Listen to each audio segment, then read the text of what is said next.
上一世，女人被困在贤良淑德的囚笼里一辈子，她是婆婆的好儿媳，儿子的好母亲，丈夫的好妻子，却不想呕心沥血，掏心掏肺。婆婆对她虚情假意，暗中为夫君筹谋新人。既然如此，重生一世，她便要抛开一切枷锁，只为自己而活。我竟然为了一个不爱我的男人，把日子过成了这样，把这些没有用的东西都拆了。扶桑，花圃归你，尽量和原来一样。花颜，这片药圃归你，秋千立在这里，要做的和从前那样，又大又结实。我书房里的笔墨纸砚都换成习惯用的，将那些账本都挪走，窗户打开。林安月说完，果不其然，几个丫鬟都愣住了。王妃，院子里都是王爷的习武之用，哪有地方开垦花圃药圃啊？此时偷偷跟过来的叶余墨在清无院门口惊得呆住了许久。你们这是做什么？母亲，你怎敢如此？父亲会生气的。如此又怎样？这是父亲练武的地方，你凭什么？凭我高兴，凭你管不着我，把她嫁出去。扶桑和花颜互相看看，直接连拉带哄的把世子拉了出去。父亲会生气的，你等着吧。林安月闭门不出，有人来问便说是病了，要将养几日。王妃，您这是怎么了？累了呀，需要休息。扶桑不解，也没敢再问，瞧着林安月的脸色，半晌试探着开了口：王爷今日回府了，您可要去前院看看。回府了呀？怎么突然就回府了？可有事？想到前世，每次都是他巴巴的贴上去嘘寒问暖，却不得一眼两眼关注，如今他才不做那上赶着倒贴的便宜事儿。是世子着凉吃不下饭，请了太医，王爷治疗后便回来了。看看也好，他们姓叶的父子连心，我就不掺和了。此时叶京晨抬步进门，脸色不好，你病了？是啊，病了有些日子了，整个王府都知道。王爷回来是有什么事吗？嬷也病了，你可知晓？知道，正因如此，这几日妾身有急，他未来看过一眼，问过一句，妾身也没有责怪于他。世子金贵，有太医守着，比臣妾安全多了。王爷若是不放心，也趁早过去看看。叶京晨看着林安月，觉得好像哪里不对，但又说不上来。稍后我让太医过来一趟，给你也看看。行，等太医不忙了，也给我瞧一瞧。臣妾恭送王爷。走出清无院，叶京晨才意识到了林安月的不一样，他竟然没有留自己，打发了叶京晨。林安月窝进屋里缓解情绪，林安月将自己往事说成了一场梦，讲给了所有的丫鬟听。一旁的扶桑却是慢慢的变了脸色。扶桑怎么了？回王妃的话，唐冉这个名字，奴婢先前在老夫人那里听到过。居然这么早吗？叶京晨就已经认识了唐冉吗？那他后面的这些年，岂不是更是一场彻头彻尾的笑话？奴婢也是去给老夫人送东西的时候，听到里面提了一句，说是在边境遇到了一名叫唐冉的神医，在战场上救了王爷一命。后来奴婢也留意了一下，但这名字再也没有被提起过。本想着回头有机会再将这件事情打听得清楚一些，再告诉王妃的，可这与王妃您梦里的情况并不相符啊。两父子在战场上被唐冉所救，为报唐冉的救命之恩，将唐冉安排在王府里，直到他从唐冉的眼神里看到了对叶京晨的爱慕，开始明白了他若有似无的挑衅，而他的夫君和儿子却没有一人站在他的身边。王妃，其实奴婢并没有听得很清楚，只是依稀听到了这个名字而已。王妃您可千万不要。没关系，是不是都不重要。扶桑啊，本妃嫁妆里的那些个铺子，你也要重新再整理整理了。往日里本妃没少为了方便从里面为王府贴补，日后可不要了。不但不要，若是有机会，那些我们贴补过的还得拿回来，你记住没？奴婢记住了。还有花颜，医馆这块是你负责，日后除了必要供给，也莫要再当那冤大头，将药材无偿送出去了。说到这儿，林安月忍不住的嗤笑一声，这么掰着指头一算，这些年你们家小姐我还真是蠢的要命啊。王妃，齐嬷嬷在门外求见，说是有要事。本妃还在病中呢，王爷都说了让本妃好好休息，齐嬷嬷来做什么？这话有点明知故问了。扶桑一脸无奈看着他家王妃面色红润的样子。王妃，齐嬷嬷说老夫人有些不舒服。林安月撇嘴，不太情愿的起身，躲不掉，见见吧。也就是1刻钟的功夫，齐嬷嬷见到了林安月。见过王妃，本妃身体不适，倒是劳烦嬷嬷跑一趟了。母亲可还好？齐嬷嬷闻言正要说话，便听到林安月咳嗽了几声。本妃这身体，太医明明都说没有大碍了，可偏偏就是好不全，让母亲担心了。今日齐嬷嬷来的正好，本妃本就想着先将库房的钥匙还给母亲，待本妃身子好利索了，再去找母亲要回来呢。一听这话，齐嬷嬷有些急了，但面上却是不显的。王妃言重了，既然太医都说了没事，那想必好好养养就会恢复。库房钥匙，老夫人既然交给了王妃您，那便是绝对放心，王妃会安排好一切，王妃不必着急就是。齐嬷嬷又看向林安月，老奴今日只是奉老夫人之命来探望王妃而已。替本妃多谢母亲，待本妃身子一好，立刻就去向母亲请安。齐嬷嬷明显是还有话要说，但她不提，林安月便装作不知道。最后还是齐嬷嬷忍不住，老夫人这几日身子也不爽利，之前抓的药也都吃得差不多了。王妃从前给老夫人的药膳，可能给老奴一份？自然是可以的。扶桑，去将药膳的配料方子拿给李齐嬷嬷。随后又仔细地交代的齐嬷嬷，这药膳是要和母亲的汤药一起服用的，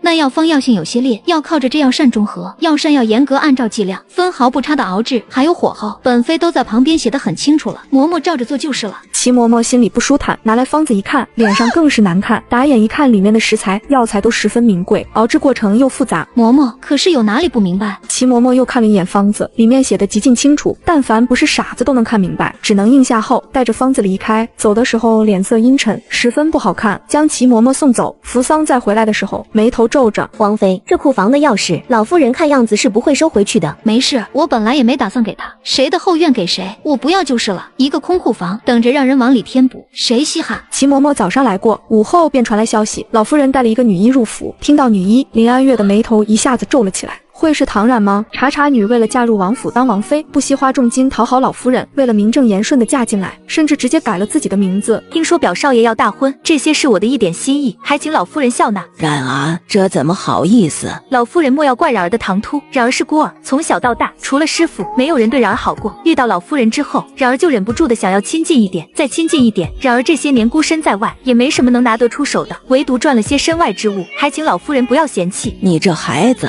说什么嫌弃？我若是嫌弃你，怎还会千方百计的留你府上？我的心意，旁人不知，你总应该知道一些的。老夫人这么一说，唐冉的脸都红了。我家晨儿你是见过了，可还满意？老夫人见唐冉不好意思，老夫人笑起来，哈哈，无碍无碍，不愿说我不强迫就是。反正你们之前也不是第一次见面，你该是很满意的，对不对？而后又看了看唐冉拿过来的盒子，你舅母若是知道你如此上心，定然也会喜欢你的。老夫人交代着唐冉要好好照顾叶云墨。许久之后，唐冉才离开。老夫人打开盒子，看到里面厚厚一叠银票，双眼都亮了。想不到冉儿的家底儿竟也如此之厚。是啊，冉儿小姐在城西可是颇负盛名，许多人重金求她诊治呢，这些怕是都不算什么。闻言，老夫人更加满意了，将银票拿出来一部分给了齐嬷嬷。拿下去，府内一切照旧，我倒要看看这林安月能躲上多久。齐嬷嬷应下，要走的时候又听到老夫人开口，过几日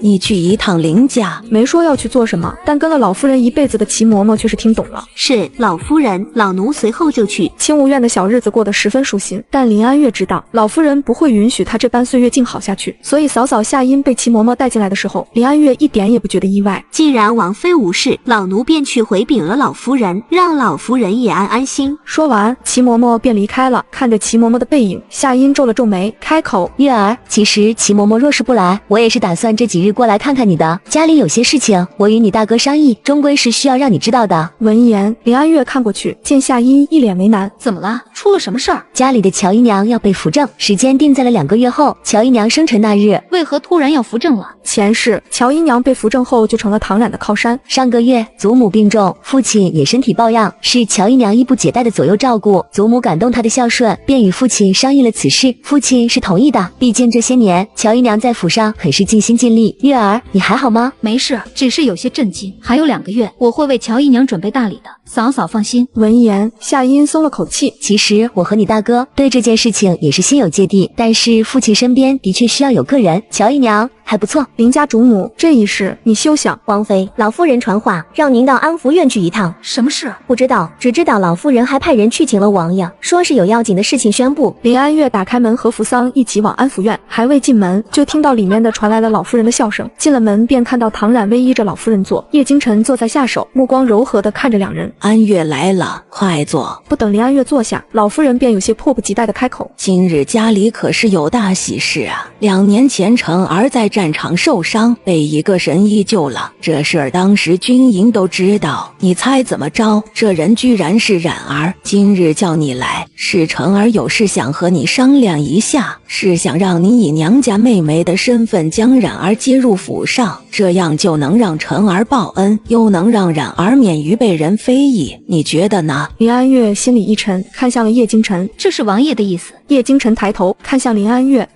林安月悬着的一颗心，终于还是彻底的死了。王爷知道，我母亲只有我一个女儿，林家上下人口虽多，却也不是可以随便多出一个人来。若有新人去查，很容易便能查出的。才不会！这次说话声音是叶云墨，他的声音由外籍里的传进来。母亲，儿子已经给外祖父写了信，外祖父说，只要母亲愿意，唐冉姑姑可以记在外祖母的名下。外祖母不是已经不在的外祖母，是乔外祖母。外祖父说他会安排好一切，到时候将唐冉姑姑的名字改为林冉便可以了。林安月说不上来此刻的感觉，好像上一世那种被至亲背叛的情节重现，让他清楚感觉到了从嗓子眼里冒上来的血腥味。你何时给外祖父写了信？今日一早，我亲自去了外祖父家，说明了情况。外祖父十分支持父亲报恩，母亲现在总没有理由拒绝了吧？不等林安月开口，叶云墨又说：滴水之恩，当涌泉相报。母亲应该明白这个道理。唐冉姑姑是父亲的救命之恩，我们如何报答都是应该，还请母亲莫要故意为难了。听到这话，林安月后退了几步，死死地压住喉咙里的血腥。王妃不要生气，我们如今只是商议而已。若是王妃不愿意，自然还有别的方法。我们一家人莫要伤了和气才好。母亲，您为何不同意？为何要阻拦父亲报恩？叶雨墨顿了一下，叶雨墨又说：母亲，儿子喜欢唐冉姑姑，儿子想让唐冉姑姑名正言顺地留在府上陪我，母亲能不能成全儿子？林安月抬头，脸色并不好看。母亲，您就答应了吧。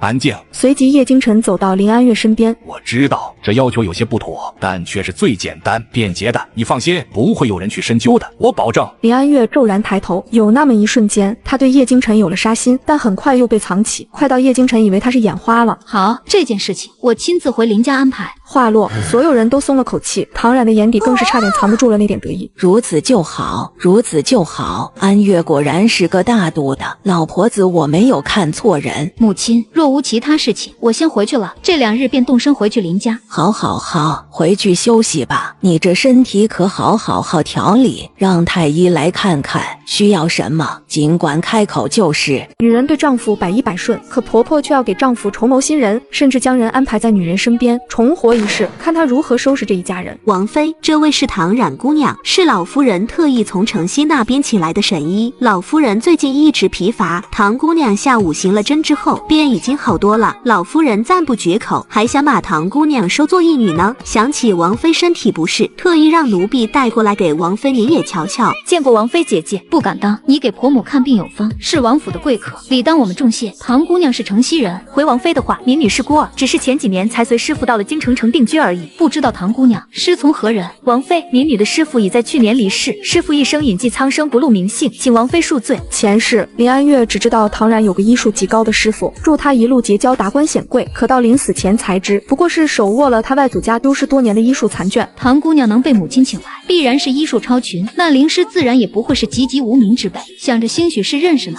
所以随口一问。唐姑娘不要紧张，家师只是个普通人而已，一辈子都在潜心学习医术，民女也是从小跟在身边，耳濡目染的学了些皮毛。至于神医之名，不过是周围百姓们的抬爱而已。闻言，林安月看着唐冉勾了勾唇角，提起他的师傅。唐冉有一瞬间的慌张，到底是因为偷来抢来，禁不住盘问。原来如此。前几日李东风李太医来了，给本妃开了一道方子。李太医，唐姑娘可认识？李先生大名，民女如雷贯耳。若是有机会，改日便让你们见一见。唐姑娘觉得可好？谢王妃，民女记住。唐冉道谢，声音却已经开始发虚，假的碰见了真的，万一禁不住盘问，后面的计划可就全完了。看情况不对，齐嬷嬷连忙开口打断：今日唐姑娘既然来了，王妃便让唐姑娘瞧瞧，奴婢回去也好给老夫人回话。王妃没病装病，府里仓库都要漏底了，今天只要唐冉戳破了她的戏码，给她价高，还愁没有银钱可用。好啊，那就辛苦唐姑娘了，正好看看唐姑娘的方子能不能比李太医的更有效。唐冉在原地如坐针毡，在齐嬷嬷催促的目光中慢慢的开口：既然李太医已经看了诊了，民女便不必再看了，毕竟比起李太医，民女还差得远了。唐姑娘，那这脉还诊吗？不必了。王妃的面色苍白，语声既然，息而微数，但精神仍在，的确是累着了，好好歇歇就是。听到唐冉这么说，齐嬷嬷的眉头更是皱紧了。嬷嬷回去便可让母亲放心，我再休养数月，一定能好起来。林安月说了这话后，便让扶桑将2人送了出去。过了许久，扶桑才回来，说是派去城西的人回来了。唐冉在城西那边没有任何异常，3年前来到京城，和师傅2人经营着一个小医馆，聚善堂，会义诊，会给周围的百姓无偿赠药，名声很好。那就查查聚善堂吧。唐冉那边也派人盯紧了，切记莫要被发现了。当晚，老夫人便叫了叶京晨到安福院用膳，这动作快的，林安月听到后都顿了一下。王爷去了吗？王爷忙碌，只派人回了话，说尽量赶回，但安安福院那边已经开始准备晚膳了。那今晚我们也吃点好的，再温壶小酒来。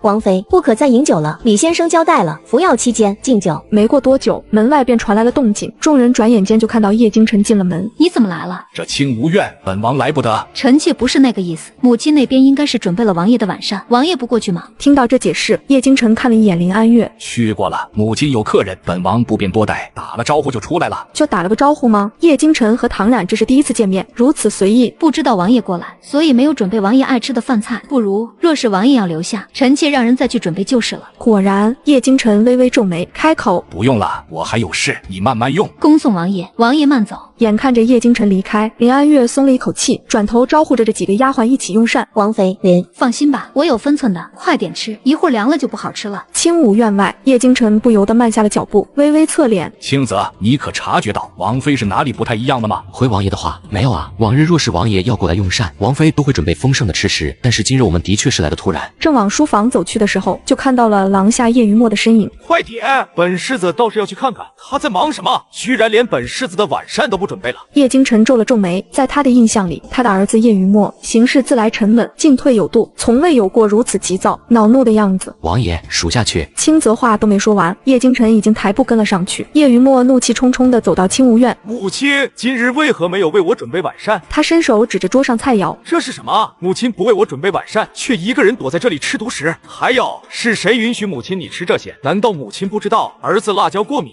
吃不得也闻不得这些吗？叶云墨是自小有些辣椒过敏的，但不严重，误食才会出现轻微的过敏症状。我没让你吃，甚至若不是你自己闯进来，味道也闻不到，所以你为何进门不先让人通禀？这样没头没脑的闯进来，你的教养呢？母亲是在教训我。那母亲和丫鬟同桌时是什么教养？母亲自己都毫无规矩，怎还好意思管教儿子？儿子今日急切，也是因为母亲居然忘记了儿子的晚膳，儿子病才出狱，难道母亲不该精心照顾吗？林安月冷眼看着眼前的叶云墨，早知道这儿子是已经废了，是个白眼狼。第一，这些丫鬟是自小跟在我身边，也是从小将你照顾长大的人，他们与我一同用膳没有问题。倒是你这居高临下的态度，若被你父亲知道了，你猜会如何？你少拿父亲压我，父亲才不会信你。第二，我送去的吃食药膳，你多半都扔掉了，你本就不用，我送去也是浪费，且你院子里自有照顾你的人，不是吗？所以今日你来闹什么？叶雨墨一滞，随即更是恼怒，但他身边的嬷嬷开口了：回杨妃的话，世子病愈，胃口不佳，往日都是王妃悉心照顾，世子已经习惯了王妃的手艺，世子已经连续几日未能好好用膳，脾气才急躁了些，还请王妃见谅。不过万事都没有世子的身体重要，还请王妃不要再赌气了，尽快为世子做些吃的。听到这话，叶雨墨哼了一声，显然是赞同这话。把这些都给本世子撤了，扔出去，快点！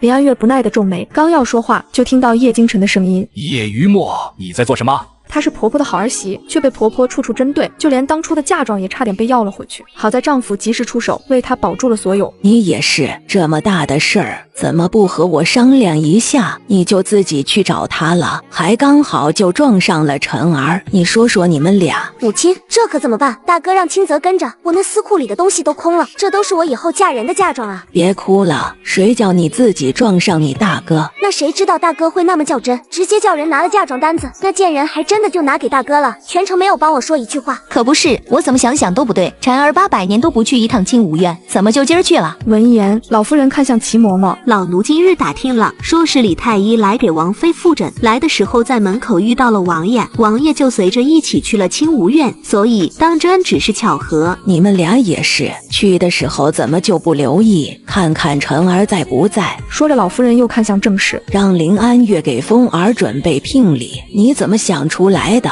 她只是个表弟媳，怎么就能轮得到她来准备？她当时下进来那聘礼嫁妆有多少？你不是没看见啊？那一眼都看不到头，那么多，给我们一些怎么了？这些还都是我们看到的。林家那样的大世家，她又是嫡女，私底下给了多少东西？我们知道，给风儿一些难道不应该？舅母，我嫂嫂的东西再多也都是我嫂嫂的，和你们罗家有什么关系啊？啊，你这小丫头片子，这会儿成你嫂嫂了？你从她手里抠出来的东西少了，怎么？这是贪心不足，想都站着。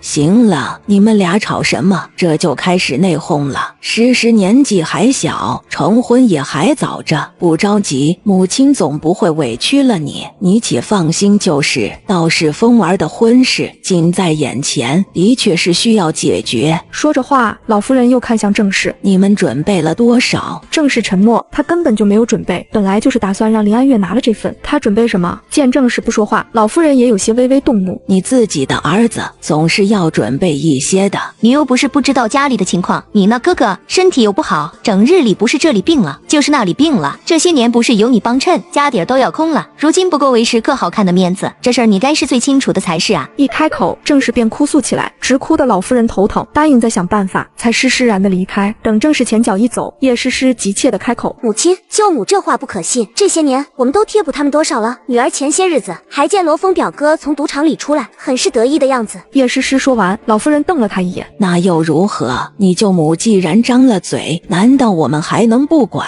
可是嫂嫂如今有了大哥撑腰，最起码短期内是要不出来什么了。母亲准备怎么帮？难道要自掏腰包？只是暂时给他补上而已，这些东西日后都要林安月加倍还回来。叶诗诗听到后气得不轻。行了，别气哼哼的了，我也没有委屈过你，这些年你从林安月那要的东西还少了，我哪次没有帮着你？都还回去了。母亲刚才到底有没有听我说话？大哥让清泽跟着将我私库里的那些东西都给拿走了，一样都没有剩下。全部嘛？自然是全部，如今私库都空了。母亲，大哥他怎么胳膊肘往外拐？我可是他的亲妹妹。你大哥自来正直，你仔细他之后不罚你就是好的。说到这里，叶诗诗也怕了。母亲，我可不要受罚，那些东西本就是林安月自愿给我的，怎么能怪我？凭什么罚我？见叶诗诗吓得哭起来，老夫人也只能安抚着。行了行了，别哭了，我会跟你大哥说的，只是这段时间你先消停点。回去之后，叶诗诗还是有些胆战心惊，但没想到她不但没有被叶京晨训斥，反而等来了叶京晨送来的一些珍宝。我就说我可是大哥的亲妹妹，他怎么会不帮着我？那个林安月，他的私库那么大，东西那么多，都堆放着有什么用？给我难道不是应该？大哥就是迂腐，什么你的我的，她都嫁到我们叶家了，自然都是叶家的，有什么不对？清武院里，林安月准备就寝，扶桑在旁边一边伺候，一边轻声说起闭梦阁的事情。王妃怎么知道王爷一定会贴补诗诗小姐？那是她亲妹妹，她疼爱不是正常的吗？可这次明明是诗诗小姐做错了事，没有惩罚，反而是奖赏，这岂不是助纣为虐？是啊，可那是她亲妹妹啊，就算是助了，能如何？之后府上可能会有段日子不好过，关好我们的大门，谁都不要理会。果然，一连几日，老夫人都派了齐嬷嬷来探望林安月。如今什么时候了？10月初6，距离舅夫人家公子大婚还有1个月，聘礼如今已经快要准备妥当了，所以这几日舅夫人来的勤快了许多。我说这几日齐嬷嬷也不来了，怕是要忙着照顾老夫人呢。还真就被林安月说对了，老夫人被郑氏气的，整日里看见她都头疼。风儿要用的聘礼我已经给了她70%，她居然连30%都不愿意出，这些年的确是惯着她了。你去告诉她，就这么多，她若是不要，我就收回，让她自己想办法。是，老奴这就去。老夫人您可不能这么生气，再气坏了身子。冉儿小姐刚送过来的鸡汤，这会儿又去了妻子阁，世子进来身子好多了呢。老夫人的脸色这才跟着缓和了不少。说的是呢，庞然是个大夫，医术也是口口相传的好，有他照顾墨儿，我才是放心的嘛。墨儿和冉儿相处的如何？世子对冉儿小姐从来和颜悦色，今日早早就等在门口，等冉儿小姐去送吃的呢。不错，只要是墨儿的心在哪儿，林安月就必须要妥协到哪儿，那可是他的亲儿子，他还有胆子不管吗？说到这里，老夫人又问：还病着呢？是的，还病恹恹的呢。那就将墨儿更加依赖冉儿的消息递给他，看看到时候谁着急。齐嬷嬷闻言顿了一下，老夫人不知道这消息已经第一时间递过去，但是1天过去了，清无院那边都没有动静。怎么，你这副样子是出了什么事？老夫人啊，清无院那边如今是一门心思的养病，但是咱们府上可是要乱了呀。王妃闭门不出，王府哪都要用银子，可我们如今是拿不出来了呀。闻言，老夫人的脸立刻沉了下来。一派胡言，我堂堂战王府，难道离了林安月就半点支撑不起来了？这若是传出去，岂不是要让人笑掉大牙？女人得了一种奇怪的病，每当婆婆找人问她要钱的时候，她都会装病不起。然而这一次，她却整整病了10年。她不是装的，好好的人说病就病了，还是在这个时候。可不是呢，但是老奴去的时候，王妃脸色的确难看，还有李太医的药方。如今王妃一口咬定要休息，我们也没办法啊。老夫人，马上就是正月了，舅夫人那边要来拿银子了。她连这个都不管了。王妃现在关着院门，府里的一应事情都不过问，就一门心思养病呢。这是故意的，这是想拿捏我这老太婆呢。舅夫人来了，就把钱给她，给了多少，日后我自会让林安月几倍的补上。我倒是要看看这林安月装病能装多久。冉安呢，在小厨房给老夫人您准备午膳呢，一大早就开始准备了。不但有老夫人您的，还有世子的。世子最近都胃口不佳，但今日冉儿小姐送过去的东西倒是都吃了的。冉儿是个不错的，听话又懂事。你今日再去请王爷过来用膳。老夫人，王爷今早就回教场去了。门房说王爷走得急，该是有急事，这2日怕是都不回府了。那便算了，昨夜已经见了一面，也不可操之过急。那这几日便让冉儿在府上住着，对外就说给我调理身体。是，老夫人您就放心吧。今日那位唐姑娘还给老夫人熬了粥，里面用了很多上好的药材，老夫人可喜欢喝了。府上的开支如何？奴婢已经问了青竹姐姐了，王妃之前给各处发下的银子，大概也就能支撑1个月。但若是按照唐姑娘这样的用，大概也就是这几天，银子方面就要捉襟见肘了。林安月想了想，捉襟见肘可能要晚点，唐冉手里也是有些银钱的。各处的嬷嬷在过来的询问的时候，就说本妃的身体依然不见好转，可明白？奴婢明白。果然，当天下午清无院的门就被敲响了，上门的是老夫人的嫂嫂正室，还有林安月的小姑子叶诗诗。我今儿也来就听说你病了，这不赶紧过来看看，可好些了？是啊，嫂子，可好些了。这病了有些日子了吧？上一世，两人没少帮助唐冉欺瞒他，得着他的好处，站在唐冉的身边，欺他眼瞎心盲。不太好，白日里还好些了，到了夜间咳得厉害，药也吃了，却总不见好。你这病了也不少日子了，怎么还这么严重？这看着也不像是普通的着凉了啊！若是林安月病重快死了，那东西就得多要点，万一以后再捞不着了怎么办？大夫说需要静养一段时间就好。安月啊，舅母也不跟你绕弯子了，今日来是有事相求。你也知道你表兄年纪不小了，如今好不容易要成婚，你这做弟媳的总不能什么都不管吧？成婚可是人生中的大事，你表兄的意思也是不想委屈了对方，打算10里红妆娶她进门，女方家是不用担心的，能嫁给你表兄是他们高价，自会准备。那你表兄这边呢，就麻烦你了。嫂嫂，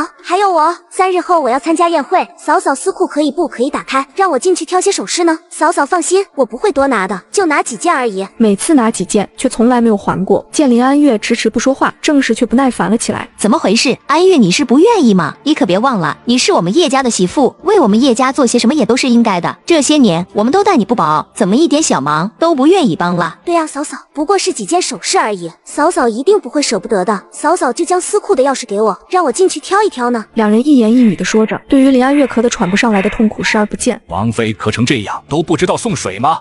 大哥，我将王妃私库的册子拿来，给本王看看。林安月却懂了，叶京晨这是要对账。既然你们夫妻兄妹有事要处理，那我就先走了。正是想趁机先走，叶京晨又抬头看过去。舅母留步，听舅母刚才的意思，表兄成婚的聘礼是想让王妃准备吗？正是在叶京晨面前自然是不敢承认的，只干笑着。当然不是，只说笑而已。你表兄的聘礼自然由我和你舅舅准备，和王妃有什么关系？舅母明白就好，王妃的嫁妆无论何时都是王妃的，就算是本王也没有动用王妃嫁妆的理由。不过表兄大婚，战王府自会备上重礼的，嫁妆单子可拿来了？大哥，我不要了，我不要嫂子私库里的东西了。但叶京晨没有理会，依然催着人快些将单子拿过来。大哥，我知道错了，东西我只是问大嫂借的，我还回来就是。那就还。清泽，你陪着一起去，将属于王妃的东西拿回来还给王妃。清泽随同，叶诗诗连做戏的机会的都没有，气得脸都白了。知道叶京晨这是有话要说，林安月摆手让扶桑等人退下。多久了？从我过门开始便一直如此，只是没有今日这般过分。今日若非我刚好遇见，你是又要答应吗？若我不答应，舅母便会去找母亲告状，妹妹那边也会不开心。给表兄准备聘礼，这是你身为弟媳该做的，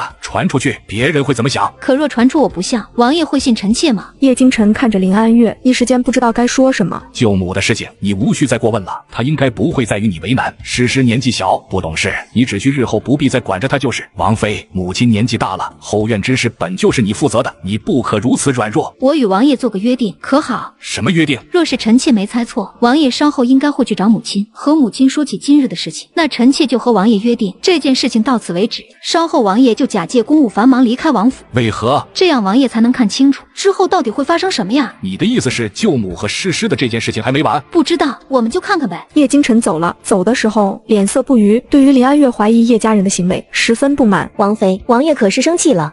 是吧？那这可如何是好？王爷日后不会不来了吧？不来岂不是更好？王爷若是长久不来，老夫人又要借故惩罚王妃，说王妃您留不住王爷了。不会的，他会过来的吧？离开清无院的叶京晨当真直接就出了府，轻则是随后跟过来的，汇报了在叶诗诗那边的真实情况。大小姐有了自己的私库，里面全是王妃的东西，全部都是。全部？你可看清楚了？对照家长单子，全部都是。沉默了许久，叶京晨看着轻则，你回府去，盯着府上的动静，有任何事情回来禀告。是。为了揭穿茶茶女的真面目，王妃回到娘家请求父亲的帮助，势必要让茶茶女付出惨重的代价。很快林安月就回到林家，朝后院走去，夏音跟在后面。怎么回事？好端端的，怎么突然冒出来一个救命恩人？这事儿你当真是知情吗？是，被告知了。嫂嫂，你要帮我一个忙，但不许让任何人知道，包括大哥。见林安月面色严肃，夏音也认真了起来，想也不想的点头。好，你说。林安月从怀里掏出一封信，交给夏音。我离开之后，你再看，照着我写的去做，除了你之外，不要让任何人知道，我稍后会找机会让扶桑留下帮你。夏音快速将信藏好。好，见夏音如此干脆，林安月忍不住的笑起来。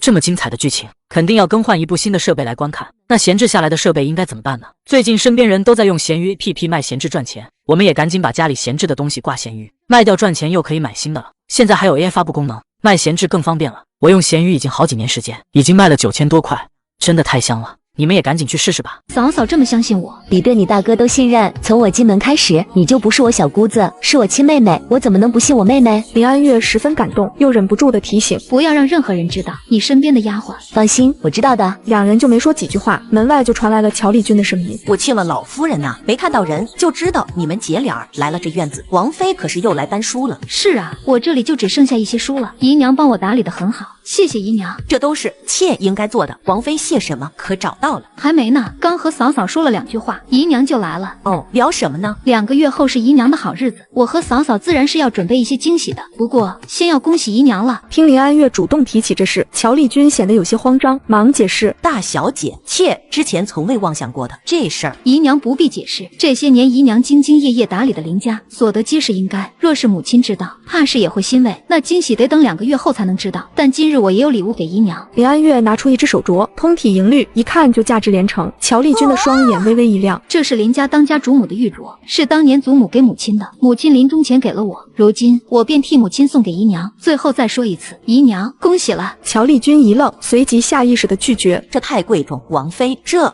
不能给我的。是姨娘您该得的，收下吧，父亲见了也会开心的。行，那就多谢王妃，这镯子我一定会好好保管的。看着乔丽君爱不释手的握着镯子，又说了一些客气话才离开，夏音忍不住皱眉。月儿，那镯子没事的，嫂嫂，我心里有数，放心。今晚留下住一晚吗？我们好久没在一起好好聊天了。不过王爷也在，是不是不太方便？方便的，王爷很忙，不会在意这些小事，和他说一声就行。今晚我和嫂嫂住。那太好了，我这就去收拾房间，今晚让你哥哥睡书房去。说完，夏音拍了拍林安月的手，转身离开。刚才来的时候见到大嫂，她在让人收拾房间，说你要小住一晚。唐姑娘的事情，想晚上在书房和父亲好好说，明日一早再回去。其实你不必太在乎这件事情，不过是个挂了名头而已，不会影响什么林家什么的，绝对不会，绝对不会。王爷拿什么保证？绝对不会。身为丈王，王爷在朝廷上没有树敌吗？能与王爷您做对手，您怎么保证这些人不会查，不会做文章？2句话问的叶京晨一时间无力反驳，脸色也沉了下来。看着是件小事，但王爷您的身份放在这儿，谁敢保证不会有心人利用他呢？若是真的被利用了，闹大起来，王爷您有错，我们林家跑得了？还是王爷想说小心一点，不会有人查到什么？的确，之前是我考虑不周了。考虑不周就先让叶于墨先给我父亲写信了，考虑不周就以我的名义的让我父亲不得不帮忙了。他看着林安月的眼睛，清楚的在里面看到了厌恶和失望，有了一瞬间的心慌。这么精彩的剧情，肯定要更换一部新的设备来观看。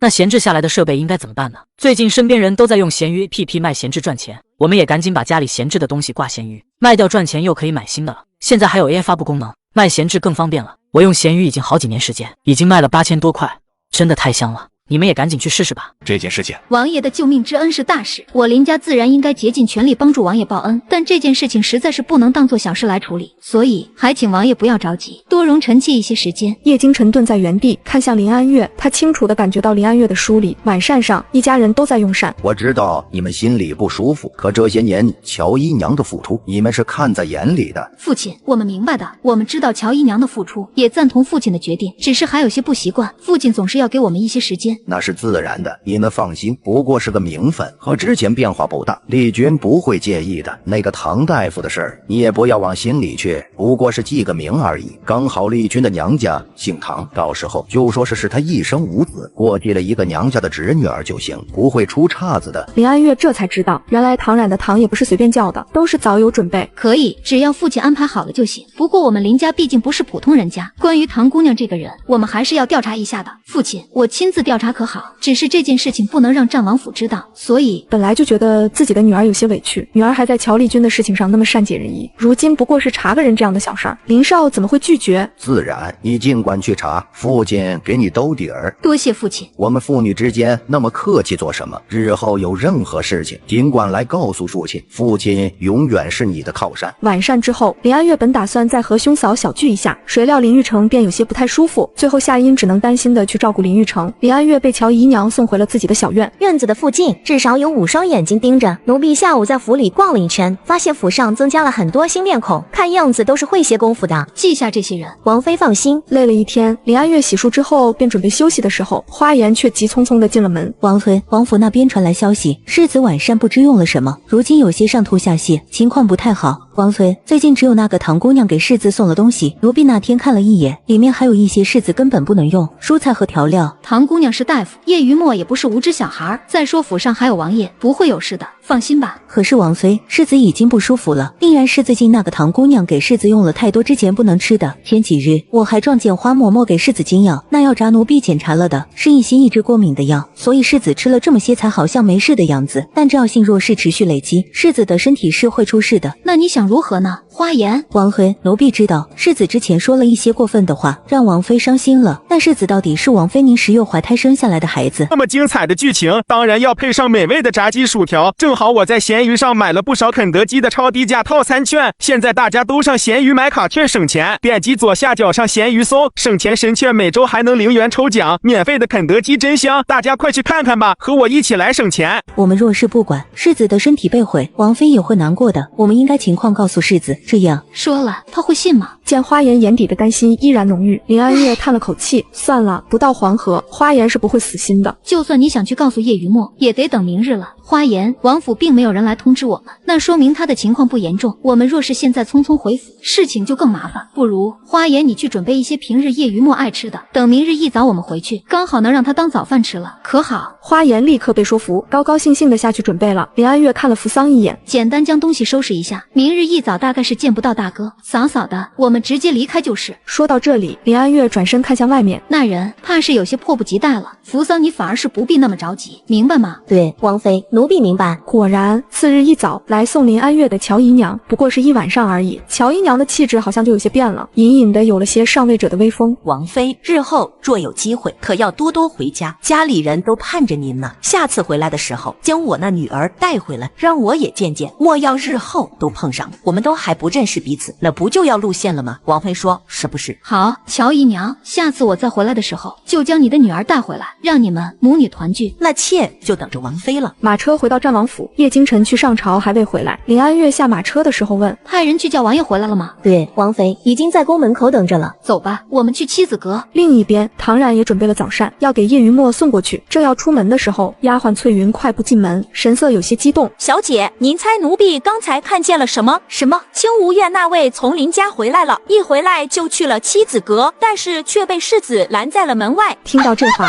唐冉的嘴角也忍不住的上扬。怎么拦在门外了？那可是世子亲生母亲啊！亲娘又如何？世子又不待见她，今日去也是巴巴的自讨没趣，不可胡说。妻子阁门口，花嬷嬷挡着路，看向林安月的眼神里没有半点尊敬。王妃，如今时辰尚早，我们世子才刚醒，单胃口不佳。王妃这早膳，世子就不用了，王妃请回吧。花颜在一旁忍不住的开口：花嬷嬷，早膳是我们王妃妃特意准备的。世子昨日上了肠胃，这些都是养胃的，是专门给世子准备的。世子之前常用，给世子送过去吧。说着，花颜便将食盒往前举了举，却不想花嬷嬷伸手就要掀翻，被林安月抓住了手腕。花嬷嬷什么时候瞎了眼？什么？本妃还在。花嬷嬷这是不给花颜脸面，还是要给本妃下马威？奴婢不敢，不敢就滚到一边去。花嬷嬷顿时惊得一时间忘了反应，她可是老夫人的人，王妃这是疯了吗？王妃你怎敢？那么精彩的剧情，当然要配上美味的炸鸡薯条。正好我在闲鱼上买了不少肯德基的超低价套餐券，现在大家都上闲鱼买卡券省钱，点击左下角上闲鱼搜省钱神券，每周还能0元抽奖，免费的肯德基真香，大家快去看看吧，和我一起来省钱。嫂嫂，这一大早的，嫂嫂回来的这么早，还动了火气，可是为什么？嫂嫂，雨墨左是有些不舒服，但只是贪嘴吃多了而已，没有要紧的事儿，嫂嫂放心就是。花嬷嬷，劳烦了。而刚才一口回绝了花颜的花嬷嬷，这会儿居然恭敬地伸出了双手。等一下，唐姑娘，奴婢斗胆问一句，可是准备了海鲜汤？是啊，昨日用了一些，云墨说喜欢，今日便又准备了一些。世子肠胃弱，不能食用海鲜，尤其昨日已经不舒服了，海鲜汤会加重他的病情。没关系，还有一些参汤和肉饼。这时叶云墨慢慢地走了出来。姑姑给本世子做什么？难道还需要提前告知你一个下人？母亲今日怎么有空到儿子的院子来？真是让这院子蓬荜生辉了呀！跟夫子学了的知识，是让你用来嘲弄你的母亲。闻言，叶云墨脸一红，随即更是恼怒。谁嘲弄你了？还不让人说话了？你送的早膳本世子不用，还有这丫鬟口无遮拦，言行无状，对姑姑不敬，拖下去杖责20。见妻子阁的人冲出来要按住花颜，林安月叹了口气，看了花颜一眼，开口：“住手！”母亲，你这是要干什么？儿子连惩罚一个下人都不行了吗？母亲也要拦着。云墨别生气，你身体还虚弱呢，嫂嫂是你的亲生母亲，自是要向着你的，放心吧，嫂嫂，世子还虚弱呢，不能动怒。母亲，丫鬟犯错自然是该罚，不过看在她是母亲的人，又从前照看过本世子，姑姑也求了情，那就杖责10棍好了。花颜紧紧握住手里的托盘，委屈又愤怒，但她不想让林安月难做。奴婢认他。我说住手，在本妃面前打本妃的人，世子好威风啊！母亲，你想拦我？花颜自小照顾你，没有功劳也有苦劳，你无故责罚他，是先打他，还是想打我这母亲的脸面？母亲，若我定是要罚他，母亲可要为了一个下人和儿子撕破脸？叶云墨这是逼迫林安月做选择，你可以试试。说完这话，林安月偏头问扶桑：“王爷何时到？”听到叶京晨要来，叶云墨变了脸色：“你请了父亲，母亲又想让父亲罚我吗？怎么会你这么恶毒的母亲？”算算时间，应该是快到了，还有李太医应该也在路上了。这下唐冉的脸色也有些变了。王爷何时到？听到叶京晨要来，叶云墨变了脸色：“你请了父亲，母亲又想让父亲罚我吗？怎么会你这么恶毒的母亲？”算算时间，应该是快到了，还有李太医应该也在路上了。这下唐冉的脸色也有些变了。嫂嫂这是要干什么？雨墨还在病中，该安静休息才是。王爷和李太医繁忙，嫂嫂怎可这样的叨扰他们？林安月闻言轻笑一声，看向了唐冉，不过是一日不见，这女人好像是又精致了一些呢。本妃之前已经提醒过一遍了，但显然是唐姑娘没听懂啊。即便是说好了的事情，尚未成定局，还是应该稍微收敛一些，明白？一句话，唐冉红了眼眶。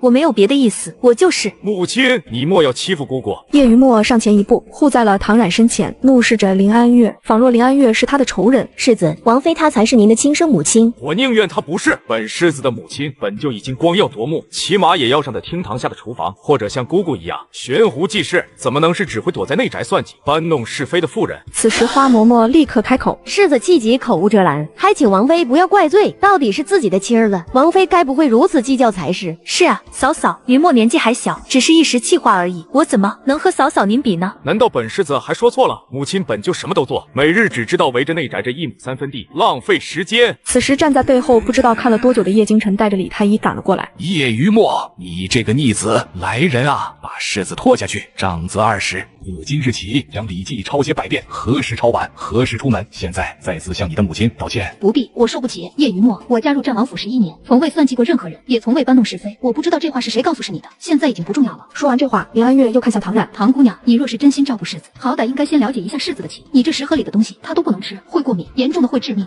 抱歉，是我的错。之前花颜在妻子阁的时候，有一本手札，里面清楚的记录了他什么能吃，什么不能吃。希望你能多看看，毕竟他若是真的出事了，谁也护不住你。”唐冉有些慌张的看向了叶京晨：“王爷，我没有，我不是故意的，我只是不够了解情况。我也是看云墨胃口不好，想着他要长身体，想给他多吃一点而已。”这么精彩的剧情，当然要配一些炸鸡跟薯条，边吃边看。现在大家都上闲鱼买卡券省钱，我就经常上闲鱼抢麦当劳超低套餐券，点击左下角上闲鱼搜省钱神券，每周还能0元抽奖，免费的麦当劳真香，大家快去看看吧。和我一起来省钱。叶雨墨见唐然眼都红了，立刻护着他。父亲是儿子贪吃，和姑姑没有关系，还请父亲不要惩罚姑姑，儿子愿意自己承担后果。叶京晨也皱了眉，正要说话，一边的李太医开了口：这食盒里的东西是谁准备的？味道不错啊。是我，世子从前吃的东西太淡了，我便想着准备些别的花样。世子吃了不少，最近精神也好了很多呢。可是食物里有抑制过敏的药，叶京晨也皱眉看向唐然。你刚才说你并不知道雨墨过敏，那为何会使用抑制过敏的药？我只是……所幸剂量不多，不然药效累计，足以致灭。是孩儿，父亲是孩儿贪嘴，又不想被发现，所以将要当成调料给了姑姑，让姑姑每次少量放在菜肴里。雨墨，姑姑一人做事一人当，这事儿和姑姑无关，还请姑姑不要说话了。叶雨墨，你可知道自己在说什么？是父亲，儿子知错，以后绝不会再犯。儿子自愿将礼记再抄100遍，求父亲息怒，莫要牵连姑姑。来人，将世子带进去。反省结束前，不许任何人靠近妻子阁。除此之外，妻子阁的所有下人全部更换。清泽，你去办这件事情。是王爷。一边的花嬷嬷趁机想随着叶雨墨一同进入院子，被清泽给拦了下来。花嬷嬷，自此刻起，你不能随意进入妻子阁了。闻言，花嬷嬷不满，但当着叶京晨的面，她不敢闹，只能忍着。叶京晨回头去看林安月，林安月却是走到了李太医身边。辛苦李伯伯跑一趟了，这次回去，我从书房拿了许多父亲喜欢喝的茶叶，一会儿让人给李伯伯带上。李太医看着林安月，最后摇摇头，叹了口气，全部装好，我都带走。日后若有需要，尽管去找我就是，我还欠你母亲人情呢。谢李伯伯。送走了李太医，林安月也兀自回了清武院，对身后的叶京晨却是看都没再多看一眼。见林安月就这么离开，叶京晨皱了皱眉，但他脚步刚动，身边就传来的唐冉的哭声：抱歉，兄长，我不是故意的，我没有想要害雨墨，都是我的错。无事。前面的林安月听到了叶京晨的话，回头看了一眼，嘴角勾起冷笑：兄长，哭不能解决问题，你现在要做的，要么就是以后离世子远一点，要么就是用心了解一下他的情况，但最好是不要再靠近他。兄长可是怪我，我当真不是故意的，之前没有人告诉我，我便以为没有那么严重。无人告诉你，你怎么知道严不严重？今日之事，下不为例，若是再有下次，本王绝不会姑息。闻言，唐冉的脸都变了，还想说什么，但是叶京晨已经快步离开了。清武院里，花颜郁郁寡欢地坐在廊下的台阶上，扶桑伺候了林安月休息之后走出来，便看到了他，还在想刚才的事情。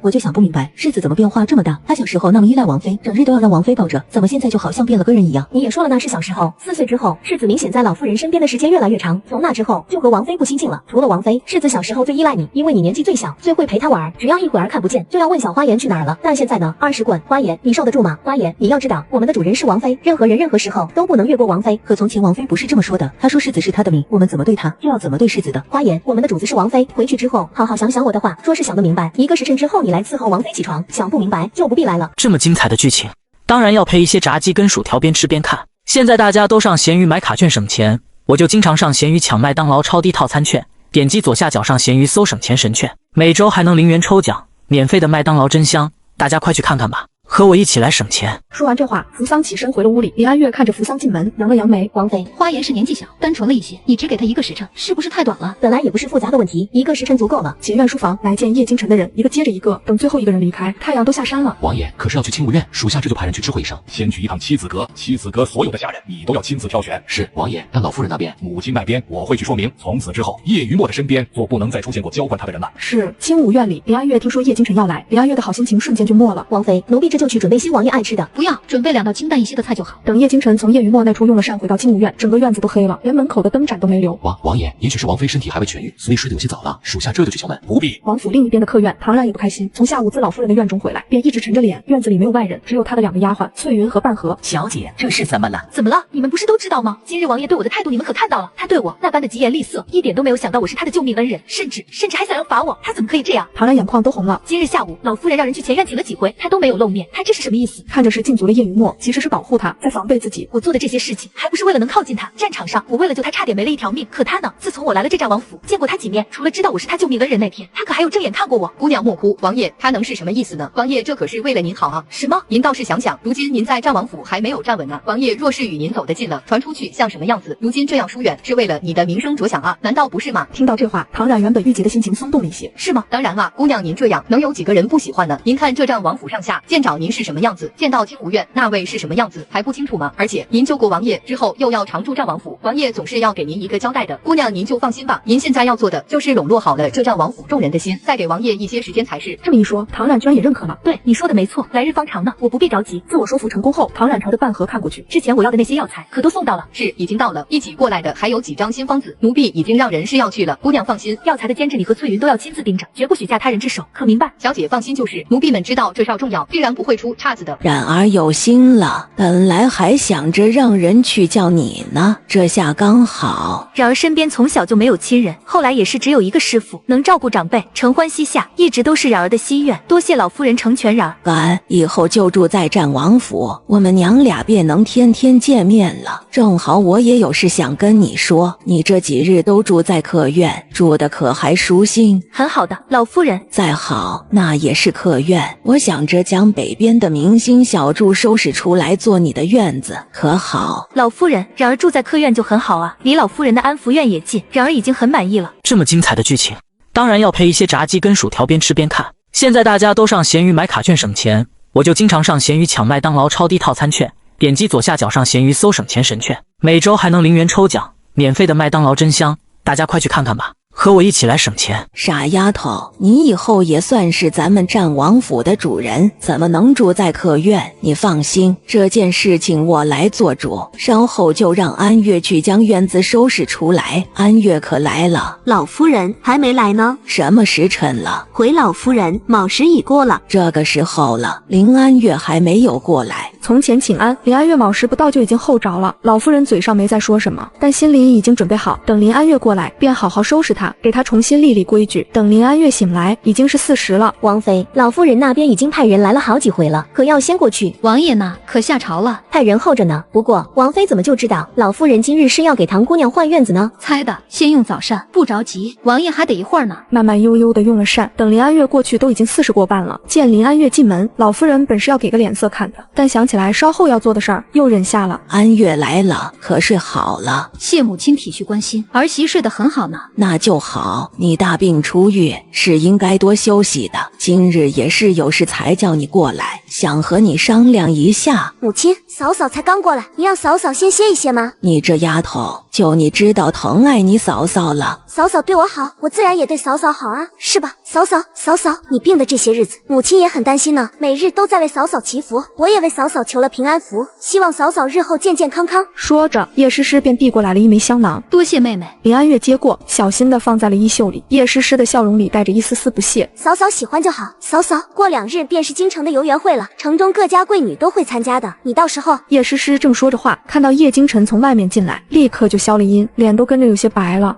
游园会我怎么？游园会他让我问问你参不参加，若是他一个人，我是不放心他过去的。那怎么能行？我是如今身体孱弱，见不得风，可妹妹年轻啊，本就应该多出去见见世面的。游园会本就是聚在一起赏花作诗，轻松惬意，倒是没有那么多规矩，母亲放心就是了。说话间，叶京晨已经走到了林安月身边。王爷来了。昨日都忘了问你身体可好了？李太医之前不是交代在药用完之前需静养吗？好多了，母亲派人来问，我想着也该跟母亲请个安，好让母亲放心。回去将药吃完再出来，莫有半途而废。药还剩几日？3日。那便吃了这3日，等身子大好了再来请安，母亲不会介意的。叶京晨一个人把话全说了，林安月没说话，倒是老夫人开了口。是啊，晨儿说的没错，你且回去再歇几日，等身子好全了再说别的，万要照顾好自己啊。是，前些日子我送你的那些东西可都还喜欢？这么精彩的剧情，当然要配一些炸鸡跟薯条，边吃边看。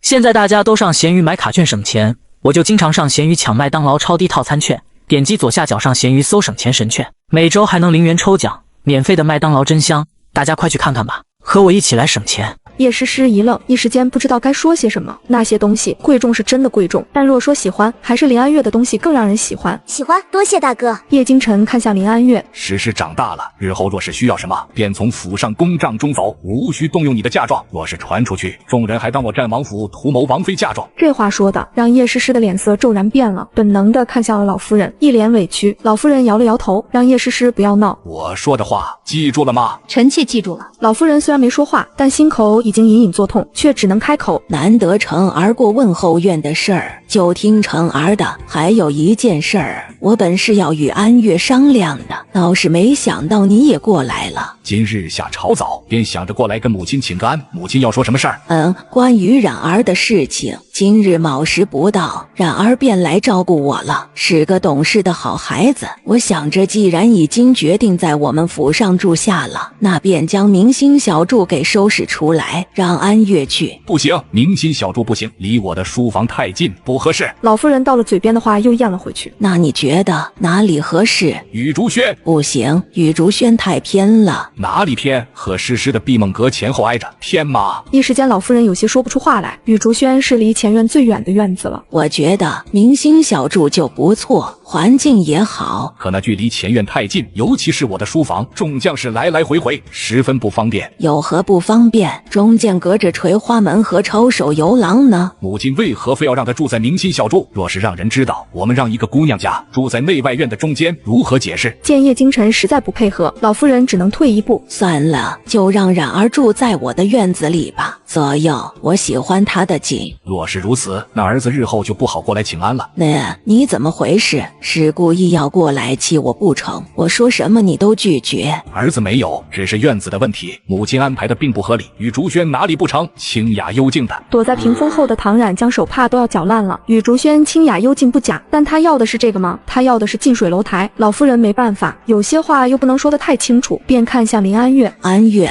你说呢？一直坐在一边的林安月刚要说话，便又被叶京晨打断。是儿子不能做主吗？母亲要问他。说着，叶京晨带着林安月离开了。母亲，哥哥他这是什么意思？他是在防着我吗？还是林安月那个贱人在哥哥面前说了神？闭嘴！你大哥还未走远，这话若是被他听到，你就等着挨罚吧。昨日大哥为了林安月还罚了雨墨，大哥从前不会惩罚雨墨的。离开安福院，叶京晨突然停下了脚步，转身看向林安月。抱歉，我违反了我们的约定，提醒了诗诗。诗诗年纪还小，分寸感欠佳，但这次之后应该就不会了。我们叶家没有人会图你的嫁妆。闻言，林安月看向叶京晨，你不信？王爷，下次你会守约吗？事不过三，我相信诗诗以后绝对不会了，你可放心。王爷该知道的，臣妾的嫁妆每一件都是王母亲自挑选，我挚爱非常，绝不会随意送人。不会有人再打你嫁妆的主意。多谢王爷。林安月道谢，抬步离开。叶京晨在原地站了很久，最终还是转身回了安福院，想着提醒母亲约束一下叶诗诗，去而复返。叶京晨看到了有些惊慌失措的齐嬷嬷，见过王爷，王爷怎么回来了？叶京晨做了手势，让齐嬷嬷安静，信步进了院子，尚未靠近，便听到了里面的声音。像游园会一类的事情，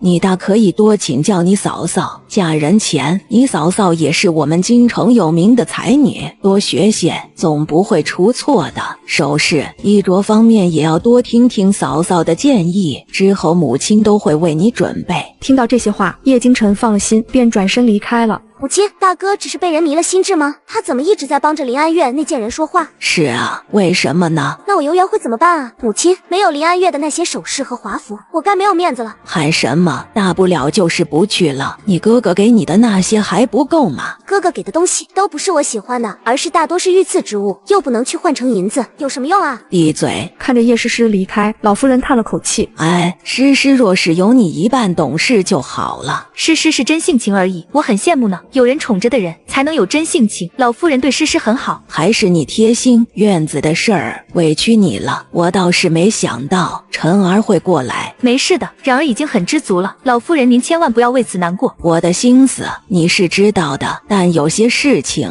我们不能操之过急。你且放心，我定然是会帮你的。青泽，清无怨一直都休息的这么早吗？王妃之前病了一场，好像是挺严重的。属下听下面的丫鬟们说，最初的那些日子，王妃都是汤药不断，整个清无院都是人心惶惶的。如今好不容易恢复了一些，怕是需要更多时间休养吧。王妃病得如此严重，为何没有人告诉我？王爷在忙，这等事情王爷一贯都是不在意的。不在意？王妃病重，本王毫不关心。是谁如此告诉你们的？青泽慌了，立刻后退一步。王爷息怒，实在是这些年王妃的身体时有不好，王爷您从一开始就没有过问过，下面的人就都以为王爷是不想被打扰，或者什么？或者是王爷并不在意王妃。叶京晨再次沉默了，青泽更是大气都不敢喘。平日都是谁在为王妃请脉？回王爷的话，整个王府负责王妃一切事宜的就只有王妃身边的那几个丫鬟，还有几个王妃自林家带来的长工，负责王妃的出行赶车什么的，别的大家都不清楚，也从未有人去给王妃请脉。所以你的意思是，王妃在战王府连个伺候的下人都没有？王妃总是亲力亲为，这些年世子和老夫人的吃食也大多都是王妃亲自准备，那些负责膳食的下人不过是将王妃准备好的东西送到主子面前而已。不止如此，这些年王爷您的俸禄，包括名下一些铺子产业的收入，大部分贴补了士兵，剩下的一小部分远远不够府上的开支，都是王妃自己贴补的。所以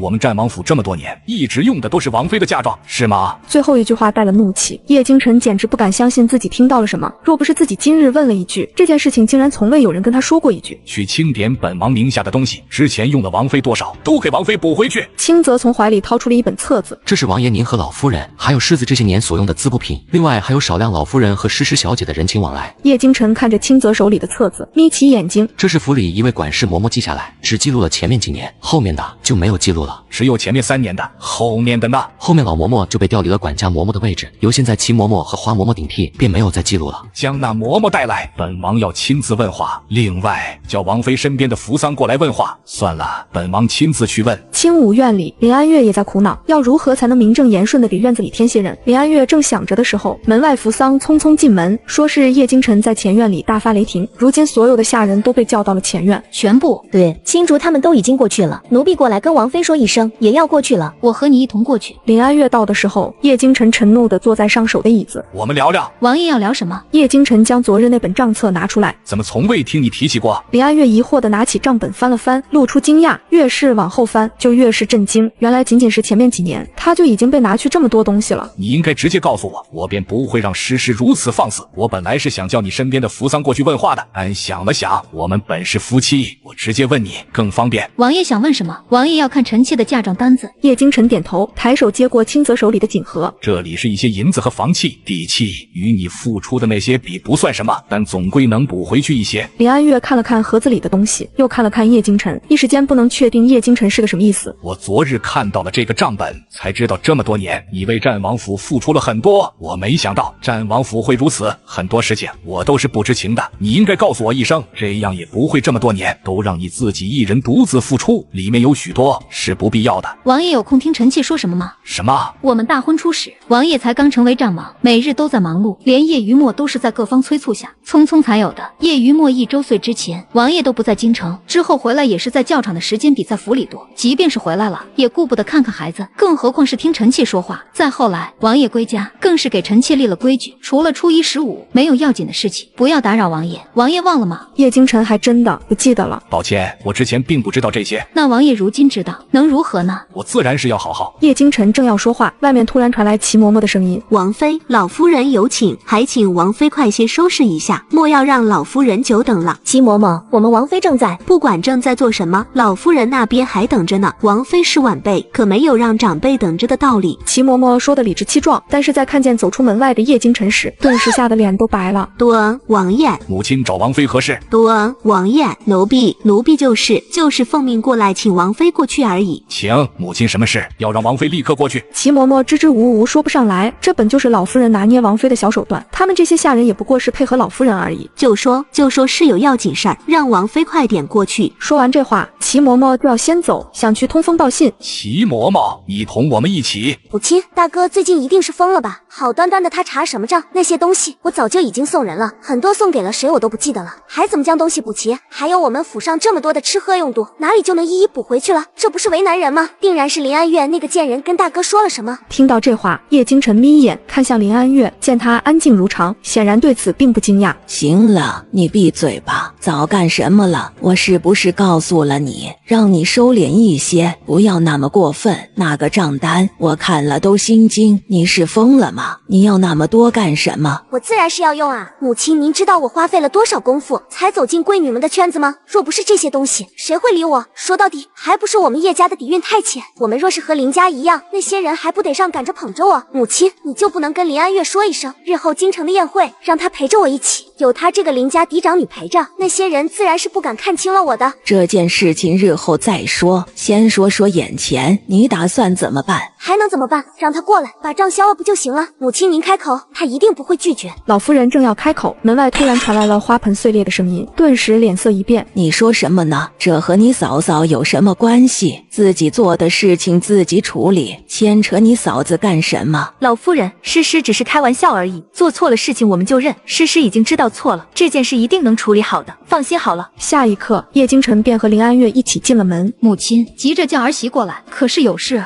没什么，就是诗诗之前从你那里拿了不少东西，我想着让你过来对对单子，到时候好一并还给你。林安月在心里冷笑，这是要做戏给他儿子看呢，也正好省了他的事儿。清单都在扶桑手里，扶桑便上前将单子递了上去。回老夫人，刚才王爷也到了清无院要了清单，奴婢便顺手整理了3份，除了我们清无院1份，老夫人和王爷1人1份。老夫人的脸都变了，林安月这话是真的要往回要啊？好，这样更清楚。老夫人将清单紧握在手里，抬头看向林安月，笑着指责：你也是，纵然身为嫂嫂，也不能如此惯着小姑子，什么都给她怎么能行？她年纪小，不知轻重，你看看这来来回回害你损失了多少东西。林安月看着老夫人刚要说话，一边的叶京晨开口了：能还回来多少就还多少，剩下的损失我补给王妃就是。老夫人骤然看向叶京晨，一边的叶诗诗也终于忍不住了：大哥，你这是干什么？故意的？嫂嫂嫁入我们叶家，对我好些，对家人好些，难道不是应该的？是我们不配吗？那些东西他自己给的时候都是没说什么，如今又让你过来，要是什么道理？怎么会有这么小气虚伪的人？若是舍不得，当初不给就是了，装什么？诗诗怎么说话的？跟你嫂嫂道歉。我说错了吗？你当时给我的时候是不是心甘情愿的？我逼了你吗？给都给了的东西，你现在又要回去了？你人都是我叶家的人，一些首饰衣服而已，你还让我还回去传出去，你都不觉得的挨丢脸？你林家嫡长女，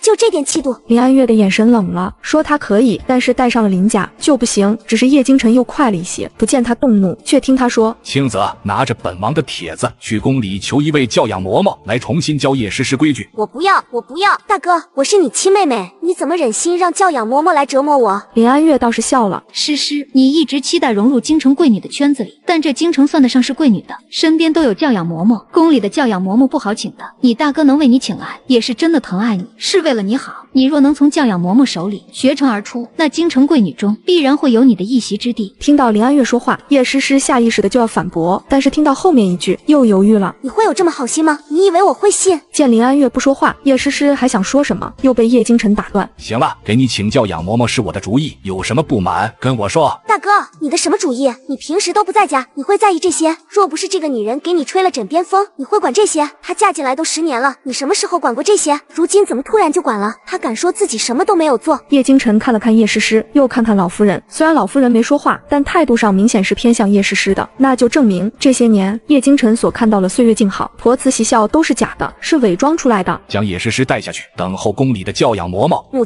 亲救我！母亲，我不要教养嬷嬷，我不要学规矩，母亲救我呀！臣啊！但叶京晨根本不看，侍卫上前架住叶诗诗的手臂，就将人带走了。老夫人见叶京晨态度强硬，也有了怒气。臣啊，你这是要干什么？母亲觉得儿子说要查账是开玩笑吗？老夫人哽了一下，看向林安月，这些事情安月做就可以，你怎么有空就让安月？儿子亲自查，儿子既然已经说了，便会说到做到，母亲不要再劝了。闻言，老夫人气得不轻，便敷衍的点点头。行了，知道了。即使如此，你有事便去忙吧，让安月留下，我还有些事情想与她商量。你且放心，与你查账无关，不过一些内宅小事儿，难道你也要管？内宅之事由母亲和王妃，儿子自然不会插手。那你就……但如今正在查账期间，与王妃有关，王妃需要避嫌。什么？叶京晨看向林安月，在查账结束之前，希望王妃待在自己的清无院，不得外出。这分明就是要维护林安月，老夫人会听不出来，当场就炸了。叶京晨，你是上阵杀敌的人，怎么能在内宅里打转？传出去，你也不怕被人笑话？叶京晨强行将林安月送回清无院，看着被关紧的大门，林安月一时间有些懵了。叶京晨这是干什么？不管是查账还是和老夫人争吵，都是上一世从未发生过的，为何这一世变化如此之大？难道也是重生而来？难道王爷也是重生而来？不行，如此的话，那我诸多计划如何还能顺利进行？我得找个机会试探他一下。3日后，清泽按照叶京晨的要求给王府换了很多全新面孔。王妃，您的院子里除了扶桑几人，竟然连个趁手的小厮都没有。这是今日人雅子欣送来的人，王爷交代了，让您先挑。扶桑，给清泽倒杯茶，这几日辛苦了。都是属下该做的。林安月站在人群之前，目光从这些人的脸上一一划过，果然见到了不少上一世的熟面孔，将人一一点出来。最后，林安月站在了人群后面的一个孩子前面。这也是人雅子送来的。小柔，你怎么在这儿？添乱，回王妃，这是王爷手下一个百夫长的儿子，他娘生他的时候死了，从小就是在教场附近长大的。他爹得了王爷的允许，一边训练一边养着他，上战场就把他寄存在邻居家。但是前2年，他爹在战场上牺牲了，王爷回来后就让他入了府，在前面做些洒扫的事情，毕竟还小，还没有正经儿安排活儿，管家大概是不太清楚，就将他也安排过来了。属下这就让他离开。等一下，你愿意待在清无院吗？我可以教你认字。小荣的眼一下子就亮了，我愿意。那你就留在清无院，日后就跟着这个姐姐，可以吗？好，小荣愿意，多谢王妃娘娘。清泽一脸诧异地看向林安月，不明白林安月怎么突然就看中了小荣，但林安月知道，前世在他被夫君儿子都放弃了之后，除了扶桑几人，还愿意靠近他、替他做事的，只有眼前这个小荣。也刚好看见小荣，就知道叶京晨是不是重生的了。小荣去了清无院的当晚，叶京晨就去了，因为林安月派人说想为小荣起名为叶荣。叶京晨看着眼前明明和叶余墨一样大，却比叶余墨瘦小很多小荣，沉默了。他爹姓王。我问了，他爹也不姓王，也是个孤儿，流浪着长大，随便给自己起的名字。当初这孩子的荣，不还是你给取的？叶荣挺好听的，只是想改个名而已。想收为养子，因为雨墨他只是个孩子，这次的教训吃够了，以后自然会长教训，养子倒是没什么必要。林安月没说话，叶京晨看着林安月，记忆里他的王妃好像从来没有求过他什么，不过是个养子而已，他也不是养不起，让他的王妃这么难过的话，似乎也……你若是真的想收养，也可以，我去办这件事情。他如今已经满了10岁，会有些麻烦。真的？他可以收养叶荣，也确定叶京晨并没有重生，因为上一世叶荣就是他院子里的小厮，因为他的缘故，叶京晨十分厌恶。若是重生，叶京晨绝不会同意收叶荣为养子。你当真喜欢叶荣？为何？他和王爷从前的样子很像，不服输，即便是在逆境里，一双眼睛也十分明亮。这话林安月纯粹是瞎说，因为不管是前世今生，他认识叶京晨的时候，他都已经成功了。逆境里他也没见过他，只知道很忙。这件事情在尘埃落定之前，你不要再提起。叶荣名字是我改的，人也是我要收养的，都和你无关。你只需要在我收养之后，好好自己照顾，与叶余墨一视同仁就行。知道叶京晨这是要自己解决这件事情，自己去面对叶家人的诘问。唐然的事情，我欠你一次，这次便还给你，你不要再生气了。原本有的一点点感激，瞬间消失，荡然无存。林安月看着叶京晨，嘴角勾起冷笑。好啊，这件事儿若是办成了，我们扯平。他觉得林安月的语气有些不对，但又说不上来哪里的不对，一时间他不知道该不该点头，只能试探着又开口。唐然的事情是我考虑的不够，但之后我会将这件事情彻底压下去，就算是日后有事，也绝对不会牵连林家，绝不会。嫁妆的事情我宽限了1日，因为母亲派人来说东西有些多，需要整理，这件事情我亲自盯着，你只管放心就是。那就麻烦王爷了。王爷若是没有别的事情，那臣妾就要准备休息了。听到休息，叶京晨也侧脸去看林安月。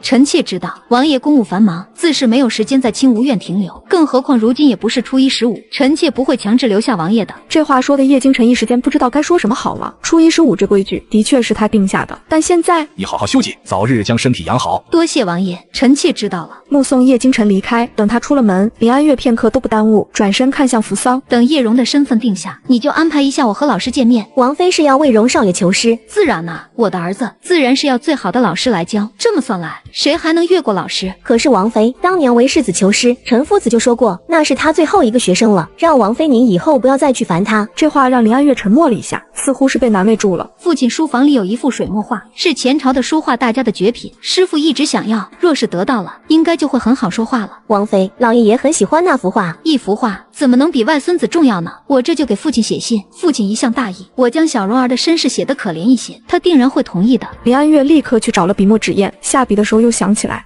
太早了，要等叶京晨将事情办妥之后，才能安排这些事情，不然就太明显了，不急不急。林安月放下笔，又看向扶桑，这几日将小蓉儿交给花颜，好好补补身子，还有身上的暗伤，若是有什么需要，尽管从库房里拿就是了。对，王妃放心就是。下午的时候，花颜就已经准备了，新主也已经重新为荣少爷准备衣衫，都安排好了呢。见林安月点头，十分上心的样子，扶桑欲言又止。我知道你们都觉得很奇怪，我为什么对一个陌生人这么好，那感觉说不上来，就是觉得一见如故，很是亲切，就是想要对他好，而且他一定不会让我失望的。王妃放心，我们会照顾好小主子的。这几日让他少露面，等事情定下再说。然而这次多亏了你，我都不知道该说什么好了。若不是有你在，我们这次就要丢大人了。老夫人，是您说的，我们以后就是一家人，这些事情我能帮忙自然是要帮忙的。好在之前我在外行医，手里是有些积蓄的，能帮上忙我很开心。老夫人您不必放在心上的。唐然也心疼，这一场查账耗干了他手里所有的东西，若不是有母亲在身后帮忙，他怕是也无能为力。好孩子啊，好孩子，这下倒是真的干干净净了。我老婆子也就算了，诗诗和雨墨可怎么办？难道也要跟着我节衣缩食不成？这么精彩的视频，当然要配一些炸鸡跟薯条，边吃边看。最近我发现闲鱼有很多的省钱神券，点击左下角上闲鱼搜省钱神券，现在还能0元抽霸王餐。我在闲鱼买了好多低价套餐，真是太省了。上闲鱼有钱花，快去闲鱼省钱吧。唐冉的手指已经紧紧地捏在了一起，但脸上却还硬撑着笑容。老夫人可放心，倒是不会让诗诗和于墨受委屈的。还是冉儿贴心，不过也不需要麻烦你太久，眼看就要到了月中了，许多铺子的银子很快就会送上来，也能解了眼前的窘迫了。唐冉这才微微松了心，冉儿愿意力所能及为老夫人分忧。好孩子，你且放心，我必然不会亏待你的。与老夫人说了话，唐冉离开后便找了个借口出府，在街上漫无目的逛了很久，才进入了一个不显眼的茶楼。今日怎么晚了这么多？还不是陪那个老太婆聊天耽误了时间。母亲，您知道战王府就是个空架子吗？他明明什么都没有，摆着那个架子，我真是看了就都厌烦。装什么呀？这次光是补足林安月的那些东西，我们损失了多少？母亲，那么多东西，我们要是都拿在自己手里，我们后半生也够了，还用浪费这时间？听到这话，乔丽君看着唐冉冷哼一声，这些东西和林家的比，简直是九牛一毛，百年世家，钟鸣鼎食。你要将目光放得长远。我知道，就是烦躁。整个叶家除了王爷，都是些什么东西？像水蛭一样，只会吸血。这些人，等你日后成了主母，自然能一一收拾，都不足为虑。叶家不算什么，但叶京晨绝对值得我们费心。到时候有我这个林家的主母为你撑腰，你便能完全替代了林安月。此时唐冉又突然想到什么，可是母亲，最近我觉得林安月有些不对啊。母亲，林安月那样一个包子，怎么就敢收了这些东西？老夫人现在对他恨得咬牙切齿，也不见他表示什么，这和您告诉我的不一样啊。你不是说这件事情是王爷发现的才会查账吗？是没错，但是那林安月做了什么？没做什么，就一直待在他的院子里，即便是露脸也是躲在王爷的身后，看着唯唯诺诺的。听到这话，乔丽君松了口气。对啊，他本来就是这样的人，本就是田植娇女的身份，却把自己活成了一个小可怜。明明是战王府的当家主母，却像个老妈子。你日后可不许这样。如今母亲也算是熬出来了，我自然不会让母亲失望。只是母亲，这次我们用了这么多的东西，若是林家那边发现了，如何是好？不会的，林家的人都很信任我，尤其是家主对我很好。如今虽然还没有仪式，但是在林家，众人都已经认可我是主母。林家的只要有一半的后宅产业都在我手里，给你的这些最多3个月就能补齐，不会被发现的。那就好，母亲那边可是万万不能出事的。你且放心就是，我心里有数。快要离开时，乔丽君拿出一叠银票，知道你最近手里紧张，这些给你用，务必记得娘的话。如今不是你计较得失的时候，叶家的所有人，你都要保证站在你这边，这样才是你日后的底气。这么精彩的视频，当然要配一些炸鸡跟薯条，边吃边看。最近我发现闲鱼有很多的省钱神券，点击左下角上闲鱼搜省钱神券，现在还能0元抽霸王餐。我在闲鱼买了好多低价套餐，真是太省了。上闲鱼有钱花，快去闲鱼省钱吧。若有什么需要，尽管派人来告诉我，等我生辰之后，便更加光明正大了。乖冉，我们母女俩终于是苦尽甘来了。是啊，我们苦了这么多年，终于是要得偿所愿了。母亲，女儿以后永远都不要和母亲分开了。傻孩子，以后谁还能把我们分开呢？母女两人没待在一起多久，便分别离开了。离开前，乔丽君交代唐冉，在她真正成为林家主母之前，林安月先不必招惹。左右没剩多久了，不必多生事端。清无院，林安月手里拿着字帖，正在认真挑选。身边的青竹回话，刚才和问兰在城中一间茶肆碰了面，她是跟着乔姨娘来的。乔姨娘和唐姑娘在茶肆见了面。林安月没吭声。青竹继续说，奴婢随手查了一下，那间茶肆没有问题，但却鲜少营业。说掌柜是个不缺钱的，开茶肆就是自己玩玩，有人就做生意，没人就只开着大门，所以从开业开始，茶肆的生意就十分不好。开在城中什么位置？有些偏，但那个位置1年的租金也是不少。按照老板这样做生意，怕是赔的不少。但店铺开了有3年了。3年？唐冉在城西的那个药铺开了也3年了吧？3年前开业，时常义诊，在周围口碑很好。2年前才有资格作为大夫进入军营。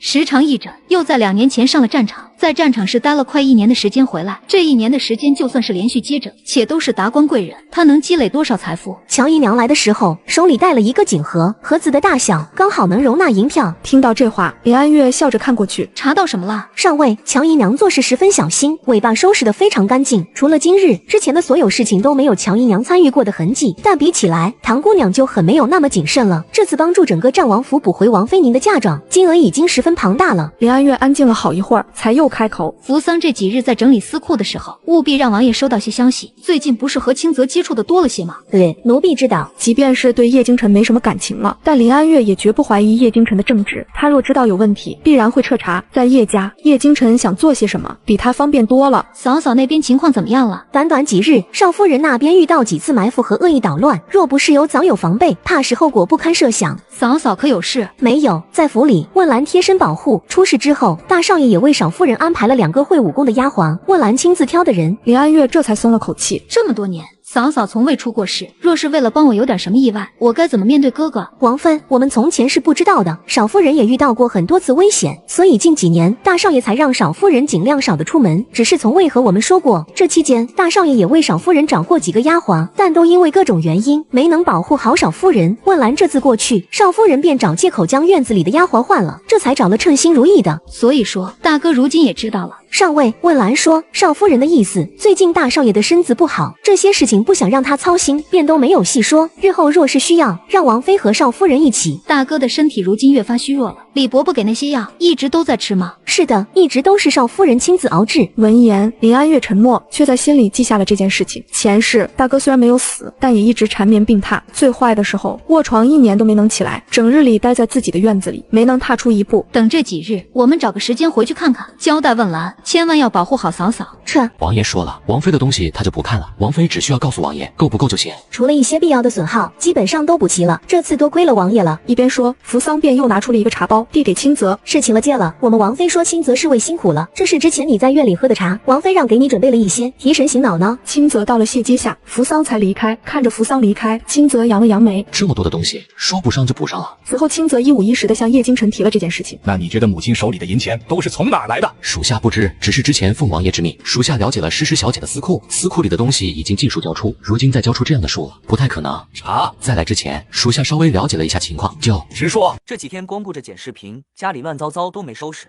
早上整理的时候，顺便把落灰很久的闲置物品挂在闲鱼上了。现在闲鱼还有 AI 发布功能，卖闲置更方便了。我已经回去了好几千，现在用 AI 发闲置还能抽2025元红包，上闲鱼有钱花。你们快点击左下角试试吧。老夫人和诗诗小姐的东西是唐姑娘补上的，属下对于唐小姐的情况还未调查，先来禀告王爷了。一介宫女独自开了一间聚善堂，且时常医诊的情况下，能积累多少财富的，即便是不调查，也都是大概有数。查。另外，2年前战场本王被人救下的事情也去查清楚。2年前在战场上，的确是有人将命悬一线的叶京晨给救了回来。唐冉的身份曝光之后，各项描述也和当年的情况对得上，但叶京晨总觉得好像哪里不对，需要再仔细确认。是。很快，叶京晨找到老夫人，准备提起收叶荣为养子的事情。你最近怎么一直都在府上？教场可都安排好了。如今边境平稳，教场那边自然没有那么忙碌，儿子才闲了几日。纵然如此，也不该懈怠。一个大男人整日待在府上像什么样子？儿子今日来是有事情要跟母亲说。何事？儿子要收叶荣为养子。什么？神，你疯了？你自己有儿子，想再收养一个养子？叶荣的爹是儿子手下的百夫长，之前在战场上牺牲，叶荣也算是儿子看着长大的，一直想要收为养子，只是这些年忙碌没顾上。如今倒是刚好，那日见孩子长大，却是一直在府上被当成下人，儿子才想起来这事儿。你说他叫什么？小荣，但儿子已经给他取名叶荣，择日加至家谱上。叶京晨说的云淡风轻，好像吃饭喝水那么简单，却把老夫人气得不轻，简直荒谬！我不同意。你若不愿意他做下人，日后不给他派活就是了。收为养子做什么？你什么身份？你可知一个养子上了家谱，日后也可以继承你的家产。你这样做对于莫公平嘛？他们都还小，说家产过早了，且多个兄弟，说不定能更激励叶雨墨上进，没什么不好的。那不行，我不同意。我已经上了折子，皇上已经同意了。你真是疯了，竟然要找一个外人来威胁你自己儿子的地位，皇上竟然也会同意你这般胡闹。叶荣暂时就先养在王妃的院子里，随后会搬到明心小筑。叶京晨，你眼里到底还有没有我这个母亲？这么大的事情，你现在是来通知我的而已吗？你难道不应该先来和我商量，你最近实在是离谱，你的王妃对你居然也没有劝诫吗？来人，去将王妃给我叫来。叫她来也应该，有些事情她也该知道。没多久，林安月被叫了进来，老夫人直接把茶杯摔倒了地上。母亲，她同你一样，提前并不知情养子的事情，儿子已经决定了。母亲若有怒火，冲儿子来就是。你的王妃，她会毫不知情。儿子若是不说，她如何得知？不知母亲为何生气。你的夫君要收养养子。这几天光顾着剪视频，家里乱糟糟都没收拾。早上整理的时候，顺便把落灰很久的闲置物品挂在闲鱼上了。现在闲鱼还有 AI 发布功能，卖闲置更方便了。我已经回去了好几千，现在用 AI 发闲置还能抽2025元红包，上闲鱼有钱花。你们快点击左下角试试吧。你可知情？不知。要收养谁？那个百夫长的儿子，你可知道？知道，他如今在儿媳的院子里。你还敢说自己不知情？人都在你院子里了，你还能不知情？林安月，你安的什么心？是儿子将人送过去的，只说让他照顾2日而已。小荣改名叶荣，日后便是府上的2少爷。先在你的青无院过渡几日，等明心小筑收拾之后再入住。听到叶京晨安排叶荣住进明心小筑，林安月诧异的抬头。这件事情你知道就行。另外还有一件事，叶余墨我会亲自教养，在那之前你无需过问。林安月再次诧异，他本来还在想该找什么理由疏远叶余墨，如今倒是让叶京晨给安排好了。他怎么每次都能这么精准的猜到自己想要什么？说完这些话，叶京晨便让林安月先离开。此时的唐冉却叫住了林安月。嫂嫂，嫂嫂这是要走了，里面老夫人和王爷那般争吵，嫂嫂怎么走得掉？若我是嫂嫂，这会儿应该要留下劝架的，怎么也不能让他们母子伤了和气啊。那你进去吧，你是他义妹，是老夫人的义女，你们也算是一家人。你进去劝劝你的母亲和兄长。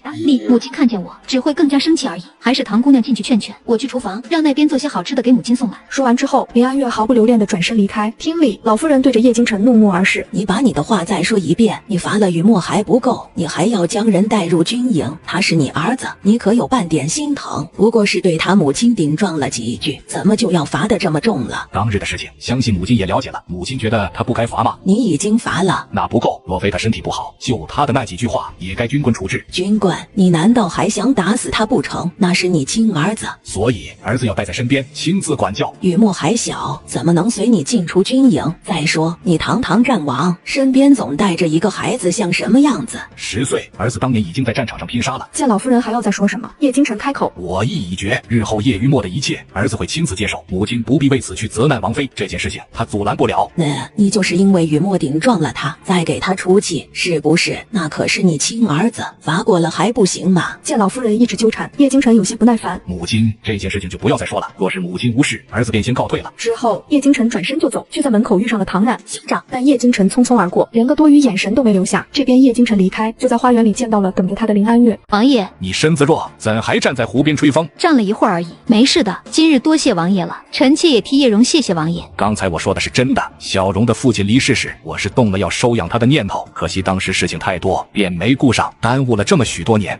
王爷一贯都忙，臣妾知晓。日后余墨的事情你不必再管了，我会亲自教导。待何时他知道尊敬你这个母亲，我自然让他回来。身子可好了？好多了，多谢王爷关心。年底我怕是会忙一段时间，你若是有事，可派人到教场找我。这话又让林安月惊了一下。要知道从前叶京晨可是不允许他到教场打扰他的。他原话是怎么说来着？教场不是你该去的地方，府中的事情你自己看着处理就是，不必事事告知我。打那之后，林安月便再也没有往教场递过消息。好，若是有事，臣妾便派人去告诉王爷。林安月回到了明心小筑，叶荣有些诚惶诚恐。母亲，儿子多谢母亲栽培，日后儿子一定不会让母亲失望，一定会好好保护母亲。母亲相信，但母亲对你没有那么多的要求。从现在起，你学到的任何东西都是你自己，如何学，怎么学，你自己心里有数。我唯一对你的要求是你学会如何做人。母亲只要求你做个对得起自己的人。是啊，儿子一定会听母亲的话，不管什么时候都绝不叫母亲失望。儿子也会好好学习，给母亲争光。好，那日后母亲在人前的底气就靠你了。林安月笑着说。叶荣回去休息之后，扶桑才上前开口。虽然时间不长，但可以看出来荣少爷是真的好学。奴婢这2天就稍微了解了一下情况，荣少爷这些年在府里过得并不好。小荣身边的人务必要精心挑选，他的书童和贴身小厮都要让我亲自过目，但这些事情莫要做得太明显了。奴婢懂得，世子那边派人传了话，说是想见王妃。算算日子，叶余墨已经被禁足了快半个月了，礼礼记应该是抄的差不多了。递话给你了？没有，只是听到几个下人在说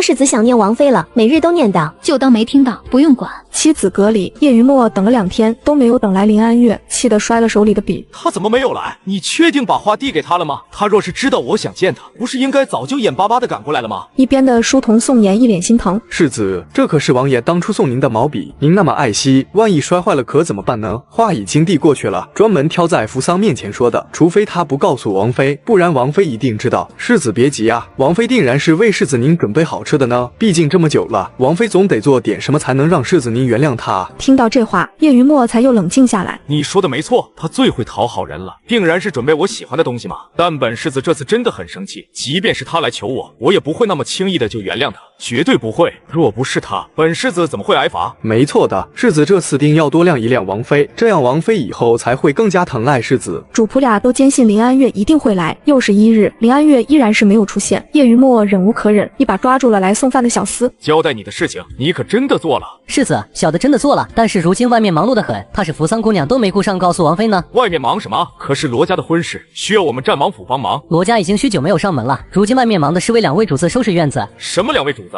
唐姑娘的雨竹轩和荣少爷的明心小筑都需要收拾，尤其是荣少爷的明心小筑，那里很久没有住人了，很多地方都需要好好打扫。妻子阁旁边的明心小筑，哪家来的客人如此重视？不是客人，是王爷新收的养子，就是从前院的小荣，如今是荣少爷了。最近一段时间都住在王妃的清芜院，王妃亲自照顾呢。一听这话，叶云墨愣了一下。你胡说什么？这府上的少爷只有本世子一个，哪里来什么荣少爷，什么养子？你去告诉王妃，就说本世子不同意，本世子不同意他收养子，更不许照顾，给本世子将人轰出去。小厮慌慌张张的跪下。世子，奴才不敢去啊，荣少爷是王爷要认的，王妃岂能做主？而且是自许久没出门，如今门外都变了天了，王爷清理了府内，许多人都被换了，奴才都是好不容易才留下的，求求世子放奴才一马吧。叶云墨更是震惊，全部换了，为何？世子，奴才只是各送饭的，平日里就待在厨房里，怎么会知道那些？只知道王爷查了账，好像府中各处开销用的都是王妃的嫁妆，王爷不高兴了。你胡说什么？我堂堂战王府竟然需要用到母亲的嫁妆，谁用了？见实在问不出什么，叶云墨让小厮下去，小厮连滚带爬的跑了。宋妍蹲在叶云墨的身后，小声的开口：世子，奴才刚才费了力气从门口侍卫那打听到的，这些日子以来，府里好像变了天一样，好多下人都被更换了，如今王妃王爷又要多了个养子，这我们若是再被困些日子，出去之后是不是就没人认的世子了？叶云墨没说话，但一双拳头却是握了起来。世子，奴才的祖母也被送走了，原本奴才还以为只是调离了妻子阁而已，今日打听了才知道，祖母被赶出府了。世子，王妃这是要做什么啊？是要找人取代世子您吗？一听这话，叶云墨怒了，取代本世子？本世子是战王叶京辰的嫡亲儿子，谁能取代？一个假货！他做梦！母亲定然是糊涂了，竟然想用这样的手段，意图让本世子服软吗？那就让本世子看看，最后是谁先服软。这一夜之后，林安月一早起床就收到了消息，叶云墨病了，病情凶猛，老夫人都已经过去了，可请了大夫。王妃放心，新主已经去请李太医了，这会儿应该已经过去了。王妃要过去吗？走，过去看看。你还知道过来，身为母亲，任由自己的儿子病成这样，不觉得惭愧？母亲教训的是，儿媳这就去看看。无碍，不过是受了寒，但世子体弱，需要好好休养，小心照顾。李爷爷，母亲会照顾我的。以往我每次生病都是母亲照顾我，我总能很快的好起来，是吧，母亲？多谢李伯伯，又让您跑了一趟。没事，刚好我也要来给你复诊。你的咳疾太久，才是需要好好除根。我给的药可按时吃了？有，每日都按时吃，不敢忘。那便好。李太医看了叶云墨一眼，那我就先到清芜院等着，稍后给你复诊。这么精彩的视频，你看开心了吗？再说个更开心的好消息，2月15日起，闲鱼分手节大促，大牌包包、数码产品等超多好礼限时5折起。点左下角上闲鱼搜闲鱼分手节，速速去捡漏吧！你们有什么前任送的闲置，也可以挂闲鱼卖了赚钱。说完，李太医离开，叶云墨迫不及待地开口：母亲。林安月转头看他，没说话。身后老夫人已经带着唐冉进了门，喊声也同时响起：我的墨儿，这是怎么回事？怎么突然就受寒高热了？可是这院里下人懈怠，你告诉祖母，祖母这就让你父亲回来惩罚他们。世子可还有不舒服？有没有什么想吃的？我去做给你吃。叶云墨享受着老夫人和唐冉的关心，心情十分舒畅。但是透过人群去看林安月，却见林安月神色淡淡，没什么反应。想吃母亲做的清粥，和从前那般就行。母亲，可以吗？林安月看着叶云墨，他的眼里带着得意和慈悲，仿佛在说：看，我可给你面子了。我让人去准备。那儿子等着母亲，母亲亲要快些啊！随后林安月离开，却是直接回了清无院。李太医在院子里一边品茗，一边与叶蓉说话。见到林安月进来，李太医十分高兴地指着叶蓉：“这是你哪里找来的小娃娃？好乖巧啊！”我儿子叶蓉。李太医一顿，看向林安月，林安月朝着叶蓉招招手：“今日晨课可做完了？”啊，做完了，稍后用了早膳，就去练字了。母亲，好，去吧。叶蓉走前又规规矩矩地对着李太医行礼后才离开。这便是王爷要收养的养子，看着很是机灵啊。我刚才试了一下，是个学医的苗子。这话让林安月哭笑不得。李伯伯，我说真的，我刚才教他挺慢，他很感兴趣呢。日后再大一些，你将他送到我那去试试。好好好，到时候送过去。我认真的，你若觉得可以，就送过来，我好好调教，日后也是你的帮手。你那个儿子，如今看来多半是指望不上了。优秀是真的，但小小年纪如此精于算计，不是好事，你却要仔细。前世李太医这样提醒过自己，说叶于墨小小年纪，心思可是不少，让他这个做母亲的多多引导。我只是随口说说，你不用放在心里。其实世子他越长大，他越是没有规矩了，的确是要好好管教。李伯伯，我记在心里了，您且放心就是。这时候丫鬟也已经将青粥做好了，林安月带着青粥又去了妻子阁。再去的时候，老夫人和唐冉都已经不在了，只有叶于墨神色期待等着他出现。母亲，快来！是我之前经常吃的粥吗？我好久没吃了，很是想念呢。不是，之前做的青粥里面有很多药材，都要提前准备，粥也要小火慢炖，需要的时间不短。那好，那就下次再吃，下次母亲再给我做，我还想吃母亲做的包子。为什么将窗户打开，让自己着凉？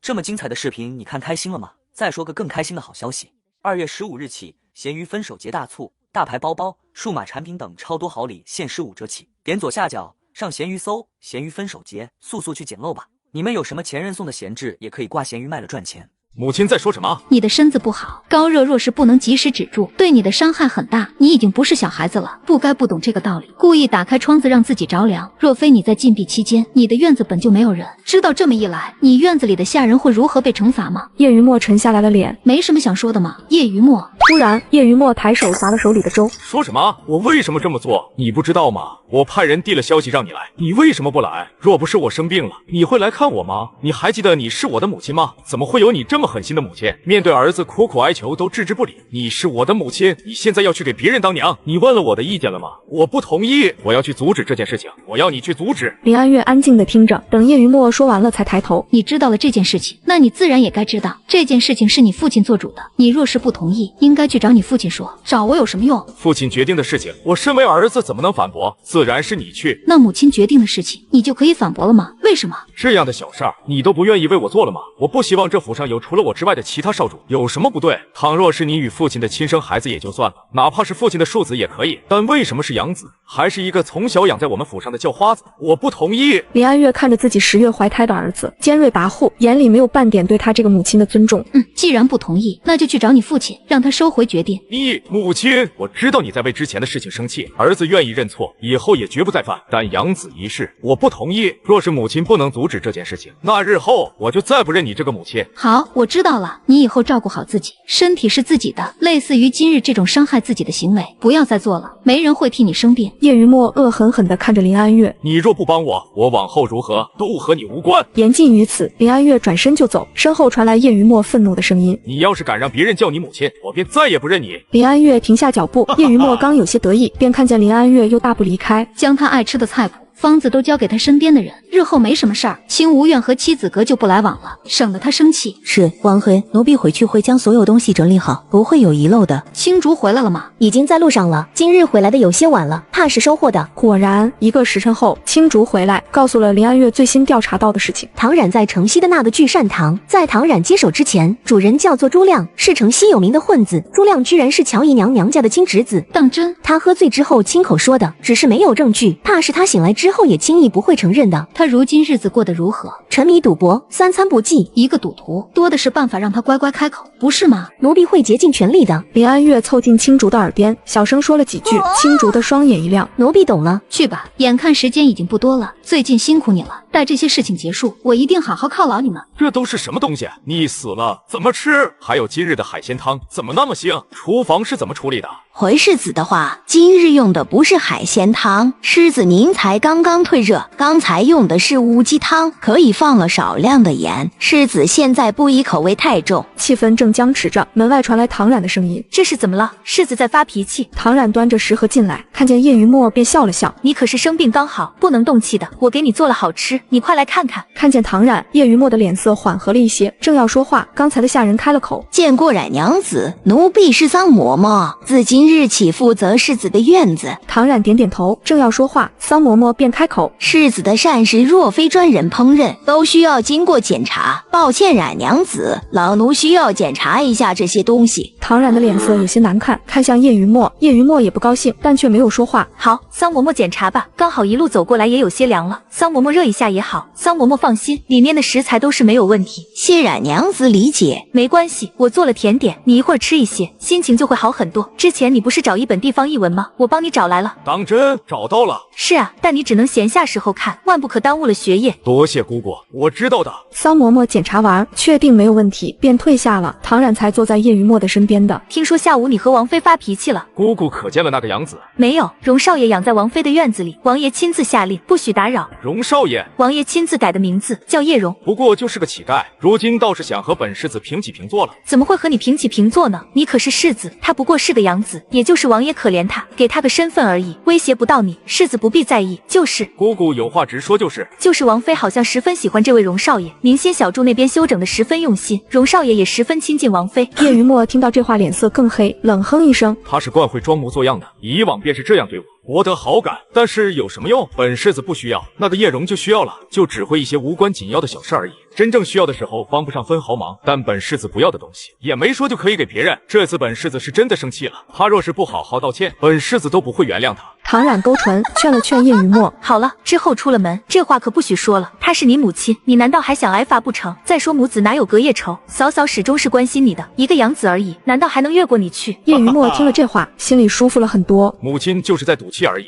后宅妇人也就会这些招数了。母亲若是和姑姑一样，心胸如此开阔，我又怎么会对她不满？我也是希望母亲能够更好，她却只顾着与我赌气，真是小家子气，上不得台面。试探了叶云墨的态度，唐冉的心里十分愉悦。他不希望叶云墨和林安月和好，那可不行，他的计划里可不允许这样的事情发生。日后若是有事，尽管来找姑姑，无论什么事儿，姑姑都会帮你，会站在你这边的。多谢姑姑，于墨记下了。一直回到自己与竹轩、唐冉的好心情都没有消散，却在看到账本之后，脸上的笑容戛然而止。你确定这是1日的开销？是的，每一笔账奴婢都对得十分仔细。只是什么？只是很多开销都是不必要的，但每日如此，若是认真的算下来，战王府每日浪费的比用要多。老夫人房里每日清晨1碗燕窝粥，燕窝都是极品的，粥也需要前1晚就煨在火上，但老夫人早上多半是没有胃口，这粥要么扔掉，要么就便宜了那些下人。偶尔老夫人胃口好，早上多用了一些，就要每日多准备，还有每日新鲜水果和点心都是不许过夜，不吃却也要准备着，这都是十分浪费的。还有碧梦阁那边，不过是短短几日，已经晾了好几回衣服，订了好几回首饰了。宫里的教养嬷嬷还未到，老妹虽然不出门，花钱却是没听着，更别说其他的吃穿用度，都是用最好的。小姐，之前夫人给我们的银票，这次几日就用了一半了。不是说到了15，老夫人的那些银钱都回来了吗？如今才10月底，距离下月15还有半个月呢。另外这2日，老夫人也召见了那些掌柜的，奴婢小心打听了一番，是让那些掌柜的送银子来，说是要送到舅老爷家，表少爷下月初6就大婚了。半合的语气里已经带了不满。之前小姐已经送了不少银子给那个表少爷了，怎么还不够？老夫人也是事事纵着那边，这样下去，日后小姐您也是免不了也贴补他们的。唐冉沉默了好一会儿，咬牙，不管如何，现在也不是翻脸的时候，若是钱不够了，就派人告知母亲，无论如何也要等我们彻底站稳了脚跟再做别的打算。好在母亲那边一切顺利，这些对我们来说还都是小事。清泽这边也在看着调查来的结结果，一双眉头都要打结了。叶京晨看到调查结果之后，沉默了很久，随后交给清泽一份清单。这母亲名下的所有产业，去调查清楚资金流动，一旦出现问题，立刻扣下。随即叶京晨便起身前往老夫人的安抚院。清武院里得知叶京晨匆匆前往安抚院，又听扶桑说清泽刚刚离开，林安月稍微一想，便猜到叶京晨大概是知道了什么，将清泽最近做的事情透露给老夫人知道。王爷稍后要去用膳，也告知一下。青竹离开，林安月才看向扶桑，外面阳光正好，我们出去散散步。之后自然是不出意外的偶遇叶京晨。见过王爷，身子可好些了？是，已经大好了。今日所有的药都喝完了，明日便去跟母亲请安。天狼请安之事，想来母亲也是不在意的，我会去跟母亲说的。林安月看向叶京晨，不知道叶京晨是个什么意思。不必了，臣妾可以的，孝顺母亲本就是臣妾。没事，你只需好好休息身子，照顾叶蓉就行。叶京晨说完，又看了一眼林安月。天狼，没事就早点回去，别再着凉了。说完，叶京晨绕过林安月，往安福院走去。王妃，老夫人应该是已经收到消息了，刚才齐嬷嬷已经往厨房方向过去了。好，时间已经给他争取了，也提醒了，就看他之后如何解决了。倘若真的解决不了，被叶京晨发现，那就算他命好。不过王爷来了，老夫人刚才还念叨着呢，王爷快里面请。母亲在做什么？下午小睡了一会儿，醒来又抄了会儿佛经，这会儿正在里面休息呢。今日本王陪母亲用膳。是，奴婢这就去准备。叶京晨没说话，看着齐嬷嬷离开，进了门。老夫人很开心，你来了，今日怎么有空？我前几日还在念叨，我们母子好久没有在一起用膳，今日难得你有时间，正好。母亲，最近儿子有些旧疾发作，想在府上休息月余，又难受了。什么时候的事儿？请了太医没有？太医怎么说？只是一些旧伤而已，最近天气不好，才会有些隐隐作痛，休息一些时候便没事了。母亲放心。最近忙着剪视频，家里乱糟糟都没收拾，今天收拾出很多闲置的物品，不知道该怎么办。正好之前在闲鱼上卖掉了不少闲置物品，赚了点零花钱。闲鱼复苏季马上来了，赶紧上闲鱼搜有钱花 AI 帮你轻松发布闲置物品，还能有机会抽取2025元红包。点击左下角去闲鱼复苏季 AI 发闲置抽大奖，上闲鱼有钱花。那就好，没事就好。你可是我们家的顶梁柱，可不能有一点事儿。在家里好好养养，等完全好了再说。母亲，儿子鲜少在府上，对内务更是从不过问，可有什么难处？哪有什么难处？你的俸禄加上各处产业，我们都绰绰有余的。晨儿可是还在怪我们动了安月的嫁妆，都是你妹妹的年纪小，不懂事。我们如今不是也已经补上了吗？可是安月心里还有些不满，那改日母亲再与她好好说说呢。查账的事情，安月本来也毫不知情，是儿子开始之后才告知她的。她10年间都没有开口，自是不会在后面说什么。母亲放心。是，安月是个好的儿媳，这么多年了，任劳任怨，将我们整个战王府都照顾得很好。就是不能再给雨墨添个兄弟，你的子嗣有些太单薄了。之前有雨墨就够了，如今还有了叶蓉，一个养子怎么能和你的亲生孩子比？你难道还真的准备精心培养一个养子不成？传出去，我们战王府不成了笑话了。收养了，那也就是我的孩子。他父亲走的时候，我答应了要好好照顾他。这么多年我一直忙碌，倒是委屈了他。如何委屈？在我们战王府，衣食不愁，有什么委屈的？如今还要抢了少主人的位置，这跟恩将仇报有什么区别？你收养养子的事情，我是不同意的。我这2日和雨墨聊天，虽然他没说什么，但对于这件事情，他必然是有些不舒服。只是孩子一贯懂事，不会反驳你这个父亲而已。不反驳，那就是同意。那这算是什么同意？雨墨这些年被保护得太好了，有个人能让他产生一些危机感是好事。母亲放心，我心里有数的。听了这话，老夫人便知道叶京晨是不会改变主意了。你心里有数就行，但我们说好，养子就是养子，永远不能越过我的雨墨。若是让我知道你故意打压雨墨去抬举那位养子，我可是不同意。叶雨墨若是有能力，谁也不会故意打压他。随后母子俩又闲聊几句，到了要用膳的时候，叶雨墨和唐冉过来了。下雪了，趁着还没下大，赶紧派人去叫安月过来一起用膳吧。不必，天黑又冷，他身子刚好，不来也罢。最近忙着剪视频，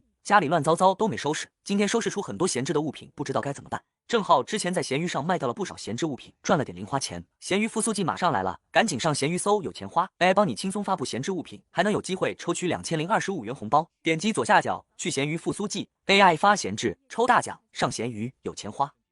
老夫人心里是高兴的，但嘴上却是还说这样不合适吧？我们用膳却不叫安月过来。无碍，病殃殃的，倒不如不来，让他待在自己清无院吧。听到叶京晨说不用林安月过来，唐冉心里也很高兴。我做了些吃的，让丫鬟给嫂嫂也送去一些吧。不必。随后叶京晨又看向叶云墨，你母亲的身体虽然好了，但太医的意思还是要静养，以便不必日日过去请安了。膳食十分简单，都是一些普通的家常菜。叶京晨用完之后便要离开。晨儿，天都黑了，雪又这样大，你和冉儿一起走吧，让雨墨留下来陪陪我。若是晚了，今日就让他在这安福院住一晚。老夫人这话的意思有些过于明显了。不用的，老夫人，冉儿还想陪你一会儿的，让王爷去忙吧。天黑，你一个人我是不放心的。昨日你不是还差点摔倒了吗？真的不必，我走吧。叶京晨皱眉开口，随即转身往外。唐冉眼露惊喜，立刻跟上。清武院里，林安月正在看书。对于花颜带来的消息，林安月嗯了一声，算是听到了，把花颜急得不轻，坐在矮凳边碎碎念着。老夫人这目的是越来越明显了，这是要撮合王爷和唐姑娘吗？已经这么明目张胆了吗？与竹轩离老夫人安福院很远吗？一路长廊，过个拱门就到，怎么就要送了？王爷居然还真的去送，这算什么啊？林安月充耳不闻，翻了一页书。王妃，老夫人这是要给王爷纳气吗？你也不管。花颜，你吵到王妃了。林安月终于将视线从书里转移到花颜脸上，忍不住笑。上次李伯伯来让你看的书，你看完了没有？那你还如此清闲啊？是李伯伯之前罚你罚的太少了。王妃，花颜是替您抱不平呢，您怎么还吓唬花颜？这怎么是吓唬？过几日你去帮我拿药，不见李伯伯吗？李伯伯不问吗？而且王爷那气不是正常的吗？我们大婚10年，只有世子一个孩子，那气也是应该的。花颜张了张嘴，一时间不知道该说什么。可奴婢就是觉得过分，王爷前脚去了安福院，唐姑娘后脚就去了，过后还要王爷送回玉竹轩，这不是故意的是什么？故意的也和我们没有关系。你若是真的闲，又不想看书，那你就去帮帮青竹，好让事情进展的更快一些。一些无关紧要的小事儿，就不要浪费你的精力了。打发了花颜，林安月继续看书，但莫名的书上的内容她看不进去了，脑海里都是前世今生叶京晨的所作所为。定然是最近叶京晨的从良影响了我。要相信狗改不了吃屎，有些东西可能被藏得有些深，但终究会露来出来。坚守好在自己就行，过好自己的小日子就行。想通之后，林安月果断地将医书收起来，翻身睡觉。被留在安福院的叶云墨，不管老夫人跟他说什么，他都有些心神不宁。离开书房，叶京晨去了明心小筑，见到叶京晨进来，下人们纷纷行礼，叶蓉也忙走过来。王爷。叶京晨一顿，看向叶蓉，他记得叶蓉早已经对林安月改口了，却称呼他为王爷。改口了，父亲。入家谱的事情就在这2日了，叫父亲也是应该的。你在做什么？回父亲，在练字。拿来给我看看。每天剪辑视频做太久了，想运动一下。最近刚好在闲鱼买了一双跑鞋，超划算的。现在闲鱼推出了全新正品运动潮鞋品牌闲鱼小黄盒，全新正品超低价。现在上闲鱼搜索小黄盒，还有机会抽免单，让你买到新衣好鞋。上闲鱼有钱花，大家快去看看吧。叶京晨这么一说，叶蓉顿时有些不好意思了。父亲，怎么了？我还没练好，等练好之后再拿给父亲检查。无碍，我知道你刚开始学习，只是看看而已。说着，叶京晨朝着书桌走去，看着上面散落的纸张，一页页的字体，实在是。你母亲没有为你准备字帖吗？准备了，只是我不小心将字帖弄坏了，就不敢跟母亲说。说完，叶蓉跪下，儿子知错，请父亲责罚。你说字帖被你弄坏了，如何弄坏的？练字的时候不小心碰倒了墨汁，毁了。闻言，叶京晨沉默，盯着叶蓉看了许久。他不了解叶蓉，但他有眼睛，清楚地看到书童的目光闪躲。你来说，荣少爷字帖哪儿去了？父亲，安静。书童叫霍寻，是林安月为叶蓉挑选的书童，一个没落世家旁支，看着有些胆小。回王爷的话，字帖的确是毁了，但不是荣少爷毁了。白日里是指过来了，说是要看，一不小心就倒上了墨，随后还给扔进了火炉里。我们少爷尝试着抢救，但是没救下来，手还烧伤了。叶京晨朝叶蓉的手上看去，果然看到手被包扎起来。伤得可严重？不严重，只是稍微熏了一下而已。于墨来了，你怎么不告诉我？世子本来只是过来看看，字帖不是故意弄坏的。他心里应该是有些不舒服，我会去找他聊。但今日的事情是他做错了，我也会让他来跟你道歉。字帖我会再为你选合适的，在那之前，你的字为父亲自教你。说完，叶京晨便走了。叶蓉看了霍寻一眼，蹙眉。今日的事情不许告诉母亲。可王妃一定会知道的，王妃对少爷本就重视，字帖一事不过是早晚知道罢了。那就等母亲知道了再说，你不许主动动题。是，少爷。等过2日，有了新的字帖，你便也和我一起练字，或侠。是，多谢少爷。但你以后要听我的话，我不许你告诉母亲的事情，你一个字都不许说，可以做到吗？做得到，我是少爷您的书童，自然是要首先听您的。王妃也是这个意思，只要不危及您的生命，都是以少爷您的命令为先。这是母亲说的。是，王妃说了，我与少爷才是一荣俱荣，让我时刻清楚自己的主子是谁。听到这话，叶荣笑了，看向霍寻的目光都是真诚了几分。少爷放心，奴才知道的。王爷可要去看看世子？暂时不必，明日派人去跟世子说一声，这几日我会抽查他的功课。是，王爷。小厮跟在身后应着，目送着叶京晨回了书房，才小跑的朝妻子阁而去。父亲要检查我的功课，怎么这么突然？回世子的话，奴才不知，只是王爷这般交代了，还请世子好好准备。倘若没有旁的事，奴才告退了。说完，小厮行了礼之后快速离开。见状，叶云墨皱眉，身边的宋妍便小声的开口：“如今换的这一批也太不会做事了。世子您话都没有问完呢，还是从前那批人用着顺手？之前那批人呢？都被王爷送到庄子上去了。”每天剪辑视频做太久了，想运动一下。最近刚好在闲鱼买了一双跑鞋，超划算的。现在闲鱼推出了全新正品运动潮鞋品牌闲鱼小黄盒，全新正品超低价。现在上闲鱼搜索小黄盒，还有机会抽免单，让你买到心仪好鞋。上闲鱼有钱花，大家快去看看吧。宋妍说，而后抬头看了看叶云墨的脸色，随后扑通一声跪下：“世子，您救救奴才的祖母吧！祖母被送到了庄子上，也不知道是谁递了话过去，说祖母是罪奴，在庄子上人人都能欺负，如今已经是最底层的奴役了。世子，祖母也照顾了您许多年，就求您看在这些年的情分上，让祖母的晚年不要过得这么凄惨，求求您了。”你说什么？花嬷嬷居然在庄子上被欺负了？不是说只是调离了妻子阁吗？咱们妻子阁的下人都批发卖出去了，只有几个老嬷嬷看在年纪大的份上送上了庄子。可庄子那些地方，严哥看着宋妍红着眼眶，叶云墨心里也很难受。自他记事起，宋妍就在他身边，先是小厮，后来是书童，感情深厚是肯定的。你放心，我一定想办法让花嬷嬷回来。我明日就去求祖母，只要是祖母开口，父亲定然也不会阻止他。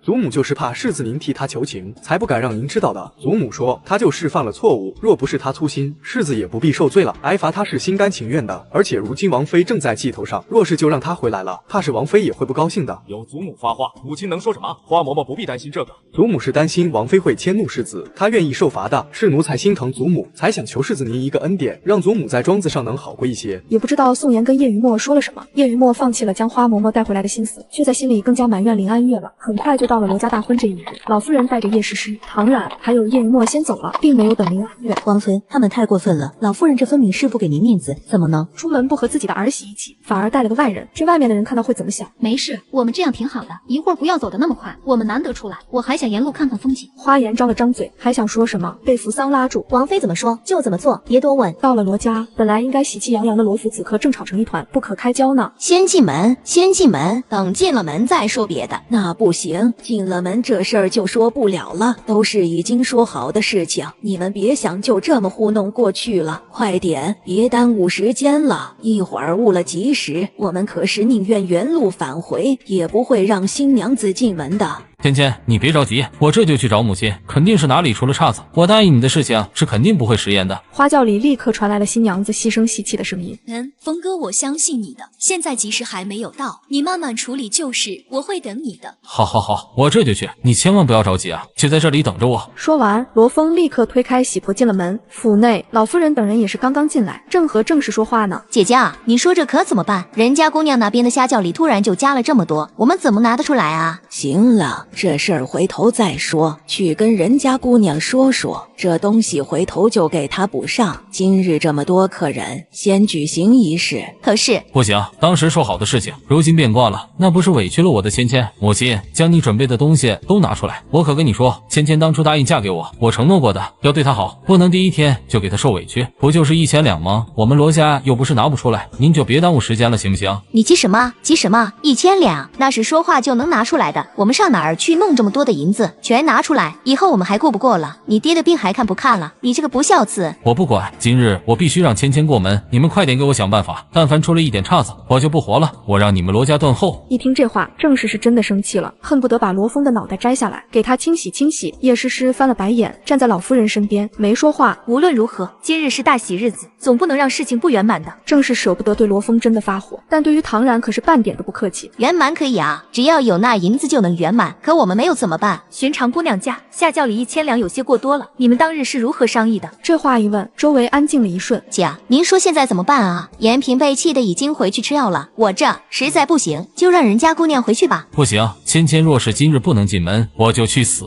见罗峰激动，老夫人连忙拉住他，一脸心疼。你这是干什么？我们这不是正在想办法吗？你就那么喜欢那个芊芊？喜欢有什么用？1000两，皇宫贵族的下轿礼也不过如此，还把自己当成什么东西了？你闭嘴！我的芊芊就是重要，1000两怎么了？1万两我们也能给。姑母，您就说您帮不帮？若是不帮，芊芊今日走，你们呢？明日就给我收尸。呸呸呸！你胡说八道什么呢？你姑母怎么舍得你出事？今日定然是会帮你的啊！这话一出，旁边的唐冉便明白了，很明显，罗家这话是想要最后捞一笔。见老夫人为难，叶诗诗压下心里的烦躁，上前一步，柔声细语的开口：“老夫人，今日天大地大，新人最大，无论如何，婚礼还是要继续的。银票我没有，但是我这只镯子是上好的羊脂紫玉，价值1000金，罗家嫂嫂定然会喜欢的，不如就去试试。”正是还没说话，罗峰已经一把接过了镯子。好，这镯子好看，芊芊戴着定然是好看的，我这就去让芊芊看看。罗峰又看向唐冉，十分不要脸的开口：“这东西最好使值这么多，若是耽误了我和芊芊，我可饶不了你。”唐冉气得差点一口气没顺过来。闭嘴，不许这么跟冉儿说话。冉儿妹妹是一番好意，你应该谢谢人家。胡说八道什么呢？那就谢谢冉儿妹妹了。说完，拿着东西就走，正是不好意思的笑笑。冉儿别在意啊，你罗峰表哥就是这个样子，但他心里是很感激你的。既然你真是谢谢你了。而唐冉这会儿有些笑不出来了，罗家到底是一家什么东西啊？老夫人劝着唐冉，满脸的柔和。冉儿，今日谢谢你，你又帮忙了。你放心，今日这事儿本来和你没有关系，等回去之后，我一定让林安月将你的东西补回去。每天剪辑视频做太久了，想运动一下。最近刚好在闲鱼买了一双跑鞋，超划算的。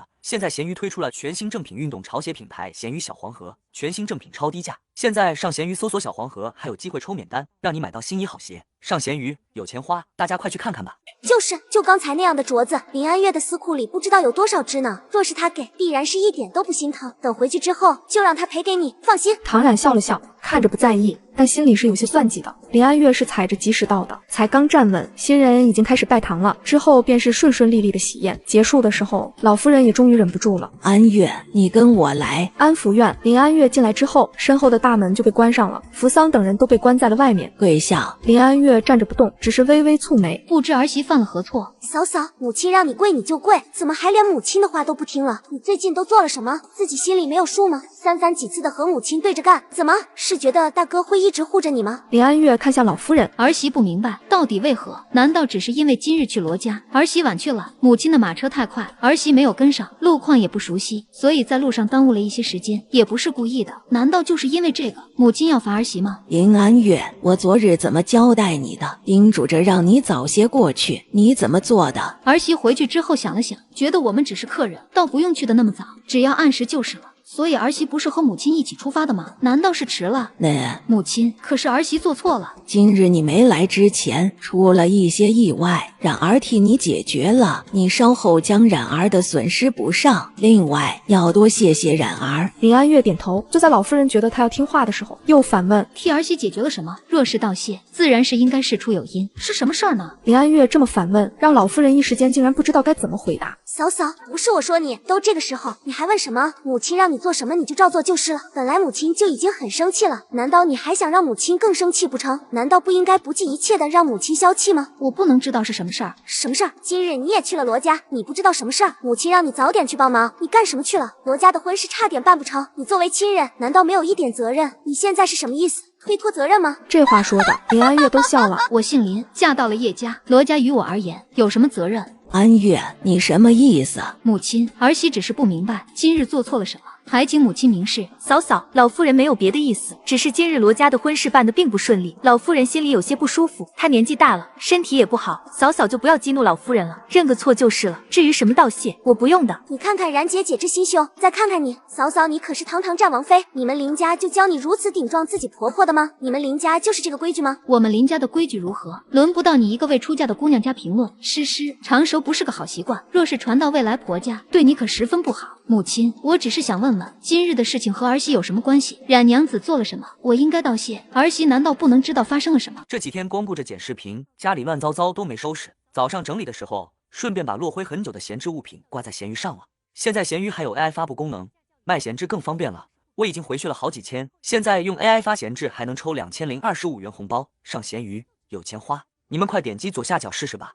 老夫人脸色铁青，到底也说不出来发生了什么。嫂嫂，你不要这样。虽然我去的稍微晚了点，但也听到周围人议论了，说是新娘子原地加价，下轿里要了1000两，若是不给就不进门。而后冉娘子给了这钱，母亲是就这件事情让儿媳道谢吗？看你什么都知道，刚才不过是在装傻而已。可是这和我有什么关系？下轿里不是我要的，原本就不该我给，冉娘子给了，道谢的难道不应该是罗家？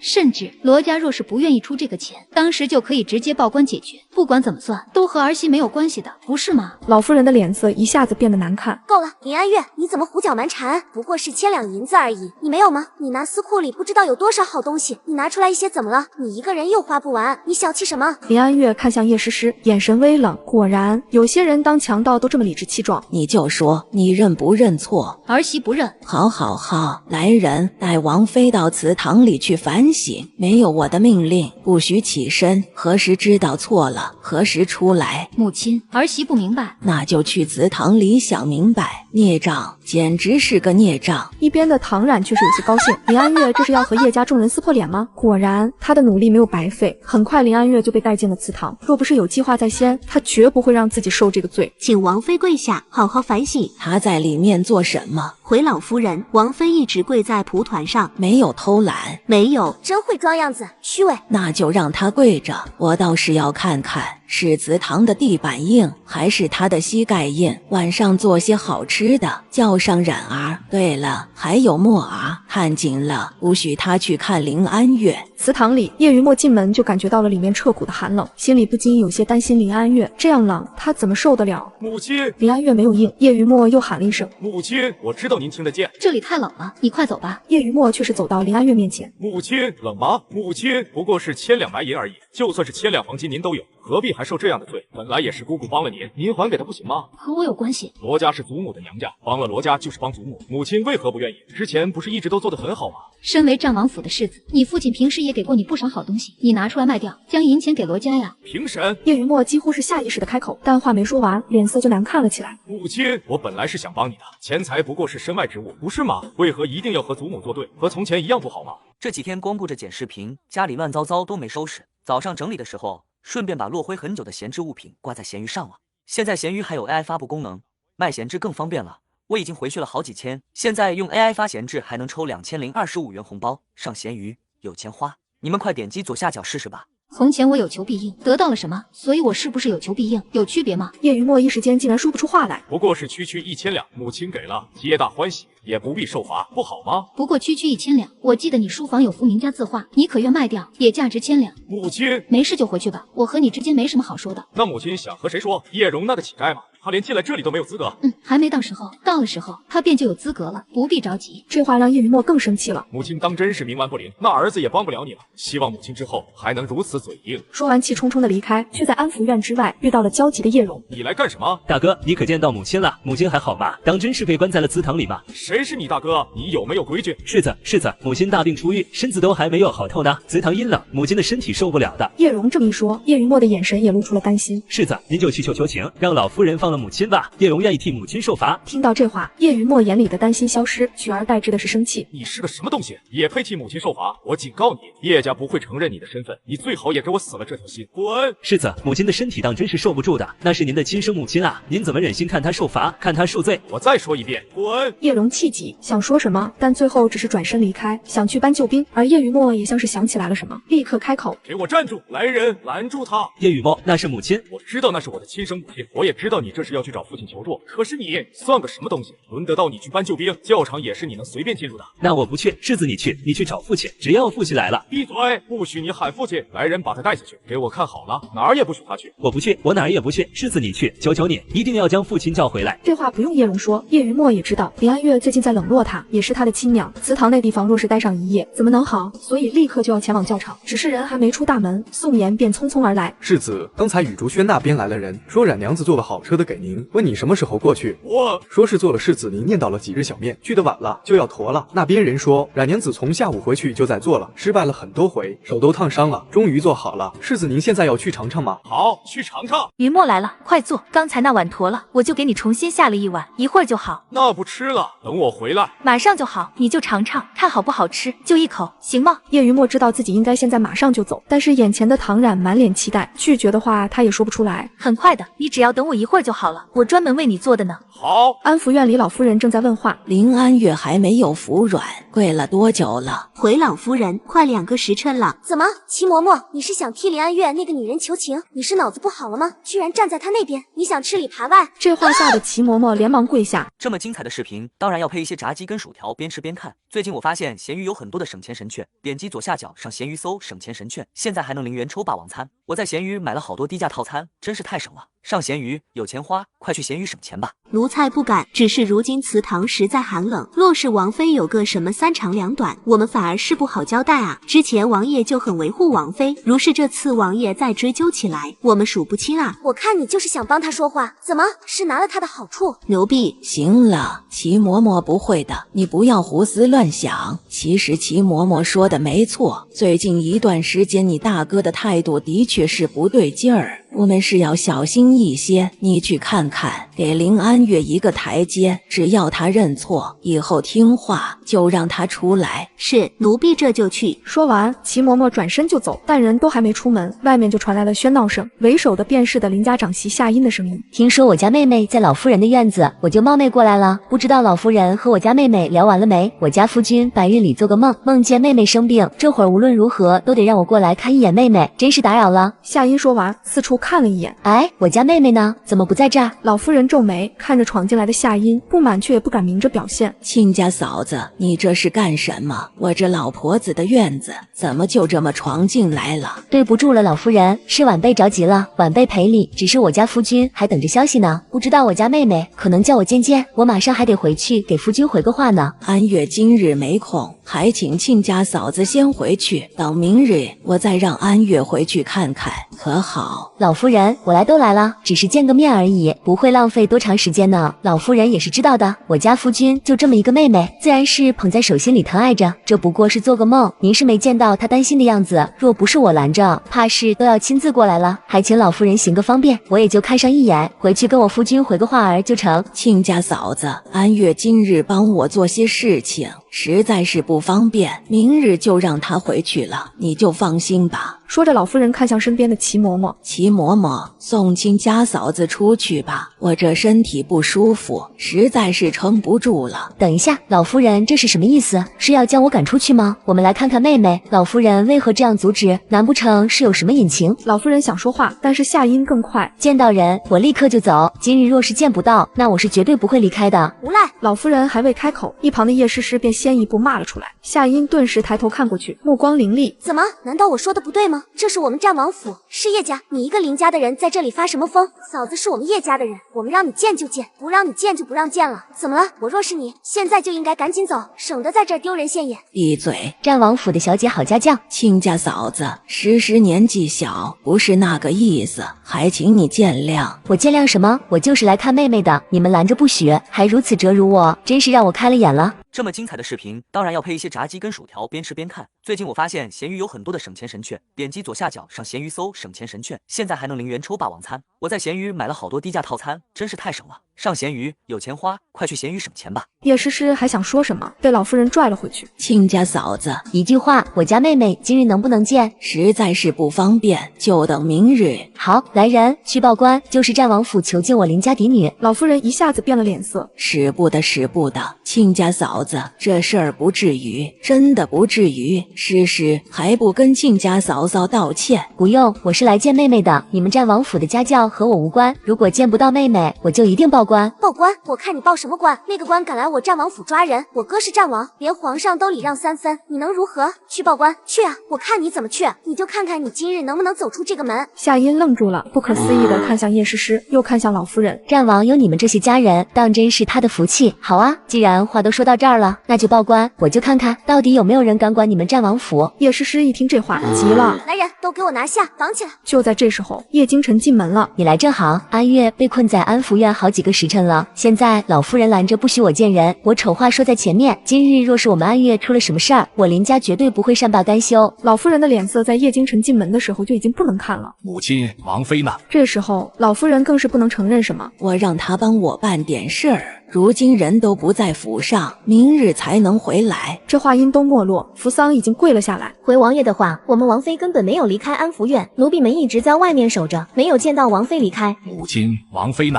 我说了，让她替我去做些事。你现在这是干什么？你是在逼供自己的母亲吗？老夫人就是打死不认。叶京晨的眼里露出失望，也不多话，转身离开。叶京晨，你不许去！见状，夏音连忙跟上。叶京晨冲进祠堂，见林安月倒在地上，叶京晨都能感觉到他身上的冰冷。安月，月儿，先离开这里，回清无怨。说完，叶京晨抱着林安月快速离开，抱着林安月边走边吩咐：去煮姜汤，请太医过来，将清无怨的地龙火炉烧得旺一些。母亲，你看大哥的样子，你看他将林安月宝贝的那个样子，他眼里哪里还有母亲您？老夫人沉着脸没说话。母亲，我要出去一趟，这2日就先不回来，等大哥消了气，您再接我回来啊。说完，不等老夫人回答，叶诗诗就要走，却被门外的青泽给拦了回来。抱歉，诗诗小姐，王爷有令，从现在起，安福院的所有人都不能离开院子。你什么意思？青泽，你疯了？这是安福院，是母亲的院子，大哥这是要囚禁母亲吗？属下只是奉命行事，还请小姐不要为难我们。说完，青泽派人将安福院围了起来。另一边的清无院，林安月昏迷不醒，夏音守在一边等着太医的诊治。外厅，叶云墨不知道什么时候过来的，脸色一直惨白，眼神里隐隐露出惊慌。他忍不住的开口问：最近忙着剪视频，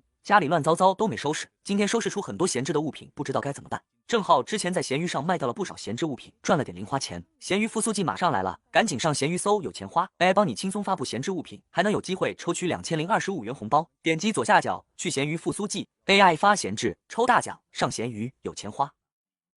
父亲，母亲她如何了？不知在祠堂跪了多久，我去的时候已经全身冰冷，没有意识了。忙碌了许久，李太医终于从里面出来，脸上带着怒气。之前才调理的有了成果，这一下子回到起点，你们战王府是要干什么？要把人折腾死吗？那就准备后事去吧。李太医，莫要开玩笑。我是开玩笑吗？刚才不是你把人抱回来的吗？你没有感觉他身体的温度吗？和死人有区别吗？你知道他之前劳累过度，老子花了多少时间多少药材才给他调理过来，他的药都还没完全断了，你看看呢。李太医，王妃的身体到底如何了？救回来了，但这身体没有个1年半载大概是好不了了，你就看着办。另外受寒严重，之后绝对会高烧，要时刻留意着，给我准备一间院子，我守2天。多谢李太医。叶京晨立刻说，稍微侧身喊了一声青泽。李太医先去休息，若是这边有情况，还要麻烦李太医的。李太医点点头，看着气走了。半夜，林安月果然是烧起来了，来势汹汹，整个人都烧得没有意识了。一直到天亮，林安月才将退了热，李太医也重新回去休息了。叶京晨看了一眼已经大亮的天，起身，刚好夏音从里面出来，满脸的疲惫。如何？暂时稳定住了。李太医说，只要不再反复高烧，就算是闯过去了。听到这话，叶京晨松了口气。那就好，那就麻烦嫂嫂你在这里照顾一下，我去就回。夏音大概知道叶京晨要去做什么，他若不去，他才不会善罢甘休呢。王爷看着叶京晨回头，才说：王爷您战功赫赫，是好事儿，但是在这京城里过于高调并非好事。您是聪明人，懂我的意思。这些年，王爷你也做得很好，从不炫耀什么，但身边的人也要多加约束，否则定然会出事。多谢。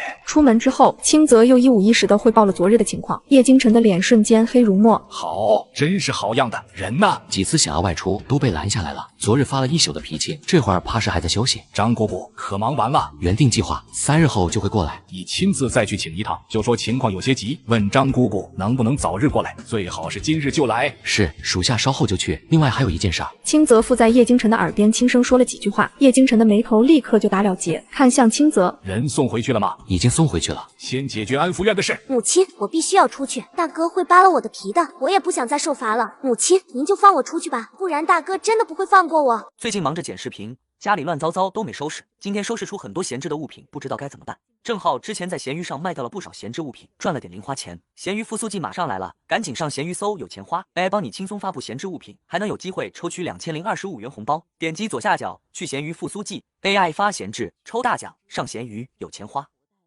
老夫人的心情也不好，从昨日起，安福院就被看守起来了，她出不去，外面的人也进不来。这回叶京晨怕是真的生气了。行了，闭嘴吧！你想出去倒是出去啊！你跟我说什么？是我拦着你。母亲，你昨日说的那都是什么话？若是传出去，可知会给我战王府带来多大的麻烦？谁敢传出去？这府里的下人出去敢多说一个字吗？那个夏音也不敢。我们可是姻亲，我们出了什么问题，他离家跑得掉？母亲您担心什么？让他说他都不会说，有什么可担心的？而且我们也没有做错，林安月手里的嫁妆数都数不清，一直攥在自己手里干什么？本就应该拿出来给我们大家用。前些年他不是一直这样吗？怎么就现在不行了？这不是自私是什么？母亲罚他有什么错？老夫人没说话，脸色阴沉不好看，却没有反驳。母亲，大哥最近也太过分了，总是向着林安月，您倒是想想办法呀，不能让大哥把一颗心都挂在他的身上。从前正说着话，老夫人突然抬腿踹了叶诗诗一下，叶诗诗皱眉，母亲您干什么呀？踹我！身后传来脚步声，叶诗诗顿时浑身僵硬了起来。大哥，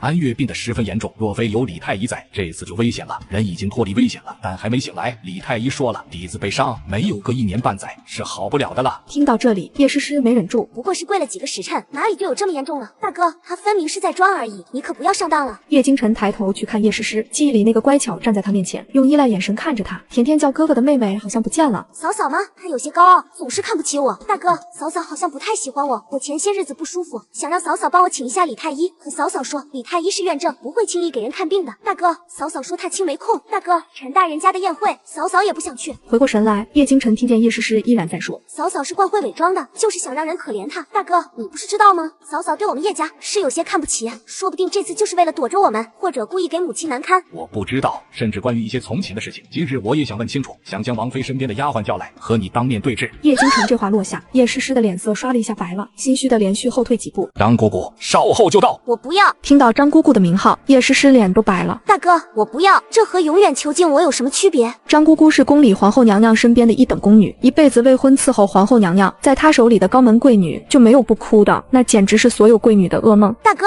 就为了一个林安月出气，你要把我交给张姑姑？你知道不知道张姑姑是什么人？你知道不知道京城多少贵女提到张姑姑怕得瑟瑟发抖，有些甚至产生阴影，一辈子都不敢入宫了。但不管叶诗诗说什么，叶京晨都好像是打定了主意一般。最后老夫人也忍不住的开口，晨儿，你这样太过分，那个张姑姑要么和张姑姑学规矩，要么回太许县，2选1。最近忙着剪视频，家里乱糟糟都没收拾，今天收拾出很多闲置的物品，不知道该怎么办。正好之前在闲鱼上卖掉了不少闲置物品，赚了点零花钱。闲鱼复苏季马上来了，赶紧上闲鱼搜有钱花 AI 帮你轻松发布闲置物品，还能有机会抽取2025元红包。点击左下角去闲鱼复苏季 AI 发闲置抽大奖，上闲鱼有钱花。这话出，叶诗诗和老夫人都愣住了，两人都没有想到事情会这么严重。叶京晨这是容不下他了吗？大哥，我是你亲妹妹。就因为是亲妹妹，所以知道昨日你说的那些话，若是不约束，早晚会叶家带来灭顶之灾。母亲不觉得吗？这话老夫人答不上来。母亲应该是不觉得，毕竟昨日她喊出这些话的时候，母亲连阻止都没有。晨儿，母亲，京城并非战王府一家独大，且容儿子提醒一句，战王府在京城毫无根基，算不得什么高门大户。老夫人的脸色十分难看。儿子以为母亲知道这些，这么多年才不参加京城的宴会，更加知道若是没有安月带着，诗诗多期待的那些贵女们的圈子，她连进去都找不到门路。母亲觉得诗诗该学规矩吗？闻言，叶诗诗立刻看向老夫人。母亲，但老夫人说不出求情的话。比较起来，为了一个女儿去得罪儿子的事情，她不能做。叶京晨的目光这才转向叶诗诗。等张姑姑来，也会顺便接手你的院子。自张姑姑来到开始，碧梦阁的一切调度，听从张姑姑的安排，当然也包括收拾你的私私库。叶诗诗一下子瞪大了眼睛，大哥，不属于你的东西被拿走也是应该的。叶京晨起身，居高临下的看着叶诗诗，这是我最后一次警告你，你嫂子的嫁妆你不要再惦记，一分一厘都不行。若再有一次，我便当成偷窃，将你送去官府。叶诗诗，记住我的话了吗？眼看着叶诗诗被带回闭梦阁，老夫人张了张嘴，正要说话，叶京晨已经开口了。母亲，王府后院开销我不太清楚，但我想着那些产业的收入也是够了，没有必要让王妃用自己的嫁妆贴补，对吗？儿子不想日后外面传出我占王府霸占了王妃的嫁妆。刚才的话说是诗诗听，也是说给府上的任何一个人听，不然下场一样。母亲可认同？老夫人只能用咬牙点头。那么现在母亲可以跟儿子说说王妃为何受罚。臣儿，你这是还要指责母亲？难道身为她的婆婆，我连小小的惩罚她都不可以吗？所有事出皆要有因，王妃受罚也应该有，母亲不能告知吗？母亲若是不愿意说，儿子自然也能自己问，只是那样的话可能结果就不好看了。叶京晨，那儿子之后还有事情，还请母亲不要浪费时间，直接告诉儿子发生了什么事儿。自然的，老夫人不愿意说。叶京晨等了片刻，随后招手叫来了一名侍卫，在叶京晨的示意下，侍卫一五一十地还原了昨日发生的事情。怎么了？你是想要指责你的母亲吗？那是你表兄，我们帮忙有什么不应该？最近忙着剪视频，家里乱糟糟都没收拾，今天收拾出很多闲置的物品，不知道该怎么办。正好之前在闲鱼上卖掉了不少闲置物品，赚了点零花钱。闲鱼复苏季马上来了，赶紧上闲鱼搜有钱花 AI 帮你轻松发布闲置物品，还能有机会抽取2025元红包。点击左下角去闲鱼复苏季 AI 发闲置抽大奖，上闲鱼有钱花。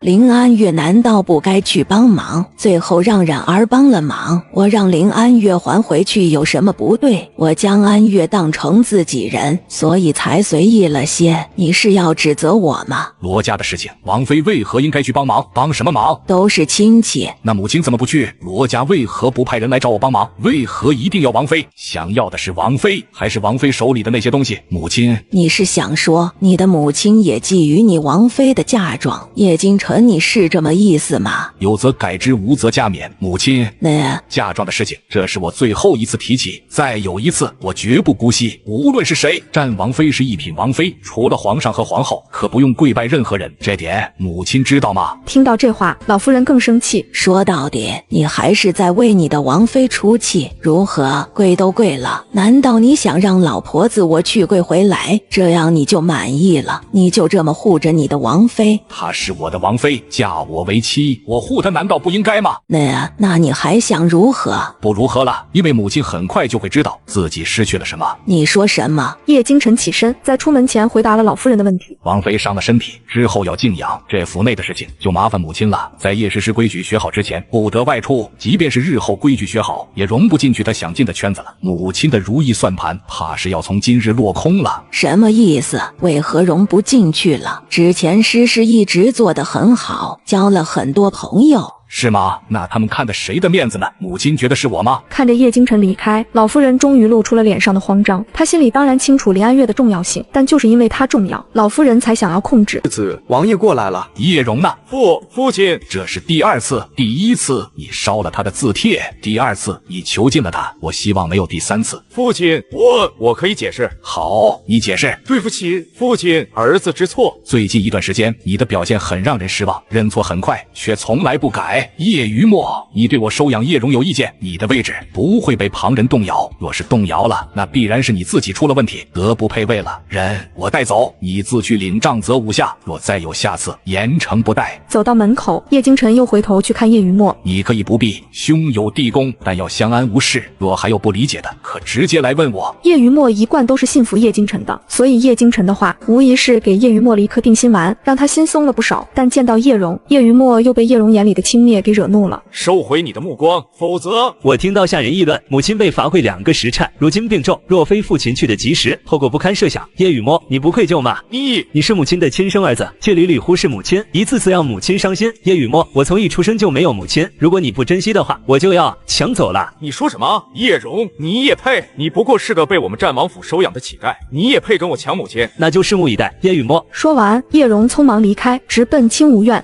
怎么会呢？剧情怎么和书里的不一样了？叶京晨从来不喜林安月，对这个王妃的感觉也不过是听话而已。知道林安月被母亲责罚，也只觉得是林安月做错了什么，想着小惩大戒而已。唐冉的嘴里念念有词，又忍不住的反问：那昨日为何不一样了？叶京晨为何会突然来救人？唐冉盯着手里的纸张，快速的在上面寻找什么，但是最后却只是更加烦躁。到底为什么呀？叶京晨不但亲自来救人，还为了林安月和老夫人母女翻脸，这在原剧情里的根本没有啊，为什么会出现？谁也不知道。唐冉是个穿书者，他穿进了这部小说里，成了里面一个无关紧要的路人甲。书里的唐冉顶着乔姨娘的女儿的身份，却一事无成，除了享乐没有丝毫志气，最后被乔姨娘遗弃，碌碌无为而死。他想露脸，他想取代女主，所以他觉醒之后的第一件事就是听从乔姨娘的安排，去接近叶京晨。历时1日1夜，林安月终于醒了，第一眼便看到了守在他身边的夏音，熬得眼睛都红了。谢天谢地，你可算是醒了。李伯伯说了，烧退了，人醒了就没事了。你现在感觉怎么样？可还饿？那么久没吃东西了，不饿才奇怪呢。见林安月要起身，夏音连忙帮忙将人扶起。但是刚醒，只有清粥，你先吃点养养胃，等缓过来了再吃别的。好，你这次真是吓死我了。叶京晨将你抱出来的时候，你浑身冰冷，我甚至都感觉不到你的呼吸了。看着你高烧不退，我都想不管不顾的将你带回林家。什么亲家，什么规矩的。但是叶京晨事情处理的还算叫我满意，他将张姑姑请来，去教叶诗诗规矩了。如今才1天，站在碧梦阁的门口，都能听到里面的哭声。老夫人那边，叶京晨也发了火，听说老夫人气得不轻，已经1天没吃东西了，母子俩闹得十分不愉快。叶京晨还交代，让你好好养好身子，堂弟都不用管，他自会安排好，以后不会让那些人烦你了。夏音说着话，林安月就安静的听着，头微微垂着，不知道在想什么。月儿，我知道你受了委屈，但女子想要立足，终究是离不开身旁这个人。若是可以，好好聊聊。拍了拍林安月的手，夏音笑了笑，行了，你醒了，我也就放心了。这就回去给你大哥回个话，让他和父亲安心。你等多养上几日，也回去看看，只有看到你，他们才能彻底放心呢。好，过几日就回去，也该回去了。外面王爷还等着的，我这就让他进来了。月儿，还是那句话，若是可以，好好聊聊。好，嫂嫂放心，路上小心。目送着夏音离开，林安月陷入沉思。其实她心里很清楚，夏音说的没错，在如今这个环境下，女人终究还是需要依附男人。正想着，叶京晨的声音出现在内寝。李太医说，你这次受凉情况比较严重，需要好好养着才退热，不必多礼。让王爷担心了。这次的事情，应该我对你抱歉，母亲对你的惩罚过重了，且我了解的事情，她并不在理。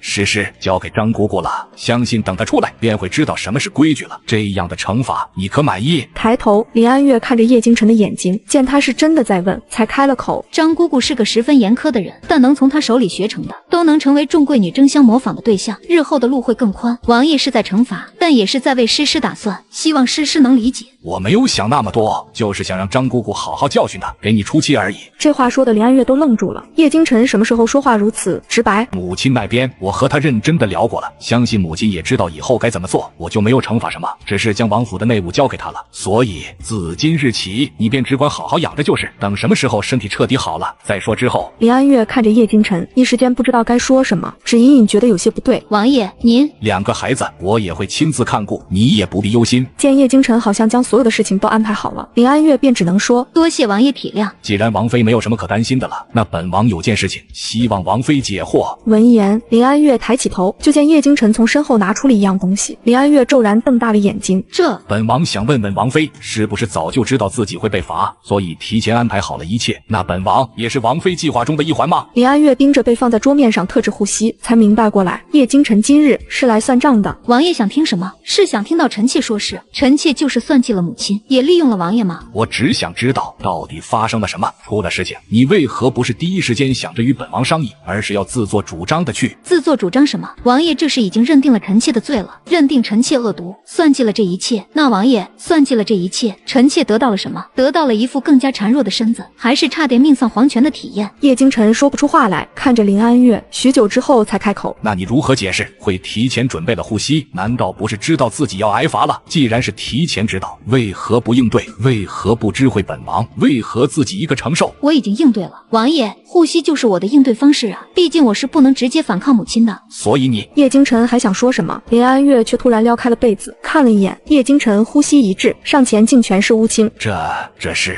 臣妾罚跪是时常有的事情，日子久了再去安福院的时候，臣妾都会稍稍准备一下，没有别的意思。就是想不被所有人知道我这个战王妃又被罚了而已。叶京晨说不出话来，他怎么也想不到会是这样的情况。所以王爷对臣妾的回答满意吗？除了护膝之外，可还有什么让王爷误会了？王爷不妨一次性说完，免得之后再说不清楚。叶京晨沉默了好一会儿，才开口：你的腿，母亲为何会罚你？很多原因，未能在为叶家开枝散叶是其一，也是最重要的。余下的便是请安晚了，大事小情安排不合理，亦或者世子病了，都会被罚。那你为何从未提起？自然是因为王爷您从不在意啊。且不说王爷忙碌，很少回府，纵然回来了，看到臣妾行动不便，可问过一句，还有王爷的军营，我们也是去不得。王爷也记得吧？叶京晨张了张嘴，也记了起来。当初王妃生病，扶桑去教场请他，被他以闲杂人等不可靠近教场为由赶了回来。那次回来后，母亲罚了扶桑杖责20，罚我贵族2个时辰。在那之后，我的人再没有出现在教场附近。王爷想起来了吗？对面的叶京晨说不出来话。那段时间大概持续了4年左右。等王爷教场那边没有这样忙了，世子也快3岁了。似乎是知道叶京晨在想什么，林安月继续说：这之后，王爷便开始上战场，少则半年，多则1年。我们不见面都是常有的。即便是王爷留在京城，也给臣妾立了规矩，非初1、15，尽量不要打扰。不知道这些，王爷都还记得吗？最后，叶京晨几乎是从亲吴院里落荒而逃。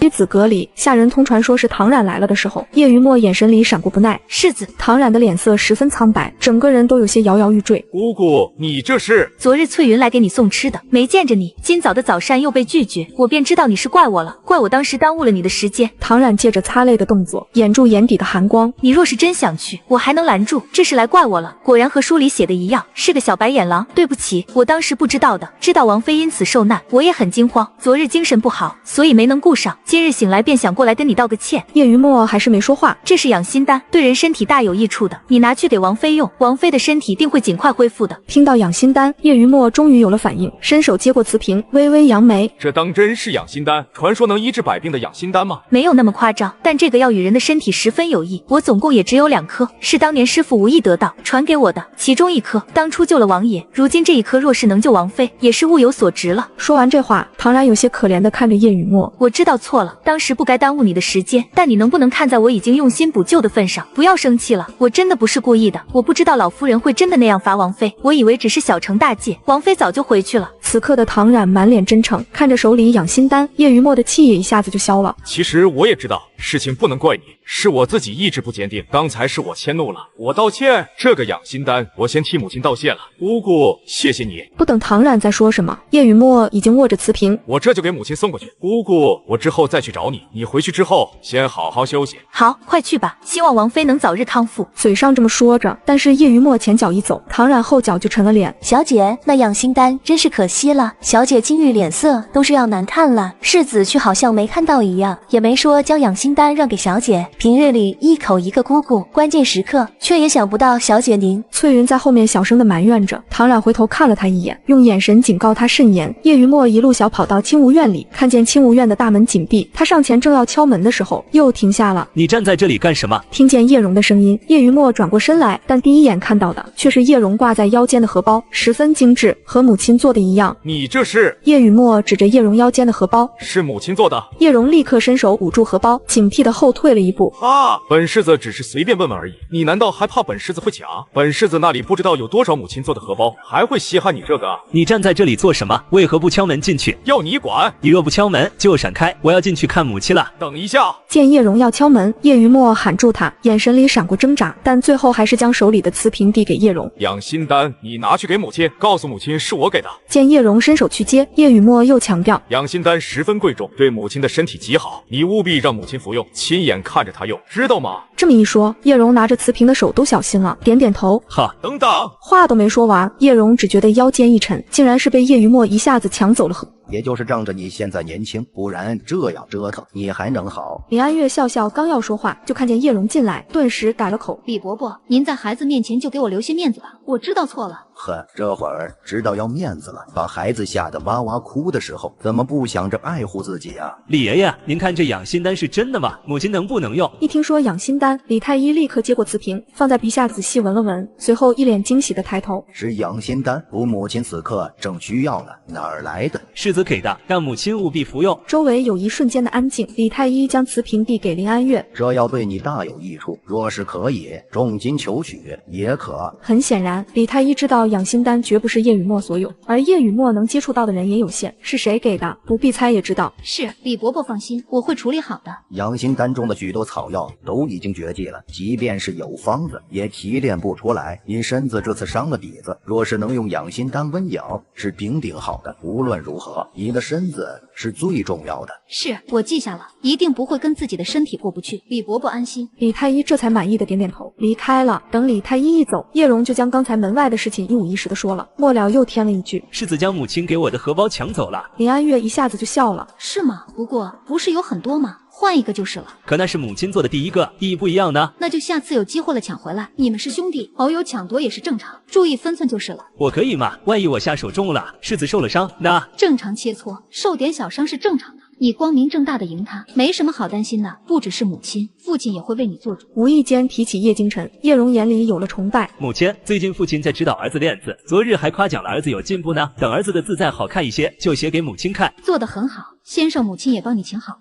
和世子一样，是陈夫子，到时候你们就一起去上课。听到陈夫子的名讳，叶蓉的眼睛又亮了。多谢母亲，儿子一定会好好学习的。叶蓉在清武院用了膳才离开。林安月懒懒地躺回榻上，问身边的扶桑：王爷可定下了什么时候给蓉儿上族谱？原本定的是昨日，但王妃病重，这事儿就耽误了，还没有另外定下时间。蓉儿若是想跟着陈伯伯，还需要有个合适的身份，才能不落人口舌。得催一催王爷了，过2日请王爷过来用膳吧。对，王妃。青竹那边又有消息传来了吗？青竹说一切顺利。听到一切顺利，林安月终于笑了。我就知道青竹不会让我失望的。传回来的消息也同样给嫂嫂一份，另外交代问兰务必保护好嫂嫂。王妃放心就是，按照计划，等过几日王妃回去，花颜也会找个理由留在少夫人身边，保护少夫人的膳食。好，最近就辛苦你们了。为了叶蓉的事情尽快落实，林安月觉得应该和叶京晨示个弱，毕竟不能耽误了叶蓉。当听说这2日唐冉的动作多了起来，和叶京晨时不时就来个偶遇的时候，林安月从心里有些松了口气。那你就趁着2人见面的时候，随便邀请一下王爷，等王爷多拒绝几次，面子上给足了，再提一下蓉儿的事情，大概也就顺理成章了。这2日的雪下的有点大，等雪停了，我们就回家去，将蓉儿带回去认认人。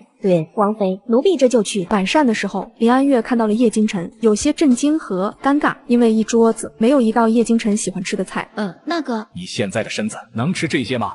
如果我没记错的话，李太医交代了，最少半个月内你都只能清淡进食，这些都不能吃，除了这个汤，其余都换了。林安月皱眉，正想说什么，叶京晨又说：给王妃准备的清淡一些，这些让我尝尝。不行。为何？你不能食辣，会过。说到一半，林安月似乎想起了什么。王爷不喜辣食，何必折磨自己？这些东西王爷不让吃，臣妾不吃就是了。撤了吧。叶京晨平时在生活里并不是细心的人，但这会却明显感受到了林安月的委屈。不是我不让吃，是李太医不让吃。王妃若是计较，我们可以请李太医过来问问。李太医忙碌，哪有时间日日往战王府跑？我不吃就是了。我尝尝，我知道肠胃会不适，只是浅尝2口。说着，叶京晨拿起筷子要试，被林安月阻止了。吃完之后，王爷不是肠胃会过敏，轻一些会让你疼痛一夜，重一些会上吐下泻，到时候整个王府都不得安生。闻言，叶京晨收回了手。抱歉，我没想这么多，我只是以为这些是你特意准备的，惩罚我之前不清楚情况，口无遮拦的误会你。臣妾没有那个意思，是王爷想多了。王爷的身体安危重要，无论何时都不该随意折腾。你让我来用膳，就是为了叶蓉的事情。臣妾只是觉得这件事情之前被耽误了，所以想再确认一下时间。若是没有这件事情，你是不是就不会想起来我？王爷这话是什么意思？你这么关心叶蓉，怎么这么长时间都没有听你问一声叶雨墨？那才是你的亲儿子，似乎从醒来到现在你都没有问过。臣妾记得王爷的话，日后世子的一切都由王爷您负责，臣妾不敢插手。是吗？就是因为我的一句话，你就彻底不管叶雨墨了吗？那若是我现在说叶蓉，也不需要你过问的。林安月看向叶京晨，察觉到了他此时的怒火，决定先顺着他。若是王爷也能兼顾蓉儿，臣妾自然听从王爷的话。只是蓉儿如今刚刚入门，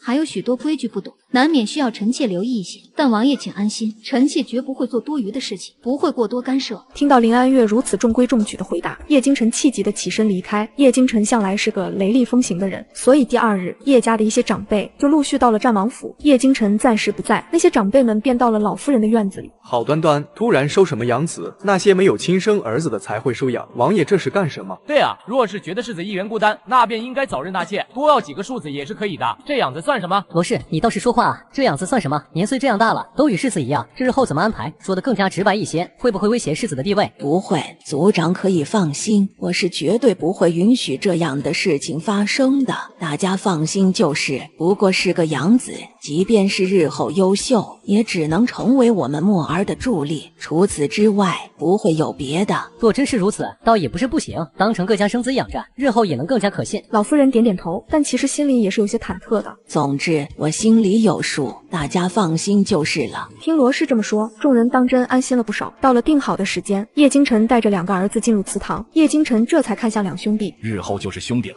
不强求你们情同手足，但我叶家也不允许自相残杀，一旦发现，逐出家门。是啊，父亲，儿子记下了。儿子明白，请父亲放心。安排好一切，叶京晨也直接去了教场，直接就走了。对，轻则来的匆忙，不知和王爷说了什么，王爷策马就离开了，看着好像是教场那边有要事，明日便可以让蓉儿去上课了，你盯着点，看他还缺什么，及时补上。另外，明日我们就回林家，那幅说好的字画也得拿回来去送给陈伯伯了。那奴婢这就去收拾一下，明日好早些出门。母亲这么早就回祖父家了，也不通知我。此时的叶雨墨扑了个空，这一幕刚好被唐冉看到。小姐，我们可要上去安慰一下世子。不用，就让他生气的久一点，怨恨才会多一点。在林家没有待得多久，林安月就回来了，只是这次随着一起回来的就只有扶桑和青竹。花颜按照原计划留在了林家。怎么，母亲是看到儿子不开心吗？还是母亲心里想着只有叶蓉一个儿子就够了？林安月没说话，低头去看叶蓉。刚才不是说夫子留了很多作业吗？去吧，晚上到母亲这里来用。叶蓉看了一眼叶雨墨，又看看林安月，才点点头。是母亲。听到叶蓉对着林安月喊母亲，叶雨墨皱起眉，不满地瞪了叶蓉一眼。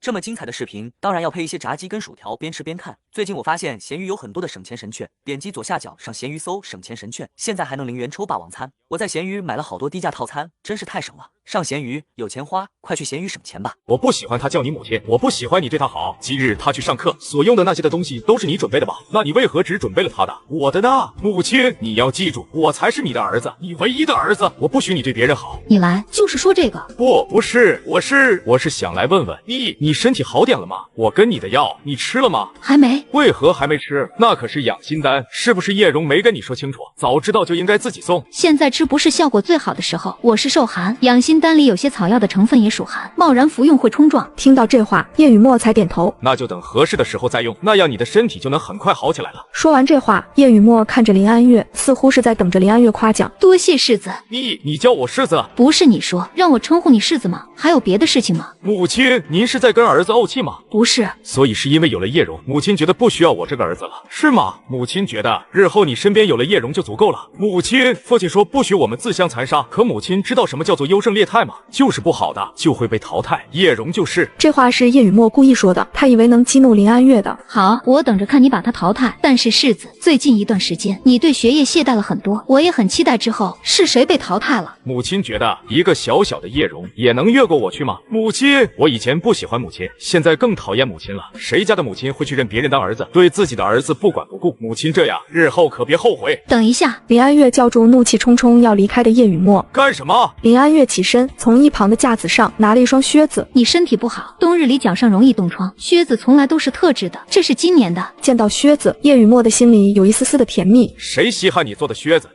不是我做的，是你院子里专门的绣娘，绣工比我好多了，做的也精致，你可以试试。叶雨墨嘴角的笑容僵住，转头恶狠狠地看着林安月。我说了不用，谁需要你假好心？以后你就关心你的养子吧，本世子才不需要你。说完，气冲冲的就走了。世子这是怎么了？不知道，这靴子他不要，就给蓉儿送过去吧，大小应该是差不多的。这不是王妃特意让绣娘给世子做的吗？里面都加厚了的。他不想要，那你就留意一下，看他最近需要什么，就安排上。养心丹十分贵重，总不能白拿的。王妃，世子他好像哭了，奴婢刚才会有人安慰他的，没事。林安月说完便自顾去休息了。扶桑终究是不放心，紧跟着叶雨墨追出去，就见叶雨墨直接就去了雨竹轩。姑姑快进去吧，外面冷，今日多谢姑姑了。跟姑姑客气什么？我们可是一家人，天黑路滑的，你要小心一点，明早过来用膳。好。将唐冉推进门，叶雨墨转身就看到了从角落里走出来的扶桑，顿时皱了眉。谁让你来的？奴婢下午丢了东西，寻了一会儿，这就回去了。听见不是林安月让扶桑来，叶雨墨的脸色更难看，瞪了扶桑一眼就走。姑姑说的对，我是世子，是王府未来的主人。这么精彩的视频，当然要配一些炸鸡跟薯条，边吃边看。最近我发现闲鱼有很多的省钱神券，点击左下角上闲鱼搜省钱神券，现在还能0元抽霸王餐。我在闲鱼买了好多低价套餐，真是太省了。上闲鱼有钱花，快去闲鱼省钱吧。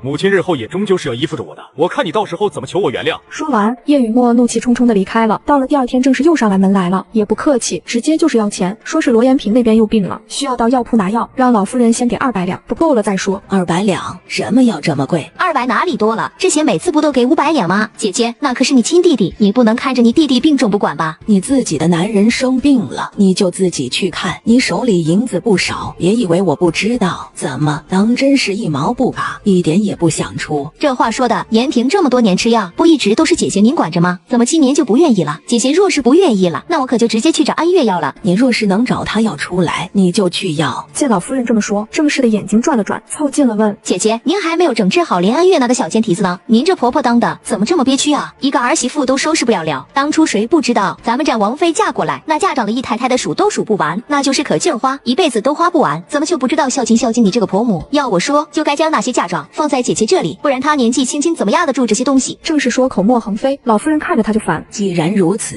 杨氏的那些嫁妆都在你手上，她的嫁妆也不少，怎么还让你来找我要钱？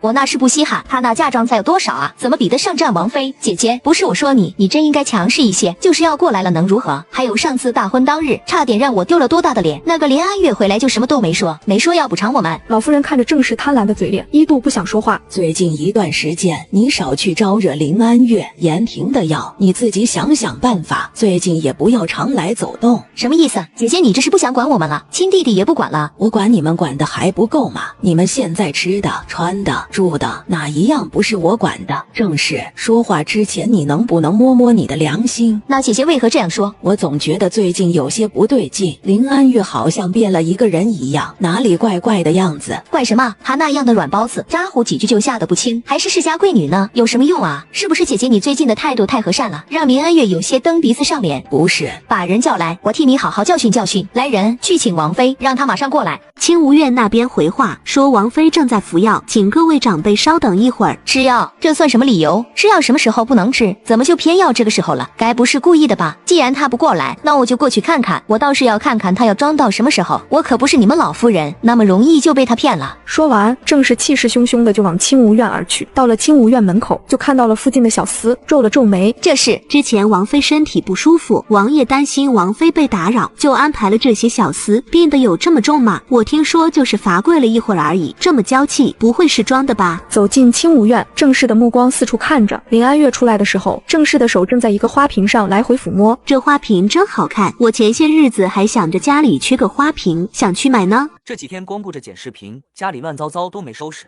早上整理的时候，顺便把落灰很久的闲置物品挂在闲鱼上了。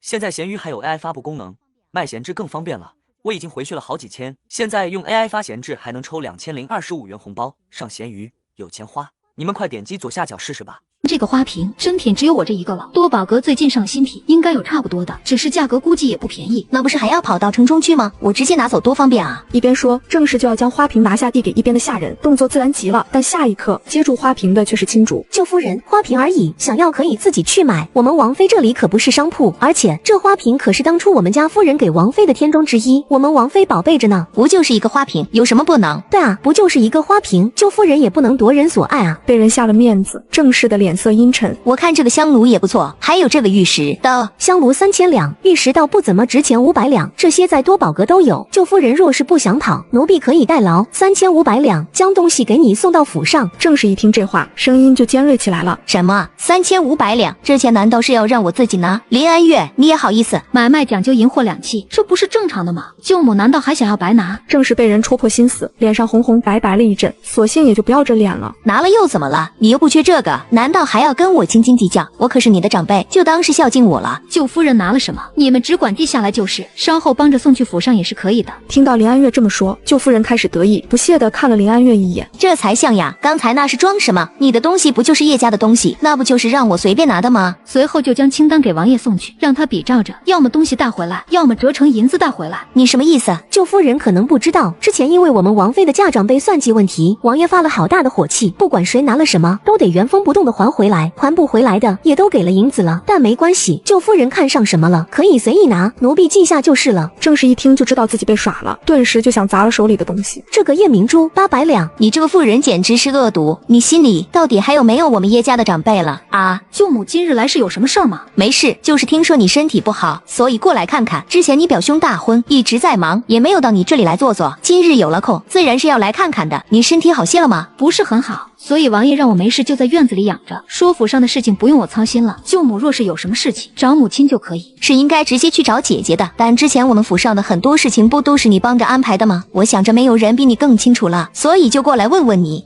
那舅母有什么想问的，就直接问吧。就是一些开销支出的事情。最近你表兄大婚，舅舅也得拿药，到处都是用银子的地方。我们家的情况你是知道的，难免会有难处，所以这不是来找你帮忙吗？你一贯都是大方的，想来是不会拒绝的，是吗？在我们叶家，你一直都是最大方得体的，我一直都是这么跟姐姐说的，我可没少在姐姐面前夸你啊。安月，那舅母的意思是想借钱，借多少？林安月关切地问着。这几天光顾着剪视频，家里乱糟糟都没收拾，早上整理的时候，顺便把落灰很久的闲置物品挂在闲鱼上了。现在闲鱼还有 AI 发布功能，卖闲置更方便了。我已经回去了好几千，现在用 AI 发闲置还能抽2025元红包，上闲鱼有钱花，你们快点击左下角试试吧。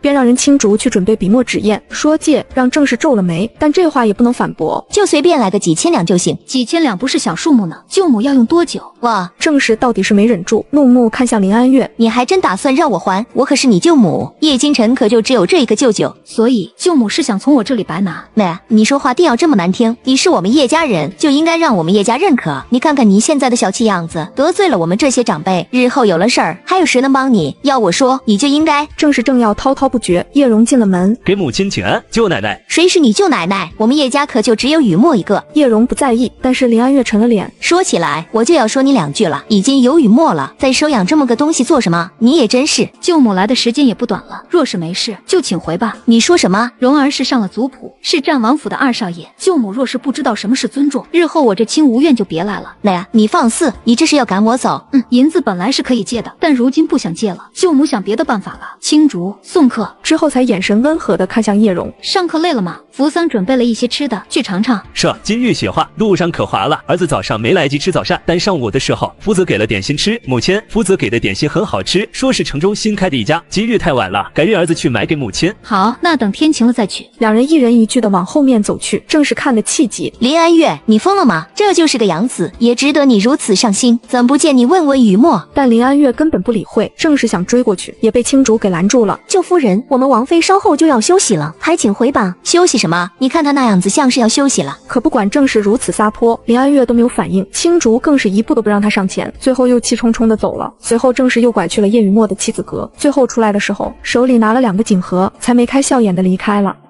世子，今日我见那叶蓉散学之后就直接去了清无院，若非那叶蓉在那儿，舅奶奶还不至于会那么生气呢。也不知道叶蓉说了什么。我昨儿还见着王妃身边的扶桑出了府，买个许多上好的笔墨纸砚，都送去了明星小筑咱们妻子阁这边，可是什么都没收到啊。当真？扶桑就没有送过来吗？你没问问扶桑为何没有本世子的？我当然问了，但扶桑说日后都没有世子的，他们就只准备叶蓉的。世子难道就没发现，如今叶蓉用的一切都是最好的？用的好了能说明什么？不过是趁虚而入的小偷而已。本世子现在就要去问问母亲，扶桑一个丫鬟凭什么冷落我？属于我的东西为什么不送来？别，我的世子啊，叶蓉如今可是2少爷，刚入了族谱，王爷也刚警告过世子您，若是现在事情闹大了，说不定还要被训斥呢。不行，我一定要去问问。世子啊，您若是现在去问了，那王妃还不就知道是我给世子您说的，倒是再找个借口将我给调出去，世子身边可就真的没人了。什么意思？什么叫把你调出去？世子难道没有发现，如今我们身边都没有熟悉的下人了吗？除了我，咱们院子都是生面孔吗？这不是父亲给换了吗？若不是我坚持，父亲当日是要将严哥你也给换了的。是啊，可王爷为何会换？若不是王妃，王爷怎么会过问这些事情？说到底还是王妃的意思。你到底想说什么？严哥，世子，我是真不愿意看您被蒙在鼓里。那日我听见了王妃和她的丫鬟们说话，说如今这么折腾，就是因为世子您不听话，想要好好教训您，所以就故意冷落您。什么？王妃还说了，世子就是因为以前被照顾的太太好，才会不知好歹，收养个养子，让您有点危机意识，日后乖乖听话。叶雨墨不可置信地看着宋妍，你说什么？这话是母亲说的？我亲耳听到，还说之前的一切都是做戏，包括被老夫人罚跪，只是王妃谋划失误，才把自己弄病了。这事儿冉娘子也知道的，姑姑也知道，我这就去问问。说完，叶雨墨风风火火地跑去与竹轩。唐冉在听完叶雨墨的话之后，抬眼看向宋妍，宋妍勾了勾唇，低下头。姑姑，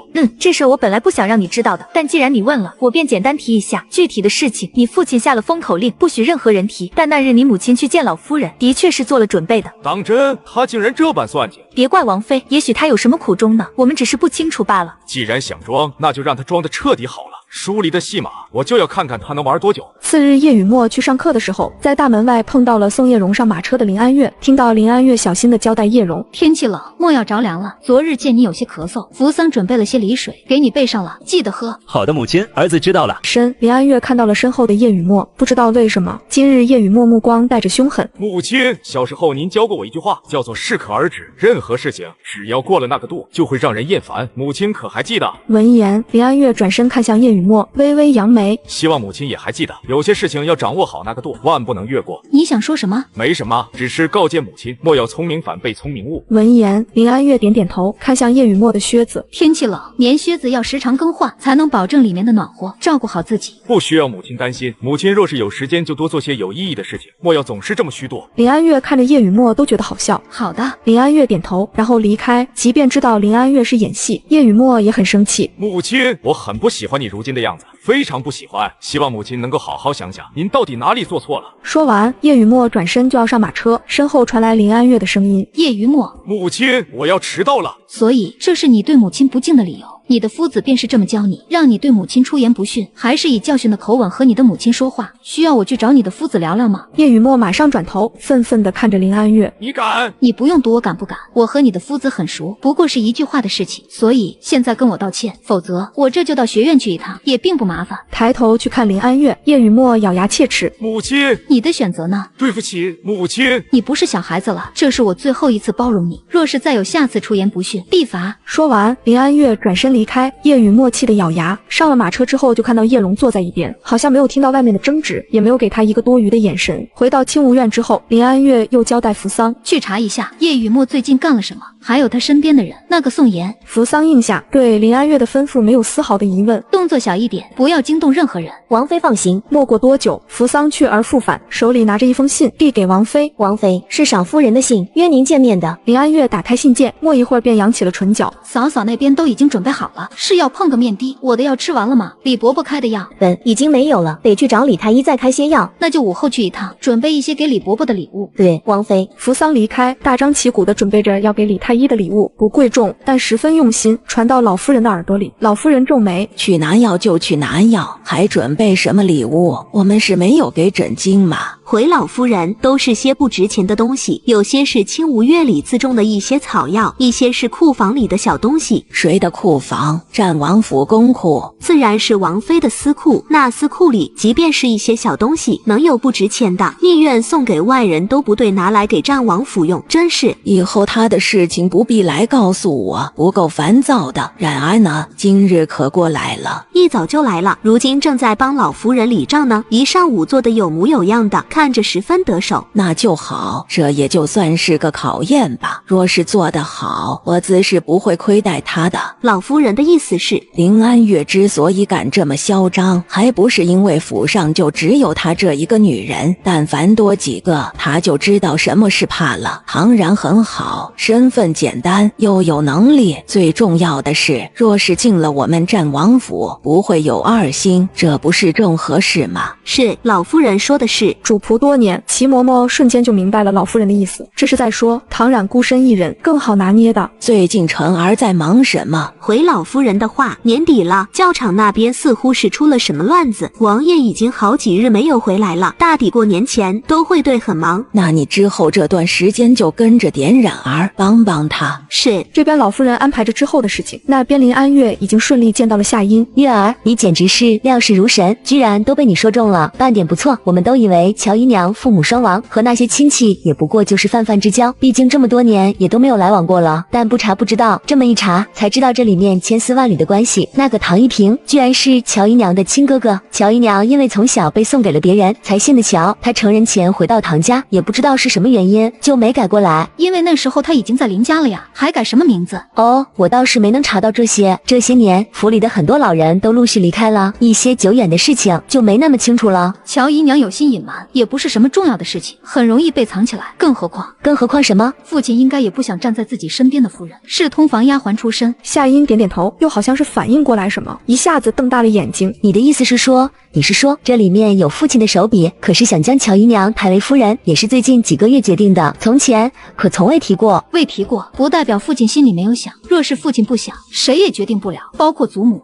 那我们现在这样，算不算是阻拦了父亲的计划？若是被父亲知道，会不会生气？会，但生气这件事情也要做，否则后果是什么？我们几乎已经可以预料了。夏音点点头，他对公爹还是有些敬畏的，让他和公爹公然作对，还是有些心虚。那到时候你往前，我往后，你是亲闺女，你挨骂没事。说正经的，东西都调查齐了吗？我们准备了这么久，就必须一击即中，绝对不能再给他翻身的机会。想做林家的当家主母，那必不可能。知道，别的不说，单是他挪用林家资金的这些数目，都足够他这辈子和当家主母无缘了。不过你只让我查账，那他的这些资金去向呢？资金去向，青竹也已经查到了。我故意瞒着你，就是不想你掺和太多，万一到时候父亲追责，与你无关。我刚才开玩笑的，若是真的有事，自然也是应该我这个嫂嫂在前。我若是挡不住，那还有你哥哥呢，怎么也轮不到你。那就等我扛不住了，再请哥嫂出来帮我。这件事情是我提起的，我就想自己解决，没事的，我心里有数。嫂嫂信我就是。还有7天，就是乔姨娘的生辰宴，这几日该做的戏，嫂嫂也要做好啊。你到底要做什么？你该不是只想乔姨娘当不了主母而已？而且你不是一个小心眼的人，若是按照从前你对乔姨娘的态度，她成为主母，你最多就是心里不舒坦，绝对不会出手阻止。但不想说到底发生了什么，我就不问。只是月儿，你得保证你自己的安全。我不相信乔姨娘没什么靠山能如此嚣张，万一发生了什么未知的事情，你可想好了退路？自然，但其实并没有。他不知道乔姨娘身后是谁，所以不知道退路该如何准备。这个乔姨娘，他必须收拾。果然，夏音回到林家，刚进门就遇到了乔姨娘。茵这是出门了，去哪儿了呀？到李伯伯那去了，给阿成拿了一些药，还碰上了月儿也去拿药，只是李伯伯没在。今日是李太医进宫请平安脉的日子啊，你们怎么都凑在今日去找了？我是要去请李伯伯诊脉，看看身体养得如何了。想着我和阿成身边只有一儿一女，还是有些单薄。是，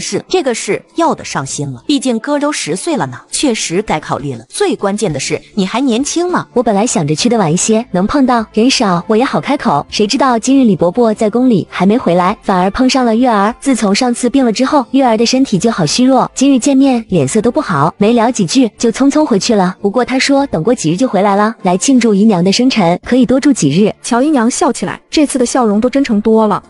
好，到时候一起回来热闹，你们姑嫂也能好好聚聚。姨娘，明日我还要去李伯伯那一趟，但刚好有几个掌柜的需要见。姨娘，您就帮我见了吧。这合适吗？有什么不合适的？只是例行的汇报而已。姨娘听一听，看看账簿就行。等我回来再转告。我就是，总不能耽误了掌柜们回去做事。乔姨娘有些为难，但还是点点头。行吧，那我就帮你听听，等你回来了，我就转述给你。那就多谢姨娘，但是姨娘不要告诉阿成哦，不然他又要说我不给青州和根儿做榜样了。好，我不说，但以后可不能这样了。知道了，姨娘，以后我一定兢兢业业。乔姨娘看着夏音脚步轻盈的离开，冷哼一声：“夫人，少夫人这是什么意思？难道是想要试探夫人？”最近一段时间，夏音的确是将自己手里的很多事情都推给了乔姨娘，这不得不让人怀疑她是不是有什么计划。我之前也如此怀疑，所以派人调查了一下，她最近的确是有些着急，想要再要个孩子。为何？叶家大业大，只有青州一人怎么能行？有多少人盯着林家呢？你以为这些日子那些人频繁上门，真是只是为了和我话家常，还不是冲着林玉成来的？林家唯一的嫡长子有多吃香，还需要说？嬷嬷微微皱眉，还是觉得少夫人的行为有些不太对劲。曹嬷嬷，放心吧，这些人我都盯着呢，不会有问题。是，夫人自来是细致的，还不到时候呢，称呼不能改。曹嬷嬷立刻笑了起来，左右也是板上钉钉的事情了，不过是就是差了几日，之前老爷也是默许了这样称呼，夫人就放心吧。毕竟还没有正式的仪式，还是不要落人口舌，不差这几日的，不是吗？是，夫人，老奴在人前会注意的。乔姨娘这才笑了笑，带着曹嬷嬷朝自己的院子走，又好像想起了什么，转过身来，这2日安排一下，我和冉儿见个面，最后几日了，莫要出了岔子，还有些可能会出现的意外情况，曹嬷嬷你都盯着点，仪式完全结束之前，任何一点点意外都不能出现，我要绝对的万无一失。另外还有那些不能露出人前的账单，曹嬷嬷你知道的，那很重要。是，老奴知道如何做，夫人放心就是。辛苦曹嬷嬷了。当晚，唐冉便收到了和乔姨娘见面的消息。不是说事成之前少见面吗？怎么了这是？难道是嫌我花钱多了？最近这半个月我们用了多少银子？连同送礼还有各种开支，一共3000两。唐冉听了都倒吸一口冷气，3000两，月初的时候不是刚把东西都填补齐全，只剩下了日常开销，怎么又用了3000两？即便是叶京晨身为亲王，一年俸银也不过是1万两，战王府半个月就敢花3000两，单单是老夫人院里的各种补给就超过1000两，还有府里的损耗，下人们月银，各铺子上补的亏空，还有给罗家的钱都不少，下半个月估计还得出。听到这话，唐冉已经气得不轻了。无碍，没钱了，母亲自然会给，明日我便去多要一些，等母亲顺利成为主母，我们的计划成功，我自然让这些人把东西都还回来。说的没错，我们一定会顺顺利利的。这些日子府里上下都在夸赞小姐呢，已经很少有人会提起王妃了。都知道如今王妃不管事儿，各处管事儿的如今都纷纷上门，想要和小姐套近乎呢。不过小姐放心，奴婢们听小姐的吩咐都婉拒了，但好处就给足了。这府里上下如今大多都是我们的人呢。那就好，这些人以后用不上，但现在还是很重要的，先替我维系好。更衣吧，早些就寝，明日去见母亲，我给母亲准备的礼物也备好，明日带过去。是，小姐，那套宝石头面每一颗都是真宝石，无数匠人的心血，夫人一定会喜欢的。装好了，明日给母亲一个惊喜。第二天得知唐冉要出门，老夫人看了他一眼，故作姿态：冉儿，你该知道，我们这样的人家轻易是不可外出的，除非必要。如今倒也罢了，以后万不可这样随便了。若不是有些食材和药材交给下人，我实在是不放心，也不会出门。老夫人放心吧，我日后定然是要以陪您为主的。好，那去吧，早些回来。我看柜子里的人参也不多了，带些回来。问药堂说是来了一批新货，你去看看。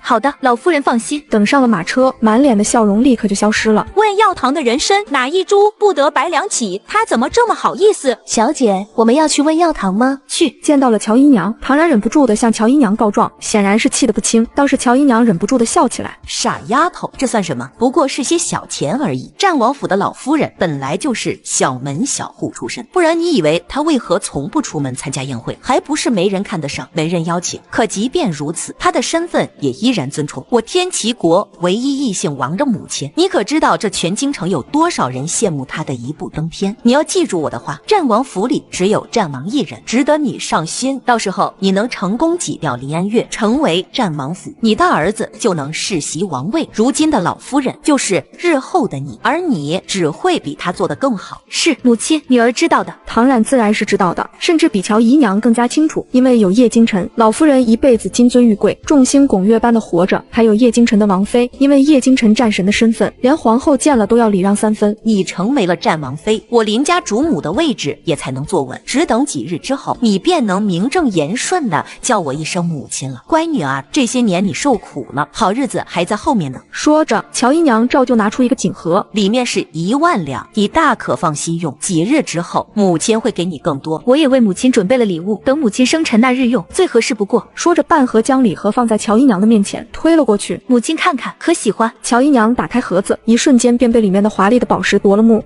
这是西域的商人带来的，我觉得适合母亲，便买了。母亲可喜欢？乔姨娘的眼神里闪过喜欢，但也只是瞬间就清明起来。那个城中传扬一掷千金买首饰的人是你？是我，但是我没有露面的，是找了个衍生的下人去做的交易。那下人呢？已经打发出城了，没有个把月是回不来的。母亲放心就是。听到这话，乔姨娘才放心的收了这头面。回到王府的时候，唐冉遇见了进门的叶蓉，不知为何，叶蓉今日回来的有些早。二少爷怎么见人也不知道打招呼？我走在前面，没能看见冉娘子，抱歉。放肆！二二少爷应该称呼我们小姐为姑姑。可冉娘子并未入林家族谱。阿里，我的称呼并没有错。冉娘子若是觉得不对，我们可以去找父亲分辨。你父亲回来？是，父亲今日突然回来，召见我们二人。世子已经进去了，冉娘子要和我一起吗？二少爷，既然王爷召见，那就不要耽误了。而且，只是下次见人要礼貌一些，莫要丢了我们战王府的脸面。叶荣看了他一眼，转身大步离开，什么都没说，却用行动表明自己的态度。小姐，这个二少爷简直是猖狂！战王府的二少爷怎么能不猖狂？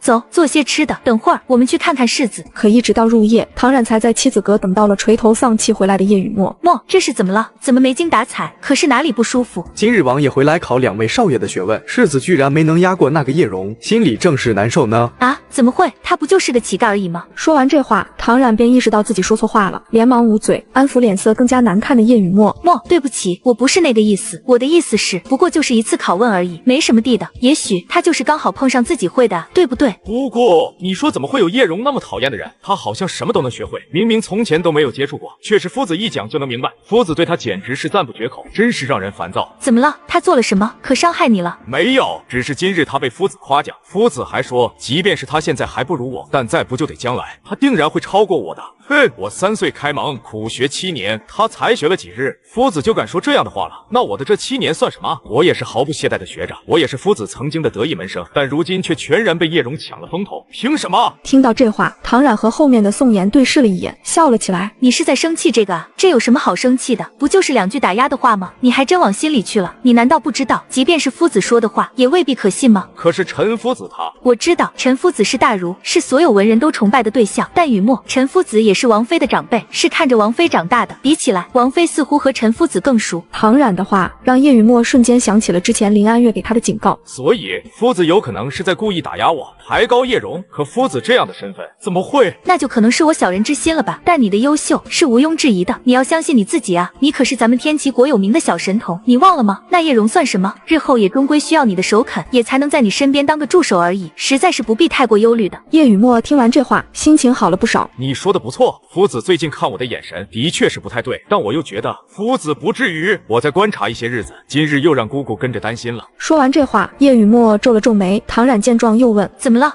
这鞋子不太舒服，好像不保暖一样，一整日脚都是冰冷的。那快用热水泡泡，明日我为你重新准备。这鞋子可能是太单薄了，麻烦姑姑了，幸好有姑姑在。傻孩子，你也叫我姑姑了，我们是一家人啊，我照顾你不是应该的吗？反倒是那个叶荣叫你难受，我心里也跟着不痛快。等有机会，姑姑一定帮你好好说说他。算了，父亲说了，不许我们内斗，他也没做什么。我也不做什么，你放心的，我怎么说也是长辈，还能真的和一个孩子如何吗？谢谢姑姑。那你泡泡脚，我这就给你准备新的鞋袜，让你明日暖暖和和的。世子的脚这是受了冻了，往年王妃早早便送了靴子进来，今年道士都送去了明星小筑，也不知道是怎么想的，怎么对一个养子竟然比自己的亲生儿子还亲近。宋妍絮絮叨叨地说着，抬头见叶雨墨的脸色不好看，才闭了嘴。对不起，世子，我只是……没关系，你说的也没错，本来也是母亲分不清楚轻重，只是他胡闹的够久了。次日下人就突然来报，说是老夫人要见二少爷，让二少爷过去一趟。二少爷，我这就去告诉王妃。不用，祖母见我也是正常的，不必什么事情都告诉母亲。母亲身体不好，又忙，不能总是被惊扰。你先自己练着，我去救回。安福院里，叶荣进门请安，但半晌都没听到老夫人开口，硬生生在地上跪了许久后，老夫人才回过神一样。啊，起身吧，怎么这般木呢？我不说，你便不知道起身，回头膝盖跪坏了，你那母亲又要来找老身说理呢。老夫人的话，叶荣不应，只是低着头，好像听不懂一般。今日叫你过来，也没别的事儿，就是你自从进了我们叶家的人，我都还没和你聊聊呢。今日正好有空，没耽误你吧？回祖母，没有的。一边的唐冉笑起来，嘴角勾起，带着淡淡的嘲讽。二少爷要叫老夫人的，只有世子才能叫祖母。老夫人也不屑地笑了笑，这是在提醒他和叶雨墨的身份不同。是老夫人，听说最近你的字进步很大，连夫子都夸奖了呢。我这里刚好有本经书需要抄写，有些多，回去之后你慢慢帮我写。明日给我就是，可好？叶蓉看了一眼那经书，有意之后明日给他，今晚就休息不了了。若是为难就算了，我要耽误了你的学业，回头你母亲也可以帮我抄写，终归也是闲着无事的。我可以的。那就好，来吧，坐在我旁边，帮我把这些栗子剥了。栗子好像没有熟，叶蓉剥得十分艰难，没多久食指便有些发疼。老夫人见叶蓉轻轻捻了捻手指，便笑：这可不行啊，怎么栗子都不会剥？你母亲可是十分熟练的，以前常常为我剥呢。叶蓉知道老夫人什么意思，她若是做不好，就让林安月来做。叶蓉自是舍不得林安月的，便低着头：我可以学的，老夫人。那就好好学，剥完了就可以回去了。一盒子的半生栗子全部剥完，天估计要黑了。还有那经书，怕是也抄不完了。果然是跟我们世子不一样，二少爷是个能吃苦的，这些事情很快就做得得心应手了。以后可要常常过来啊，在老夫人面前多多尽孝也是应该的。二少爷说是吗？是的，若是老夫人需要，我自是应该过来的。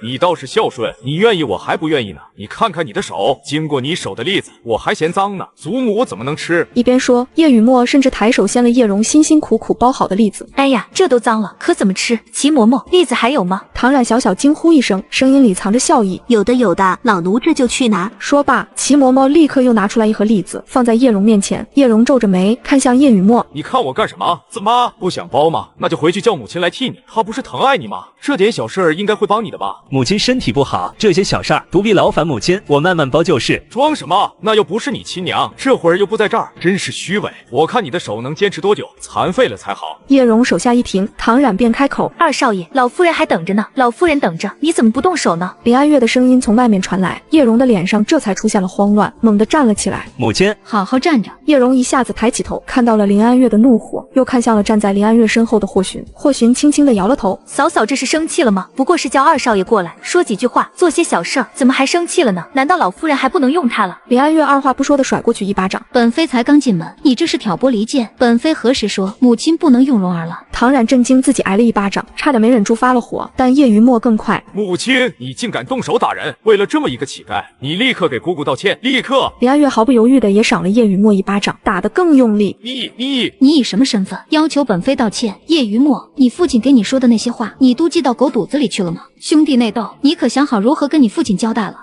我没有。那他就是自作主张，本该被长乖。够了，林安月，你这是要干什么？跑到老婆子我这里喊打喊杀的，你是疯了吗？我这安福院什么时候轮到你来做主了？林安月转去看老夫人，眼神里的冷意将老夫人都吓了一跳。母亲院子里是没有趁手的下人来吗？一个例子而已，也要二少爷亲自动手。下人们呢，也和当初妻子隔的一样，要再换一批吗？没想到林安月会这么强硬，老夫人的脸色也僵了一下。林安月，你到底想干什么？母亲想干什么呢？林安月让叶蓉把手抬起来给老夫人看。母亲这是在干什么呢？需要我将王爷找来问一问吗？行了，谁知道他这么脆弱，你也别有点什么事儿就找晨儿，他不忙嘛，用了一次而已，倒是让你们找到借口了。我日后不用了就是，以后我这安福院不让他来了就是，仅此而已吗？那你还想如何？难道想让我这个老婆子给他这毛头小伙儿道歉，他也受得起？行了，到此为止吧。人你带回去，你不是和李太医熟吗？叫来看看就是了。就这么轻描淡写的，就像将事情接过去了。但林安月怎么愿意呢？我自然是不能将母亲您如何，但其他人可没有那么容易就将事情囫囵过去。来人，将世子送去教场，将今日发生的事情一五一十告诉王爷，让王爷管教。叶雨墨慌了，老夫人啪的一声拍在桌上，怒目对着林安月：你放肆！我说了不许告诉晨儿，你当耳旁风了？母亲，你当真要这么对待我？我是你亲儿子，你明知道父亲会如何罚我，也要让我去领罚。可林安月却是根本不看他，只看着身后有的小厮。还不送世子去？霍寻随着一起将事情说清楚。闻言，霍寻立刻领命，带着小厮将叶雨墨给强行拉了出去。反了反了，来人，给我拦下！母亲若是想将事情彻底闹大，那便继续，看看王爷什么时候能收到消息赶回来。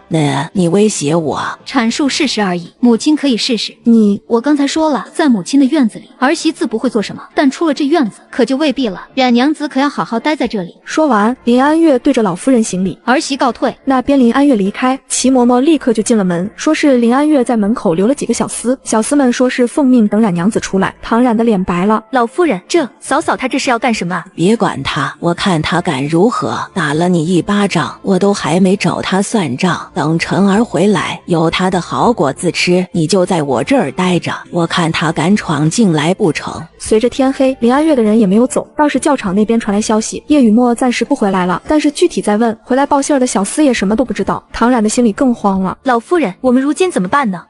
给王爷传信，让他立刻回来一趟。王爷说，这2日他与世子在教场，任何人都不能打扰。什么？他要对世子做什么？世子身体不好，他不知道吗？为了一个乞丐而已，他也跟林安月一样疯了吗？林安月呢？在干什么？去了明星小筑，还未出来。疯了，疯了！这夫妻俩是真的疯了，为了一个养子如此大动干戈。比起老夫人，唐冉更着急。距离乔姨娘生辰只剩下5日，林安月若是有心拖延，不让她参加生辰宴，那她记在乔姨娘名下的事情就要再拖一拖。老夫人，也许真的是冉儿做错了，冉儿愿意道歉的。你做错什么了？需要道歉？林安月就是小题大做，不道歉你就在这儿住着，等晨儿回来，看他还嚣张。老夫人，我总不能让战王府后宅不明，我就去道个歉，只要王妃能消气，我如何都行。老夫人，你也不必再生气了，气大伤人，冉儿会心疼的。听到唐冉这样说，又看看唐冉微红的眼眶，老夫人哪有不感动的？冉儿，委屈你了，等晨儿回来，我定然让他给你主持公道。没想到老夫人这么没用，林安月不过是小小强势一下，她就撑不住了。唐冉带着半盒，翠云从安福院出来就被小厮拦住了，不等小厮说话，唐冉便开口：我就是要去跟王妃道歉的，劳烦请带路。小厮们对视一眼，而后转身带路去了清无院。林安月不在，唐冉被带到了偏厅，旁边的小几上放着一个板栗，唐冉的脸色一下子就变了，知道林安月绝对是故意的。小姐，让奴婢来吧，小姐的手怎么能干这个？唐冉顺势交给了半盒，但半盒刚动手，门外就有嬷嬷推门进来，那栗子不熟，不能吃的。然后从半盒的手里拿过来，放在了桌上靠近唐冉的位置，随后退了出去。唐冉的脸色难看，抿着嘴：小姐，没事，我可以的，慢慢包就是了。这是有诀窍的，奴婢教您能省点力气。一边教半盒，翠云两人一边偷偷的帮着包，希望能够快一点。而这时候的林安月在明星小筑帮叶蓉上药，手指受伤成这样，明日还如何教习字课业？你是故意的，叶蓉，为什么？儿子只是觉得他们私下里做的事情应该被发现，我只是没想到世子会在，对不起母亲。只是如此，没有别的了。哟，我撒谎，我知道世子会去，也曾的故意激怒世子的意思。母亲，那你会厌恶我吧？说这话的时候，叶蓉惴惴不安，小心地观察着林安月的脸。那你为什么故意激怒他？我是故意的，想要激怒世子，将事情闹大，最好是让父亲能够知道，能够好好正视这些问题。什么问题？世子如今已经有些是非不分，只信自己想信的，对旁的一切都质疑，且不正常抵触。他甚至在私下里对夫子出言不逊，觉得夫子对他的教导都是为了蓄意报复，是故意打呀。我觉得这样的情况不好，所以希望事情闹大了之后，父亲能及时阻止，世子能认识到自己的错误。听到这话，林安月沉默，又抬头去看叶蓉，没了。还有，我心里想着，如果世子不够优秀，也许母亲就更能看见我，也不会心心念念都在世子身上了。明明世子并不知道珍惜母亲，哇，我觉得不值。心心念念都在世子身上，你这么觉得？世子是您的亲儿子，您会关心是正常的。那日我还见您为世子准备了靴子，只是那靴子被世子扔在了水池里。林安月看向扶桑，扶桑摇了摇头，表示不知道这事儿。就因为这些？对不起母亲，是我僭越了。毕竟只是一个养子而已，居然去算计人家的亲生儿子。叶蓉没有比现在更害怕的时候了，她很害怕林安月就此厌恶了他，以后都不管他了。叶蓉，除此之外没有别的了吗？安福院里，你知道祖母是故意想要罚你，为何一声不吭，连反抗都没有？你难道不是刻意在等我去救你？叶蓉，你想看着我和祖母彻底撕破脸是吗？听到这话，叶蓉慌了，抬起的眼神里全是慌乱，甚至急急忙忙的就要下床，就要跪在林安月面前。母亲，是吗？是母亲，我知道错了，求母亲不要生气，我以后不敢了，真的不敢了，您别不要我，我以后听话，我以后都听母亲的话。闻言，林安月低头看着叶蓉，我收养你，对你千好万好，为你规划一切，你便是这样报答我，想要让我内宅不宁，算计我们？不是，我不是，母亲，儿子不是故意，儿子真的不是故意的，母亲，求您信我。放手！林安月的声音冰冷，上一世被刺的经历再次一点点的浮上心头，可叶蓉怎么敢放？母亲，求求您听儿子解释，儿子不是故意的，儿子是想等您来救，但儿子绝不是故意想要算计母亲。那是什么？叶蓉，那你在做什么？府上的人都在说，冉娘子不是要认祖母做干娘，而是要嫁给父亲，叫祖母婆婆。如今许多人都在私下里称呼冉娘子二夫人。叶蓉低着头，所以没有看到林安月紧皱的眉头。被称呼二夫人，冉娘子从不拒绝。如今祖母也将府里的事情交给了冉娘子，府里的下人才会认错主子。子，可明明母亲才是战王府的女主人，我只是希望母亲能够更强势一点。叶蓉低着头，颓然地跪在地上，脸上有些绝望，但手指却依然不敢松开。母亲，我知道错了，我愿意受罚，母亲别不要我，母亲，求您了。以后任何事情都不许瞒我，更不许以身犯险。我今日原本是要出门的，若是我出门了，你要如何？叶蓉的脸上一下子蹦出惊喜，眼眶再次红了。对不起，母亲。任何事情你都可以相信我，即便是你只是我的养子，但我既然收养了你，我便会当好一个母亲。无论何时，我都会无条件的站在你这一边，但这些都是有前提的，你明白吗？明白。从今往后，我会对母亲绝对坦诚，绝不隐瞒。起来吧，有些热，这几日就在家休息，之后跟我回林家参加生辰宴。好。等到叶蓉准备走的时候，又听到叶蓉开口：母亲，对不起，没关系，但下不为例。将青竹留下照顾。林安月带着扶桑离开，出门之后，扶桑立刻解释：我们没有给世子送过靴子，任何一个人都没有。不是让你们去查最近叶于墨和他身边的人，查到了什么？查到那个书童有些问题，但是他做事太小心了，我们的人跟踪了几日都没能找到人。闻言，林安月扬了扬眉，附在扶桑的耳边轻声说了几句：对，奴婢这就安排。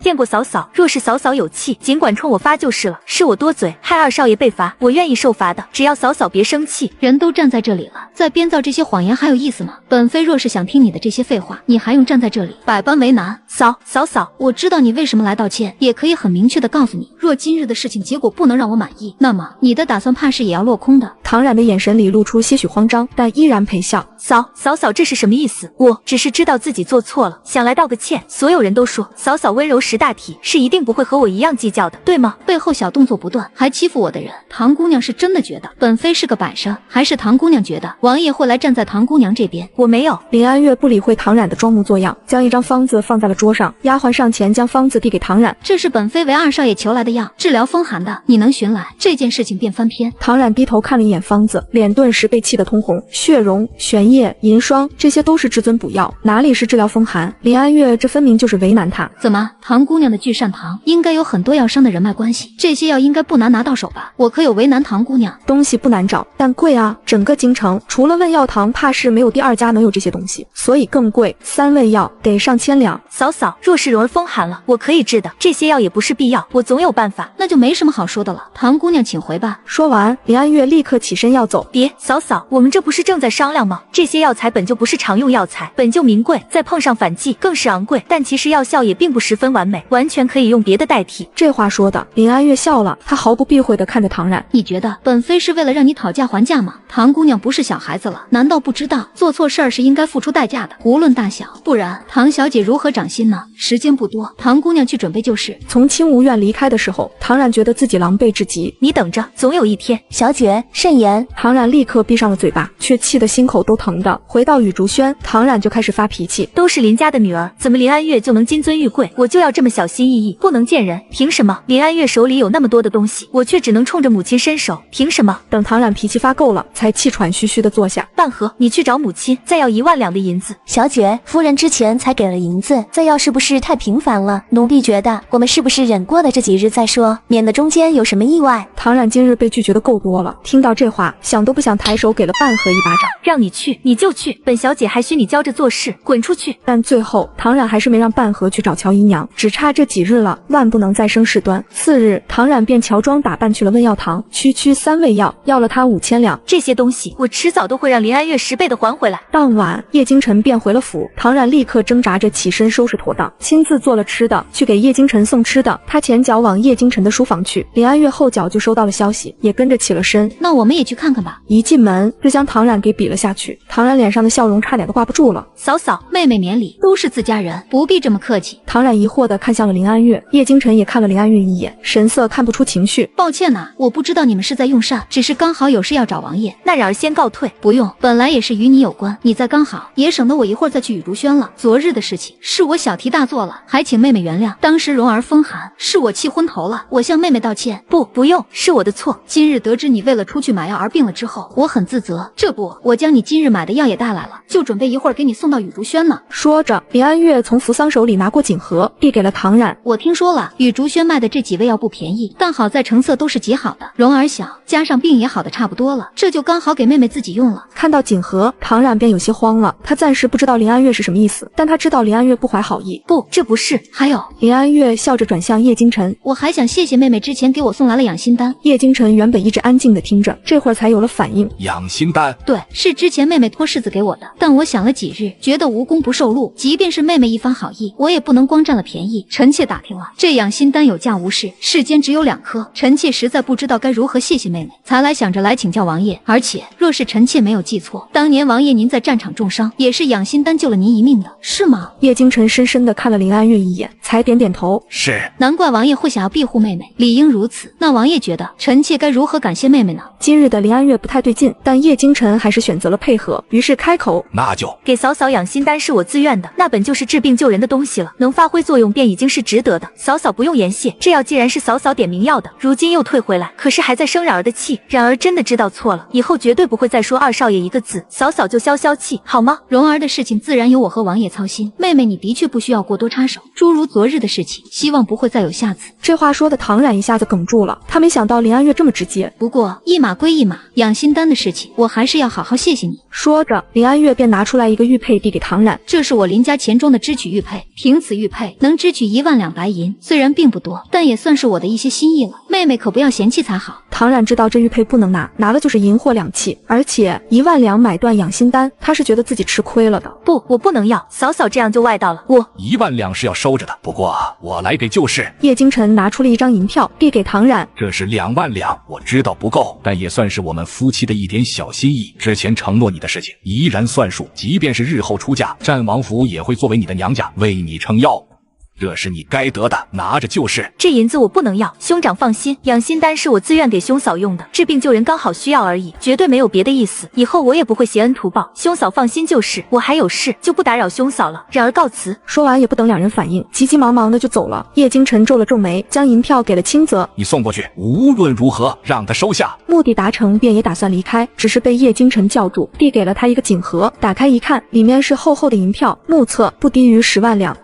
这些日子我置换了一些我的私产，暂时只能凑到这么多了。我知道和你的付出比还差了不少，但我需要一些时间。你最近忙碌就是为了这个？一部分我在南方还有几个庄园，等卖出去之后还能有一些，到时候我也给你。林安月拖着锦盒的手不断的收紧，在沉默之后突然抬头看着叶京晨，当了这么多年的聋子瞎子，王爷怎么突然就好了？什么？叶京晨一时间没听懂这话的意思。林安月摇摇头，收了锦盒，已经足够了，王爷不必再费心了，时候不早了，王爷早些休息。等一下。叶京晨微微皱眉，看向林安月身边的丫鬟，你们先出去。扶桑见林安月点头，才告退离开。这些日子教场那边事情多，我一直没有回来，今日刚回来，唐姑娘就来了，在你进门之前她刚来不久。闻言，林安月奇怪地看了叶京晨一眼，不明白他怎么突然说起这个。他送了一些饭菜，但我没有用，都在这儿。之前我也会告诉青子，这书房不能随意让人进来。这话林安月点点头，觉得叶京晨想说的故意就是这后面的一句话，于是十分配合。今日事出有因，以后臣妾不会再过来了，王爷放心。说完，林安月已经自己能走了，正要转身，却被叶京晨拉住。你最近对待我的态度冷漠了很多。听到叶京晨的话，林安月倏地抬头，什么？入冬以来，没有了往年的夹袄棉絮，没有了书房的汤汤水水，甚至看过来的眼神都没了。你好像突然变得很讨厌我，是发生什么事了吗？林安月沉默，若不是已经几番确定叶京晨并不是和他一样重生了，他都要怀疑叶京晨是不是和唐冉一样来路不明。王爷说什么？臣妾听不懂了呢。若是我哪里做错了，你可以告诉我，我并不是听不进去意见的人，即便是出现分歧，也应该被解决。好，若是臣妾发现了问题，会及时禀告给王爷的，王爷放心。避重就轻的林安月回答了问题，他看到了叶京晨眼里的失望和一丝不易察觉的怒气。雨墨最近就在教场里待着，他的确是需要好好管教了。几日之后，林家的生辰宴，他也未必能参加。那王爷您呢？您会参加吗？王妃希望我去吗？当然，这算是林家的喜事，王爷去沾沾喜气也好。那便去。林安月在心里松了口气，对着叶京晨勾起唇角，多谢王爷。离开书房，回到清无院的林安月一夜好眠，但雨竹轩就就恰恰相反了，看着桌上放着2万两银票，唐冉恨不能动手撕个粉碎。情节是什么时候开始变的？为何只是短短几日，事情的发生已经和原情节不太一样了？唐冉再次翻看着手里的纸张，上面密密麻麻的写了很多东西。叶京晨每次看向林安月，眉头都微微皱着，这不是厌恶是什么？不然谁看自己的夫人会永远皱着眉，连一丝笑脸都不给？那现在又算什么？又是维护，又是替他还人情，有病吗？是不是有病？甚至到了最后，叶京晨都不愿意出现在林安月面前，反而对自己的义妹唐冉关爱有加。那为什么不按照情节走？自从我来到战王府，叶京晨什么时候正眼看我了？不喜欢王妃，还一副站在人家身边架势。叶京晨，你绝对是有那个大病。但是除了这间密封隔音很好的小书房，他什么都不能做。这时候距离乔姨娘生辰还有3天而已，他想亲自跑一趟，因为有些话他不想经过别人的嘴，最后留下什么把柄。但乔姨娘那边回复，这几日十分忙碌，实在抽不开身，让唐冉有事可以写信告诉他。无奈唐冉只能写信，让半和亲自去送。半和拿了信，在花园里遇到了青竹，和青竹擦肩而过之后，他就发现自己放在袖子里的信不见了。半和急得快哭了，一直到落幕时分，才不得不回到了雨竹轩。东西可送到了，那封信十分重要，务必要送到。半和不敢说什么，只能点头。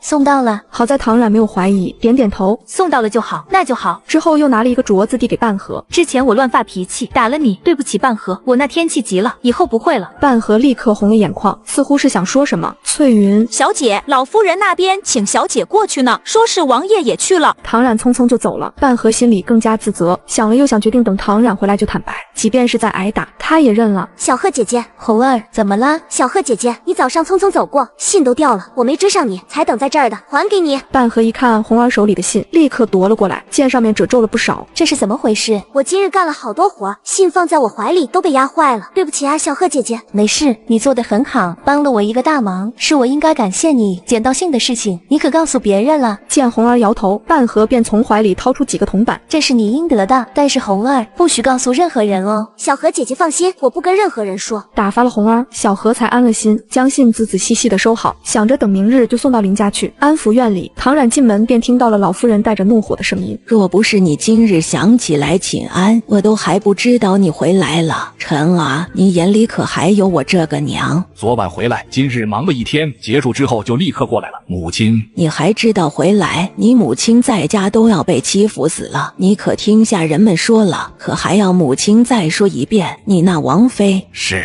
从叶于墨嘴里了解到了当时发生的事情，一五一十，一字不差。那你……老夫人还想说什么，但是唐冉进来了，快速上前扶着老夫人。老夫人这是怎么了？怎么发这样大的火？兄长都忙了一天了，来给老夫人请安，老夫人就开心一点吗？我这不是心疼你受了委屈，他在我院儿里都敢这样欺负你，若是在外面还不知道会如何呢？是儿当日多了嘴，嫂嫂生气也是应该的。老夫人事情都过去了，真的没事了。那也不行，你是我老婆子的女儿，是堂堂战王的义妹，怎么能随便就挨打了？这事儿不能就这么算了。说到这里，老夫人看向叶京晨，后日便是林家的生辰宴，然而也是要去的，贺礼就你来准备。你若是不知道该准备什么，就让你的王妃准备，只要被落了我们战王府的脸面就是。叶京晨皱眉看着老夫人，没等说话，老夫人便又开口：你又要说我们觊觎她的嫁妆，可这是她娘家的事儿，即便我们不说，她也已经准备，有什么不可以吗？母亲不必操心，我自会准备好的。那唐姑娘的我也会准备好。你怎么还叫唐姑娘？如今改口叫冉儿了，唐姑娘叫着多生疏。你那王妃什么时候出发？会提前1日回去，明早出发。那到了日子，你就和冉儿一起去，给她正个名，撑个腰。不等叶京晨回答，老夫人便直接堵回去：你不要再找理由拒绝。冉儿除了是你义妹，还是你的救命恩人，有你这么对待救命恩人的，你都做过什么？最终叶京晨还是妥协了，得知能和叶京晨一起出门去林家，唐冉简直心花怒放。可事情再没有办完，总是会发生变故的，真正的好戏就要开始了。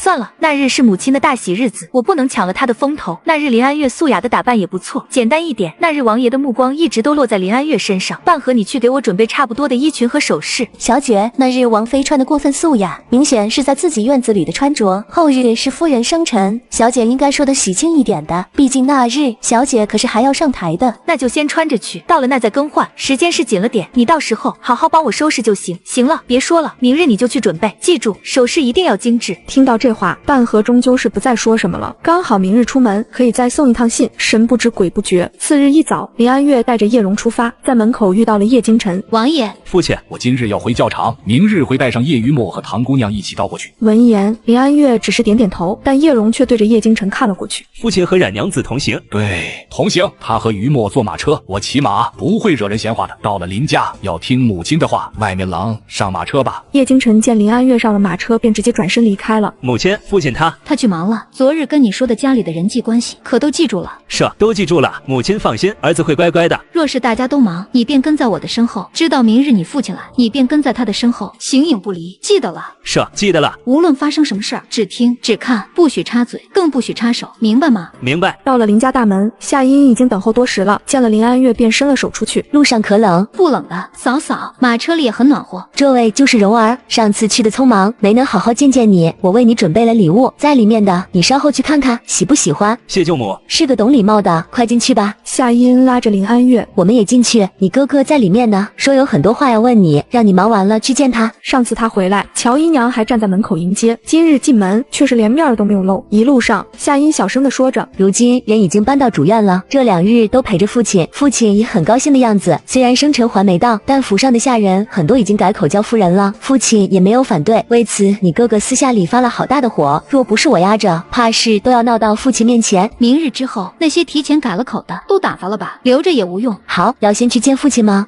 嫂嫂，明日之前不要和我私下接触了，该忙就忙，没事的。你哪次回来，我们不是黏在一起，谁会怀疑什么？而且我都不怕，你怕什么？不是。行了，去见父亲吧，走。主院里见到了林安月进来，乔姨娘起身笑着迎上来，月儿回来了，快来坐。刚才你父亲还念叨着你呢，说你上次来的匆忙，也没能多说几句话。这次来就多住几日，王爷也说了，让我多陪陪父亲了。好，那就多住2日，热闹热闹。你今日回来了，也帮帮你嫂嫂，还有当年你母亲留下来的一些东西，趁着几次能多住几日，整理整理，你就都带走。属于你哥哥的都给你嫂子，你们自己去分了就是。林家是100年世家，画家也是100年医术传承，同样家大业大，林少不会得觊觎这些东西，自然是要交给2个孩子。倒是乔姨娘唇角的笑容僵硬了一下，随即笑道：那就等之后再说。月儿一路过来，冷了吧？快坐下，暖和一下。怎么王爷没有陪着你过来啊？上次不是说这次一定来吗？乔姨娘笑着提醒众人林安月独身一人回来的事实。还有，身体好些了吗？月儿，身体重要，可王府后院也不能懈怠，明白吗？虽然那个唐冉是放在我的名下，以你妹妹的身份住在王府，但无论何时，我都是站在你这边的。闻言，林安月轻轻地笑起来，先是看向林少，见他皱眉，才开口：王爷有事去了教场，明日会按时赴宴，父亲放心，到时候于墨和唐姑娘也会一起来。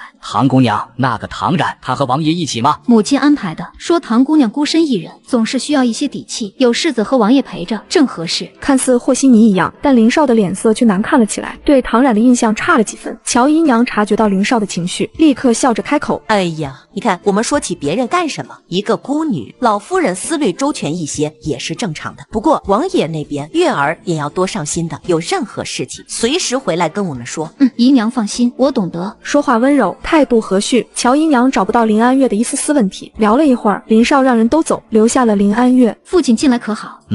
这些年来身体一直如此，死不了也好不透，整日里这么吊着一口气一样。李伯伯怎么说？能怎么说？什么方法都试了，可还是治不好。他倒是还想再试试，但我也已经认命了，现在活1天就是减到1天，你们心里大概有数就行。闻言，林安月皱眉，刚想说话，林少便已经开口：我知道你们兄妹心里都不舒服，但你们的母亲已经走了很多年了，这府上的大小事情总是需要有人打理。丽君她做得不错，这些年你们都是看在眼里的，不是吗？林安月依然沉默。她没有孩子，所以对你们不会有任何影响，我也不会允许有不好的影响发生。我答应过你们母亲，会永远护着你们兄妹的。林少一直看着林安月，似乎是等着林安月的谅解。终于，林安月开口：这些年乔姨娘兢兢业业，尤其是在照顾父亲这件事情上，做得十分体贴周到。我们没什么话好说的，心里不舒服是必然，毕竟有人要代替母亲的位置。但我和兄长也仅此而已了，父亲总不能要求我们也忘记母亲，认乔姨娘为母吧。林少的脸上愧疚一闪而过。我不是这个意思，只是明日是个重要日子，你和玉成总是要给他些面子的，称呼一声母亲。乔姨娘要求的不是。父亲不必解释，既然是父亲的要求，我与兄长听从就是。这话一说，林少的脸色立刻好看了不少。我就知道你是个懂事的，你放心，也就明日做做样子而已，往后的称呼你们尽管随意，属于你们母亲的地位任何人都不能取代，这是父亲给你的承诺。离开林少的院子，林安月才松开了刚才一直死死握住的手掌，但林安月却好像是不知道疼一样。还是扶桑看到了血，惊呼：“王妃！”嘘，回到自己的院子，扶桑进门就找了药箱，看着林安月的手，几次欲言又止。没事，不必包扎，上了药就可以了，莫要明日让人看出来。林安月交代，抬头看向花颜，蓉儿呢？在大少爷那边，王妃放心，这些日子交给你们的事情可都调查清楚，安排好了，明日绝不能出错。王妃放心，所有的事情都已经妥当，只是有件事情，乔姨娘的事情，有人在善后。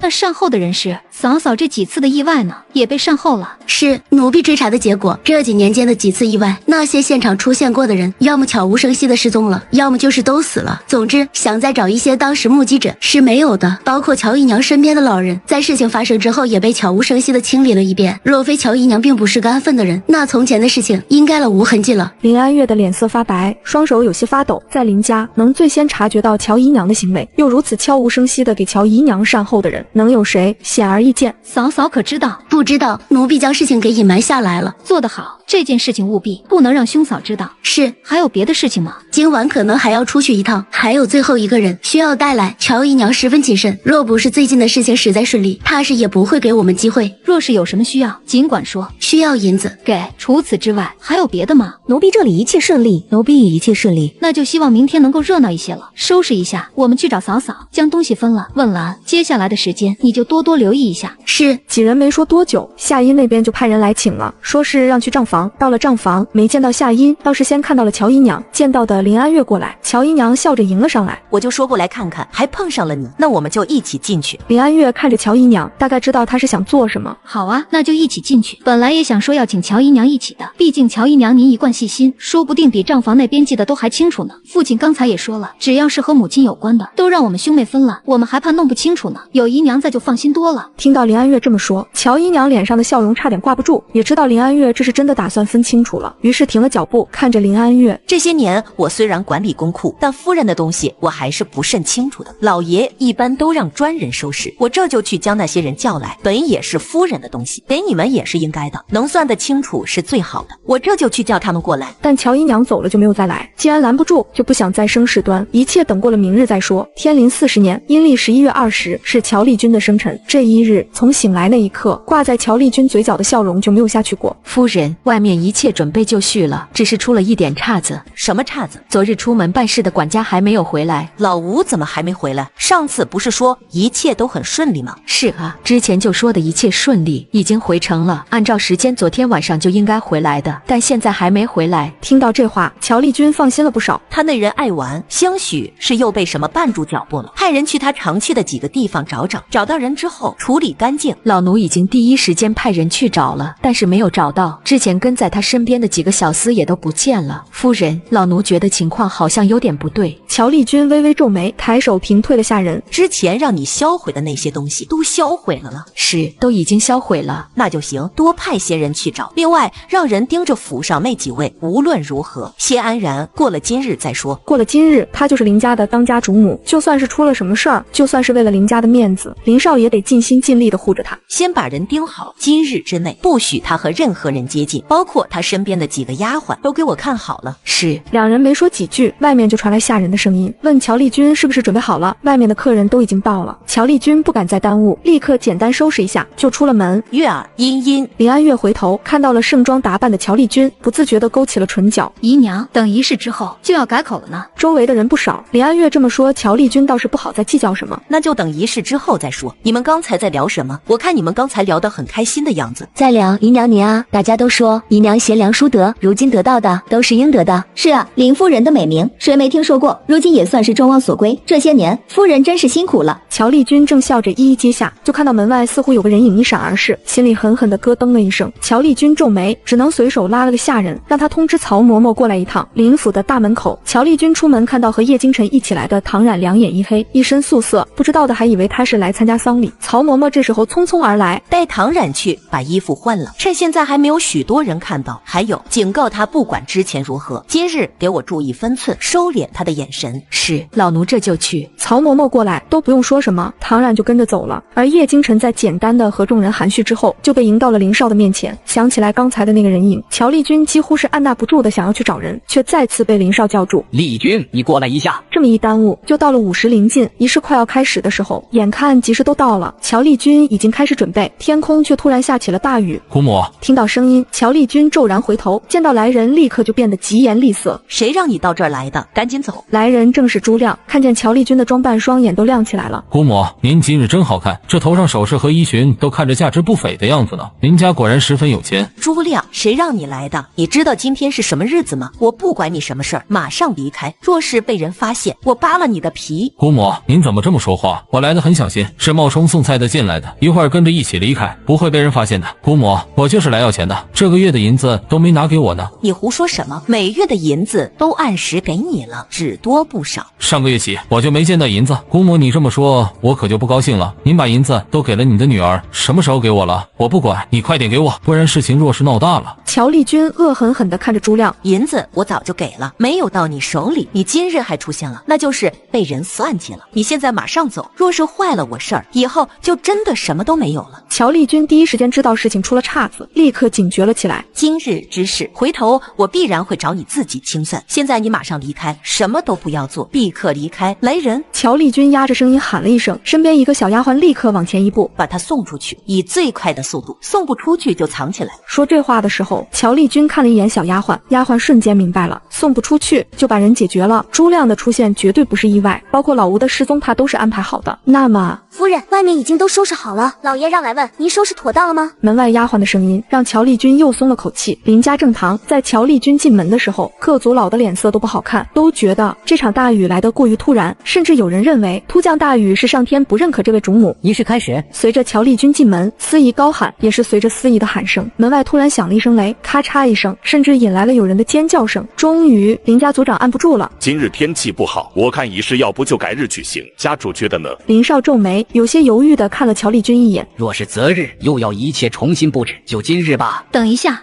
安月，有什么话等今日之后再说。父亲，我觉得是一件挺要紧的事情，应该让父亲知道。不管什么事儿，今日准备给乔姨娘的主母印鉴被偷了，就在刚刚。什么？那么多人守着，怎么会丢？而这时候，乔丽君的脸色已经惨白了，因为印鉴昨日就给了她，今日也是由她保管，若是丢了，那就是……不过偷印鉴的人我们也抓到了，父亲要见见吗？不等林少说话，林安月已经看向外面，将人带进来吧。话音落，朱亮被人压了进来，直接就冲着乔丽君扑过去了。姑母救我，我没有偷东西，我没有啊，是有人扔给我的，我只是捡起来而已。姑母，您救我啊！一瞬间，众人哗然。姑母，林家乔姨娘何来的母家？没有母家，哪里来的侄儿？且看这关系如此亲近，定是不少往来。要我说，妾就是妾，好端端的抬起来干什么？你这看麻烦的。抬位也不是不可以，只是这位乔姨娘似乎是没说实话，但通房就是通房，真是上不得台面。有人小声的说了这么一句，立刻就有人惊呼：什么通房？不是个姨娘吗？怎么又变成通房了？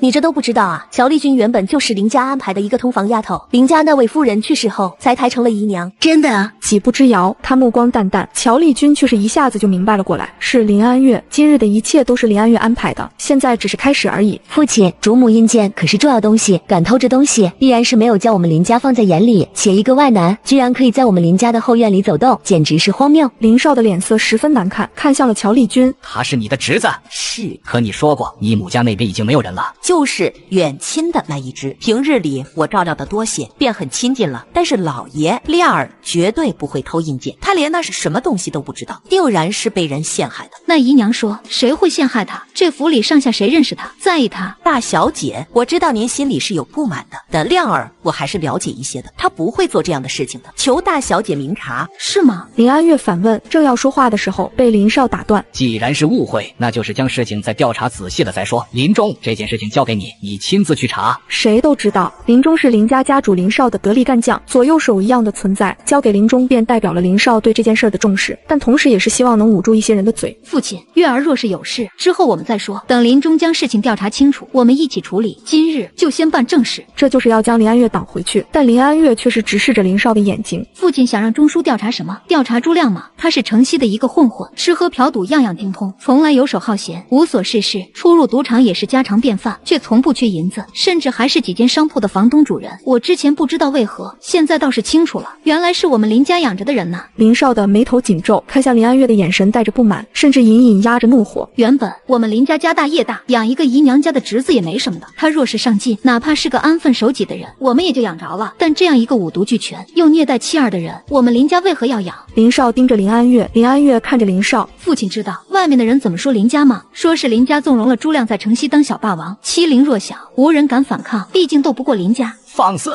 何人敢如此污蔑我们林家？林安月随即递上了一个账本，上面是最近1年之内朱亮的各种开销和赌场的出入记录，还是各种债务支出，而这些全部是由林家支付的。乔丽君的脸色发白，不安地看向林少，接过账本快速的浏览，不自觉地抓紧了账本，手上的青筋都绷了出来。这件事情林中也一起查，若是属实，必然属实。父亲若是不信，朱亮的妻儿也来了，父亲要不要见见？说着，林安月挥手，立刻有人带进来了一对母子。两人一进来，周围的议论声便又起了。天哪，他们居然是夫妻！这是朱亮的妻子，强抢而来，怀里是他的孩子，今年3岁了。3岁怎么如此瘦小，还不如我们家1岁半的小孙子。乔丽君几次想说话，但对上林安月的眼睛，她都不敢轻举妄动，总觉得还有后手。因为他的钱从未拿回过家里，但是每次闯的祸却是我们母子在偿还。村子里的人谁看了我们都要呸2口，都是因为这个败类。女子破口大骂，朱亮一下子怒了：死贱人，你说什么？你竟然敢！他仗着林家撑腰，在村子里横行霸道，谁劝他就是烧了谁家的房子，反正林家会有人来摆平。你放屁！朱亮习惯性的扑过去打人，但被人拦住，急得喊乔丽君：姑母，你帮我说句话。我是被他大婚日抢来的，他强迫我，把我苛待我的孩子，将我们囚禁在家里，这一切都是因为有林家给他撑腰。他自己说的，只要有林家在，谁也不能将他如何。老爷一派胡言，第二有时胡闹了一些，但绝不是不知分寸。他说的这些不是事实。村子里也来了不少人，一人说谎，几十人、几百人呢，都说谎，为了陷害一个朱亮，还是陷害你呢？乔姨娘，大小姐，我与你无冤无仇，甚至对你关爱敬重，你为何这样对我？为何一定要在今日这般折辱我？闻言，众人的视线都投向了林安月，连林少也再次朝着林安月看了过去。安月，你当真是故意要针对乔姨娘吗？此时叶京晨不知道什么时候站在了林安月的身后，目视林少。我家王妃不会故意针对谁，王妃只是发现了问题，并且说出了问题而已，有何不对？叶京晨的视线扫过四周，最后落在乔丽君的身上。若有人不知，除非己莫为，没做过的事情怕被提起吗？兄长，也许这中间是有什么误会呢？嫂嫂不会冤枉母亲，但也许母亲也是被骗了呢。周围有人不知道唐冉的身份，但有人却是听说了的。这位好像是过继在乔姨娘名下的女儿，看着倒是有情有义，知道维护自己的母亲。得到了唐冉的提示，乔丽君的内心挣扎了一会儿，便咬牙看向朱亮。朱亮，你当真在背后如此猖狂？姑母，朱亮，我自来疼你，将你当成自己的孩子，你怎可如何辜负我？在今日这样重要的日子，让我颜面扫尽，是我白疼你了。眼看朱亮还想说什么，唐冉立刻开口：父亲，母亲也是被骗，还请父亲明鉴。他如今必然要开始攀咬母亲，想要抓住这根稻草救命了。但母亲自来鲜少出门，总是在家里忙碌着，如何知道他在外面做什么？本来母亲也只是当做亲戚一样照料，被他们打着名号做坏事，母亲也是受害者啊。老爷，我真的不知道朱亮在外面做的那些事情，我只当是个孩子，平时疼宠了一些。老爷爷知道我没有自己的孩子，有时候也不知该如何管教，是妾做错了，妾愿意受罚，请老爷责罚，妾日后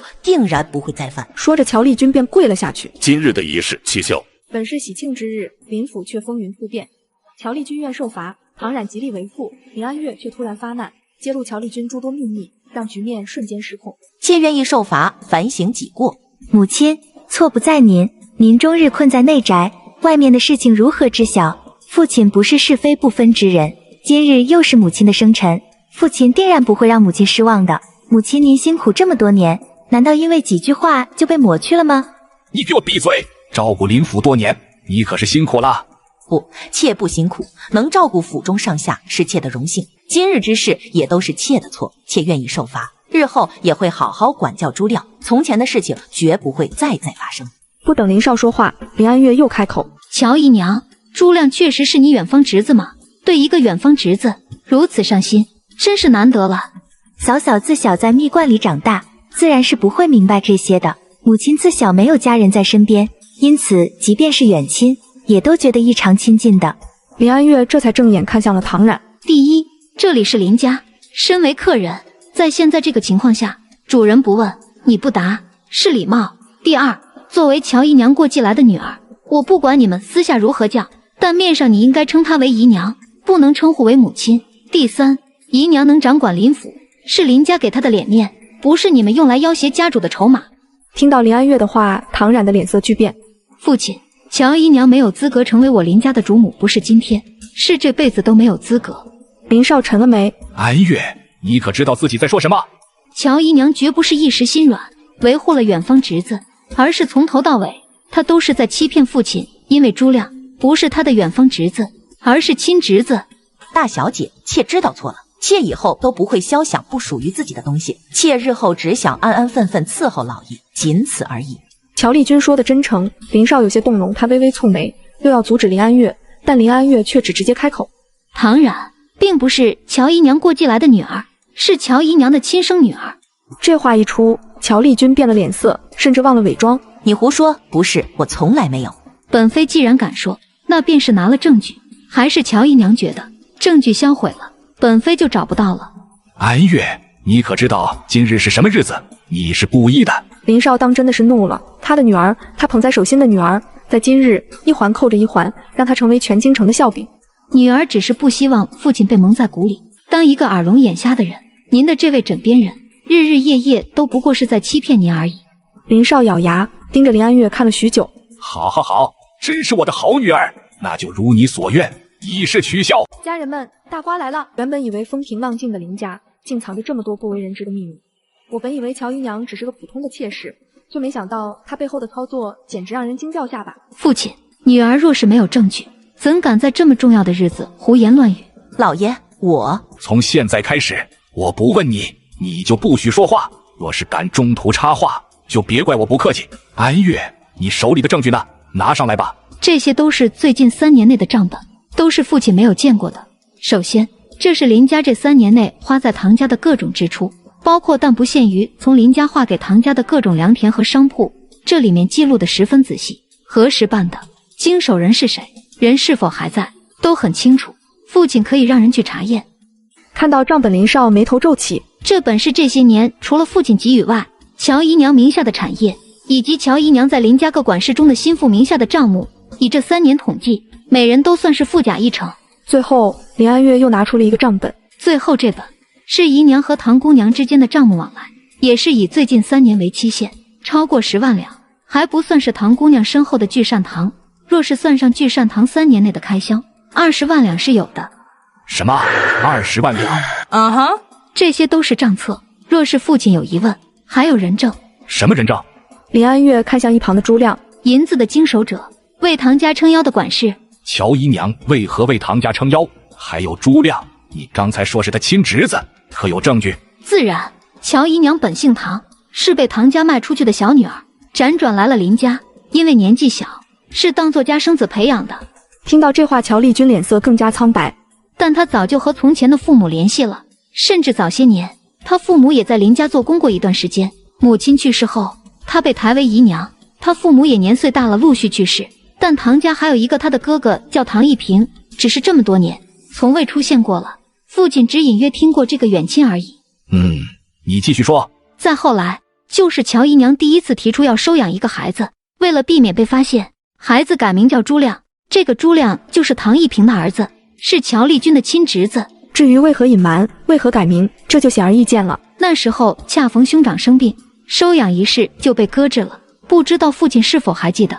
林少沉默，眼看着乔丽君的脸色惨白如纸。没关系，父亲不记得的话，问问府上的老人。钟书记得朱亮这个名字吗？随着林安月的问话，林少也朝着林中看过去。是的，10年前老爷联系乔姨娘不能有孕，的确是答应让乔姨娘领养一个孩子。当时分别从族里和乔姨娘的远亲里选了人，其中就有朱亮。10年前朱亮便已经超过了10岁，按规矩是没有资格成为林家养子的。但乔姨娘与人十分投缘，才多留了几日。所以你早就知道朱亮是你的亲侄子，也从来没有什么远亲，与你来往的一直都是你的亲哥哥，是吗？听到林少的问话，乔丽君彻底慌了，急忙解释道：不是的，老爷您听我解释，我没有别的意思，我只是无意间知道了我还有哥哥在，我只是想对他们好一点，只是想好一点而已。老爷，我知错了，我不该将林家的东西送给他们，我知错，我认罚，老爷求您原谅我。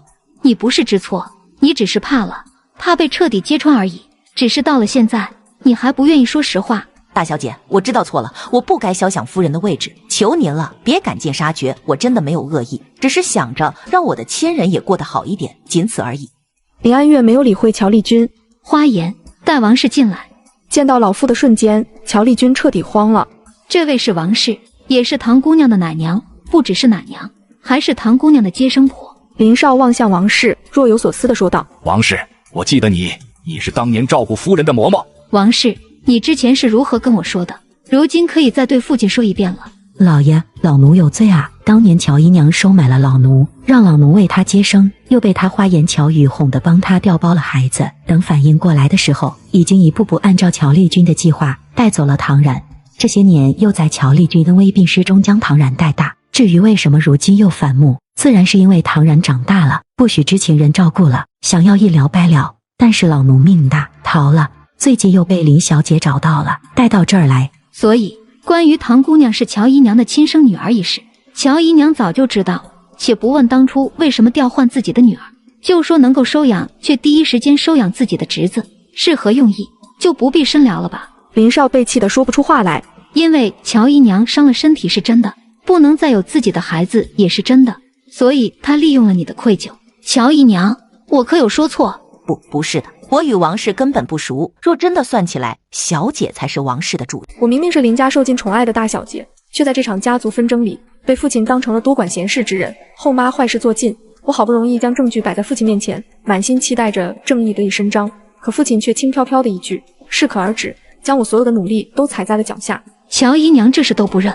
我承认朱亮是我的侄子，我没有如实告诉老爷是我的错，可是唐姑娘，我真的不知道她是我的女儿。那些银钱的支持，只是因为当年唐姑娘在城西也算是救过我，我才暗中帮她。又想到我那夭折的女儿，才帮得多了，失了分寸。除此之外，我绝没有别的心思。可是除了王氏，当初护着唐姑娘离开的车夫、丫鬟、小厮，我都找到了。乔姨娘可要一一见过。什么？不可能，他们明明都已经死了，是吗？大小姐，您就这么非要逼我认下我没做过的事情吗？当年的小厮的确是死了，好端端的走在街上，被人乱棍打死。所以，大小姐，您又是什么意思？知道人死了，乔丽君有些得意。小厮死了，但丫鬟没死啊。乔姨娘安排的这两人，却不知道他俩是青梅竹马吗？小厮将丫鬟死死的护着，留了丫鬟一命，车夫也在。为什么？林安月，你到底为什么要这么对我？差一天，就差这最后一天，你就要这么拦着我？已经死了的人，你都要将他们找回来，为什么？人还没见完呢。你身边的曹嬷嬷，你的管家老吴，你身边所有常用的那些人，为你坏事做尽的人，我都还没拉出来呢。乔姨娘怎么就慌了呢？什么是坏事做尽？我只是希望我自己能够得到保障，希望我能留在人府，希望自己不再提供女儿，就叫坏事做尽。你生来什么都有，我们努力争取，就叫坏事做尽吗？我是不想要女儿，我更不想她跟着我当个奴婢，我想把她送走，我有错吗？现在年纪大了，我想以最温和的方式将她留在我的身边，我做错了吗？你凭什么说？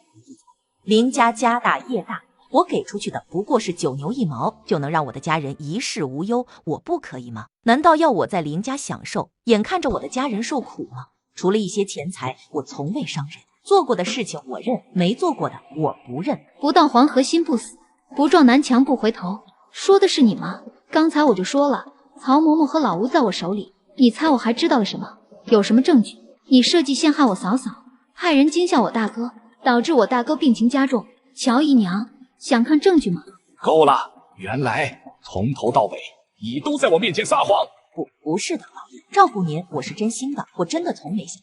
若是真心，又怎么会做出这些事？自今日起，将乔丽君关入小佛堂，每日吃斋念佛，认错赎罪，此生都不能再踏出佛堂。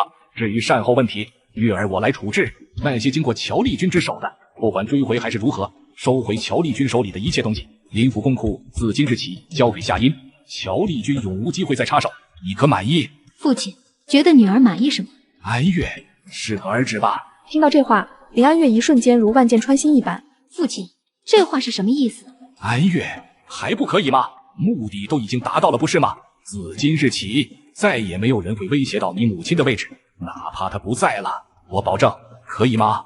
父亲觉得今日是我错，在场的不只有林家人，林少不想多说什么，林安月心都凉了。上一世被刺的感觉涌上来，父亲这是嫌他多管闲事，若是传出去，他身为王妃却强行插手母家之事，往小了说是不知规矩，但往大了说，甚至可以牵扯到叶京城。当然没有错。只是你觉得这样的惩罚还不够吗？乔姨娘这是都不认。我承认朱亮是我的侄子，我没有如实告诉老爷，是我的错。可是唐姑娘，我真的不知道她是我的女儿。那些银钱的支持，只是因为当年唐姑娘在城西也算是救过我，我才暗中帮她。又想到我那夭折的女儿，才帮得多了，失了分寸。除此之外，我绝没有别的心思。老爷，你信我，我真的没有。可是除了王氏，当初护着唐姑娘离开的车夫、丫鬟、小厮我都找到了，乔姨娘可要一一见过。听到这话，乔姨娘震惊，什么？不可能，他们明明都已经死了，是吗？大小姐，您就这么非要逼我认下我没做过的事情吗？当年的小厮的确是死了，好端端的走在街上，被人乱棍打死。所以，大小姐您又是什么意思？诈我吗？小厮死了，但丫鬟没死啊。乔姨娘安排的这两人，却不知道他俩是青梅竹马吗？小厮将丫鬟死死的护着，留了丫鬟一命，车夫也在。说完这话，林安月抬手，青竹带着丫鬟和车夫进门，这下什么都瞒不住了。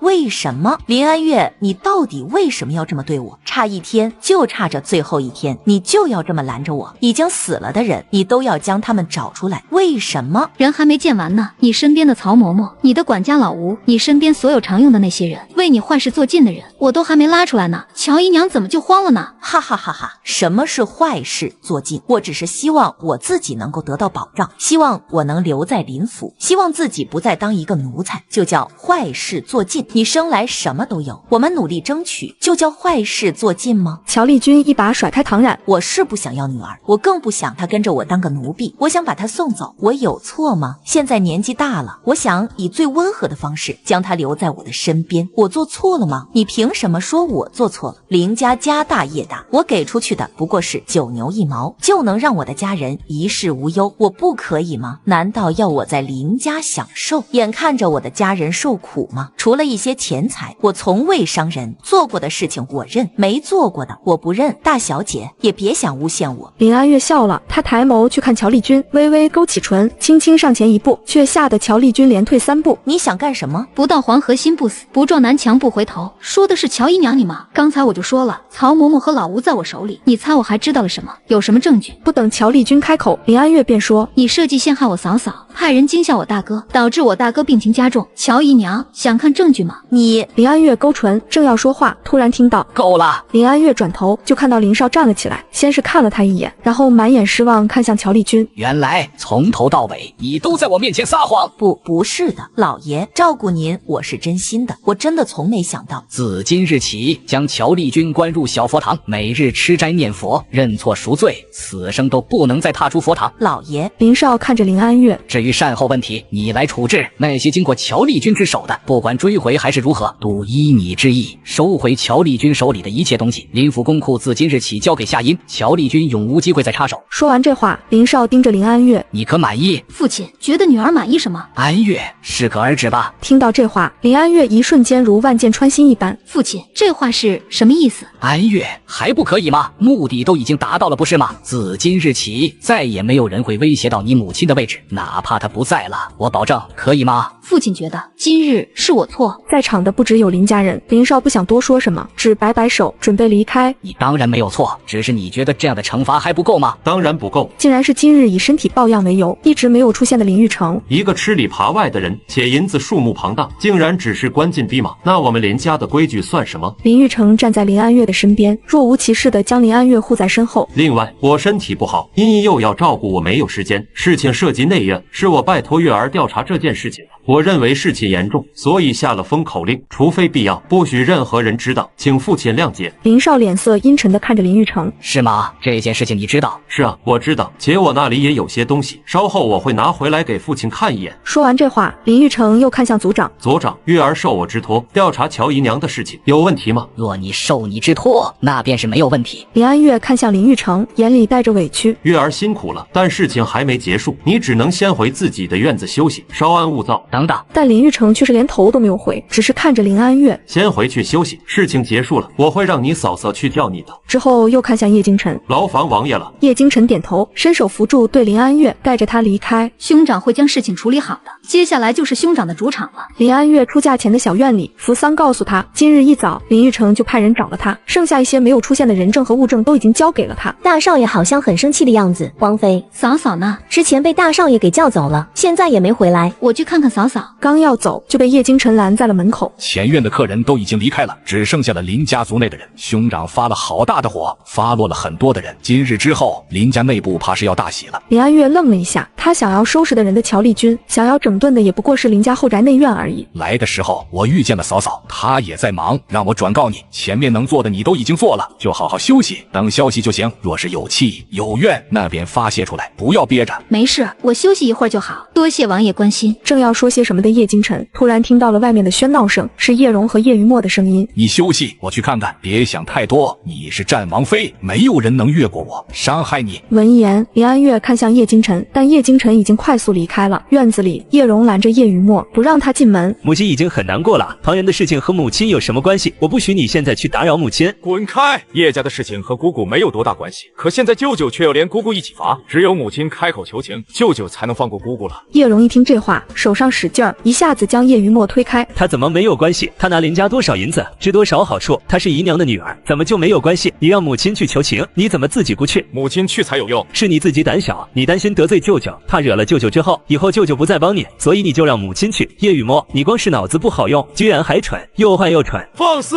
叶荣，你敢这么对本世子说话，看我不撕烂你的嘴！此时叶京晨突然走了出来，都给我住手！着急看后续的宝子们，可以点击左下角进行超前点播，可抢先看后面4集剧情。不着急的宝子们可以等待主播明天更新1集。感谢大家的支持。你刚才用石头对着他的头砸过去，是想要了他的命？我没有。叶余墨，你最近的言行十分出格，给我一个解释。父亲，儿子不是故意的，只是想来求母亲去为姑姑说句话。舅舅要罚姑姑，要将姑姑送出京城，让她永远不许回来。父亲，我不想让姑姑离开，我想让姑姑一直住在我们府上。父亲，姑姑也是受害者啊，她不是什么都没有做吗？为什么要被惩罚？之前不是很好吗？林家不喜欢姑姑，我们带走就是。她对儿子好，又是父亲的救命恩人，父亲就忍心看着姑姑被送走吗？父亲，母亲如今已经够伤心了，养娘子她，姑姑以前救过父亲，后来还给了母亲养心丹，这些恩情难道就算了？可养心丹是你，那也是姑姑给的，我们就不能不管姑姑？叶荣看向叶京晨，等着叶京晨说话。你舅舅打算如何处置唐姑娘？要离开京城，送去偏远的庄子上，以后都不许再回来了。父亲，您就让母亲去求个情吧，儿子保证以后一定好好听母亲的话，再也不会惹母亲生气了。可你现在就是惹母亲生气，两娘子与母亲无亲无故，为什么让母亲去求情？他们本就坏了林家的规矩，被罚也是应该，和母亲有什么关系？我去看看，你们都不许打扰你们的母亲。说完，叶京晨往前院而去，叶余墨紧随其后。叶荣气得不轻，正想去追，就听到林安月的声音：“蓉儿，母亲，您怎么样？可好点了？母亲刚才的脸色很难看，儿子很担心。”无碍，现在已经没事了。母亲从前的书房里还有一些书本，你去挑挑，看有没有你喜欢的，我们一起带走。好，母亲。在小院里一直待到了傍晚，前院才有人来请林安月到林玉成的书房里。书房里只有林玉成在等着林安月。来了，快进来，外面冷。等林安月坐下，林玉成就随手递给林安月一个暖炉。怎么就这么单薄的出来了？手炉也不带，上次生病那么吓人都忘了。你小时候从会走路开始就跟在身后，像个小尾巴，会说话了也什么都告诉我，连一顿饭吃了几个包子都要让哥哥知道。如今长大了，倒是跟哥哥之间有秘密了。兄长，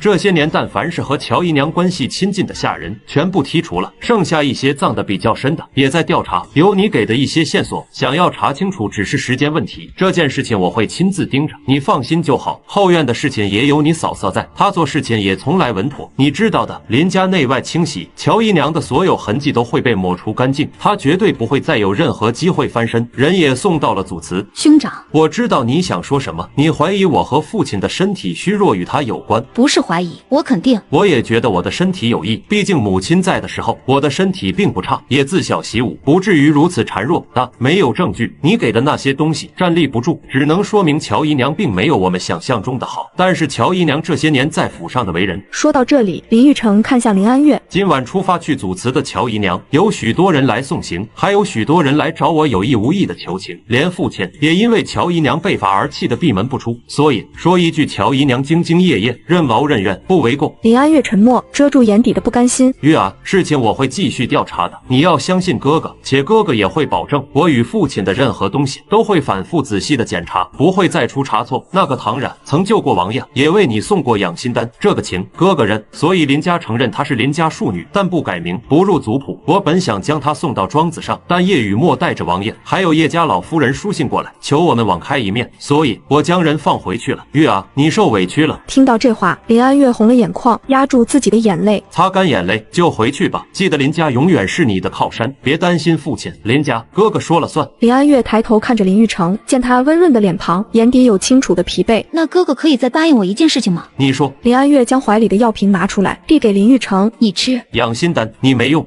本来想用的，但觉得我的身体可以调理，即便是时间慢一点也没什么，哥哥更加需要。不行。林玉成想要拒绝，林安月却将药瓶直接塞到了林玉成的手里。你说了要给我做靠山的，那怎么能没有一个好身体呢？哥哥若是再让，我就生气了。你这丫头，这么好的东西，你拿到就应该直接吃了，白白耽误了这么久。现在哥哥吃，我看着。我先。哥哥今日已经很累了，现在吃，稍后便可以去休息了。在林安月的紧盯之下，林玉成吞了那颗养心丹，林安月这才露出了笑脸。那我就先走了，哥哥。好，路上小心，到了之后就派人来说一声。林安月点头，走到门口的时候才想起来什么一样，转身看向林玉成，哥哥，唐冉会医，用的是当年祖父的医书，那有没有可能乔姨娘也会医术？小时候的印象已经有些模糊了，不太记得乔姨娘是不是接触过外祖父。我会留心调查的，若是有了消息也会第一时间告诉你。兄妹俩说完，林安月慢慢离开，走到叶京晨面前。走吧，我们回去了。林府的大门口，叶荣等在门边，见林安月出来便迎了上去。于墨已经随着唐姑娘先回去了，关于唐姑娘的事情没关系，回去就回去吧，我们也走吧。说着便带叶荣上了马车，好不容易熬到了家，才到了清无院门口，叶于墨就冲了过来，说唐冉那边出事了，正哭闹着要上吊呢。父亲，您过去看看吧，姑姑的情况真的很不好，祖母都急哭了，您就过去看一眼吧，求求您了。我稍后就过来。叶京晨转身对林安月说，我有些话想跟好好聊聊。好啊，我让人准备晚膳，等你1个时辰，若是超过时间就不用来了。好，1个时辰我就回来。叶京晨匆匆离开，叶于墨站在门口看向林安月，母亲，你到底有没有一点同情心？姑姑因为你受了这样的委屈，你居然不闻不问吗？难道现在你不应该和父亲一起过去？不去。说完，林安月绕过叶于墨就要进门，又被叶于墨拦着。林安月二话不说，直接踹了过去。你干什么？我之前说过了，和我说话的时候，想想自己的身份和态度，不会说话以后见了我就低头绕路，别来给我添堵。你晨昏定省不用过来请安，平日没事也不必过来，惹人嫌。说完，林安月进门，清无院的大门在叶于墨的面前关上，毫不留情。扶桑看了眼被关上的门，转身看向林安月，奴婢去准备晚膳，简单一些就好，王爷不会过来的。为何？若是1个时辰之后他来了，我便亲自下厨，做他喜欢吃的。着急看后续的宝子们，可以点击左下角进行超前点播，可抢先看后面4集剧情。不着急的宝子们可以等待主播明天更新1集。感谢大家的支持。老夫人，我真的不想活了，我也不知道事情怎么就会变成现在的样子。我居然是乔姨娘的亲生女儿，我从前只以为她是一位疼爱我的长辈而已，怎么会？老夫人，我以后该如何是好啊？听到这哭声，老夫人心疼不已，但是心里却有别的计较。没事，你还有叶家，如今你也算是林家的女儿，以陪伴姐姐的身份住在战王府里，也算是师出有名了，不是吗？你就安心住下就好。唐冉心里窃喜，但眼泪却依然不停，整个人都十分可怜地看向老夫人。老夫人，您不嫌弃我？为何嫌弃？就算是没有什么外家身份，你也是晨儿的救命恩人，这是实打实的，他总不能不管你的。正说着，叶京晨进了门，老夫人连忙说，你看，我就说他是关心你的，这不是听说你有事儿急急忙忙的就过来了吗？不是母亲您叫我过来的，什么事儿？母亲，儿子还有事儿，还请母亲快点。听到这话，老夫人眉头都要缠起来了。晨儿看不到吗？冉儿都哭成了这个样子，你回来也一声不吭。他随你出去的时候好好的，回来这般样子，你就打算不闻不问？具体事情，母亲可了解了？自然是了解了，但我不管那些。冉儿救过你，又跟我投缘，以后战王府就是他的家。陈儿，他是你的恩人，做人做事得有良心。救命之恩的确要报，所以即便他和林家毫无关系，我也将人带回来了。听到这话，老夫人顿了一下。你说什么？冉儿多谢王爷了，今日若不是王爷出手相救，冉儿还不知会落入什么境地。日后若是有机会，冉儿一定会报答王爷的。既如此，救命之恩就算是扯平了。唐冉的脸色一变，僵在了原地，不可置信地看着叶京晨。但我承诺过你的事情依然有效，你可以住在战王府，可以从战王府出嫁，不会改变。你也不许和林家任何人再有联系，以任何方式的联系。唐冉的脸色发白。为什么？那毕竟是我的家人，若是……什么家人？所以你的意思是，你和乔姨娘母女情深，那为何今日辩解你们并不熟悉，也只当他是个亲和的长辈？唐冉的浑身僵硬，在林玉成要发落他的情况下，乔丽君为了保护唐冉，说唐冉并不知情，是受了他的蒙骗而已。再加上有叶京晨撑腰，林玉成才勉强放过了他。做得到吗？王爷，本王问，做得到吗？你这么严肃干什么？林家是他的母家，他怎么不能联系？为什么不能？作为林家的庶出姑娘，即便是不如嫡女尊贵，也该有她的体面。你这是干什么？母亲，这件事情你最好是不要掺和。唐姑娘姓唐，是乔姨娘母家的姓氏，和林家并无关系。怎么就？王爷，冉儿知道的，从此之后定然安分守己，不再生事端，请王爷放心。叶京晨点点头，想着有些话要和老夫人聊一聊，省得他好心办坏事儿。但才要开口，门外响起轻仄的声音：“王爷，边境有急报，请民宿回教场。”叶京晨顾不得许多，转身就走，在门口又顿住脚步。青泽，你去告诉王妃一声，就说本王有事，忙完之后立刻回来。是。青泽刚要走，叶余墨便冲了出来。父亲，我去告诉母亲。父亲放心，儿子定然会和母亲说清楚。着急看后续的宝子们，可以点击左下角进行超前点播，可抢先看后面4集剧情。不着急的宝子们可以等待主播明天更新1集。感谢大家的支持。最近你母亲心情不好，你定然1五1十说清楚，就说军务紧急，我不是故意失约，请他谅解。是，父亲放心。之后，叶京晨离开，叶余墨却转身进了安福院。雨竹轩内，叶京晨前脚一走，唐冉后脚就哭了起来。原来他手里的银钱都是林家那个姨娘给的，日后没有了这些，该如何？但凭着他的医术嘛。姑姑怎么又哭了？可是被父亲责骂了？没有，只是想起来今日的事情，觉得有些对不起你的母亲。怎么对不起她了？若不是她，今日也不会有这么多的事情，乔姨娘也不会被罚。本来是开开心心的事情，偏让母亲给毁了。但好在没有波及到姑姑，日后姑姑还能在战王府生活。那母亲，乔姨娘现在如何了？我可知道。估计不太好，舅舅很少管事，但如今管了就不行，其他人再插手，连祖父都不行。乔姨娘应该是会被连夜送走，至于送到哪去，谁也不知道。姑姑，你也别问了。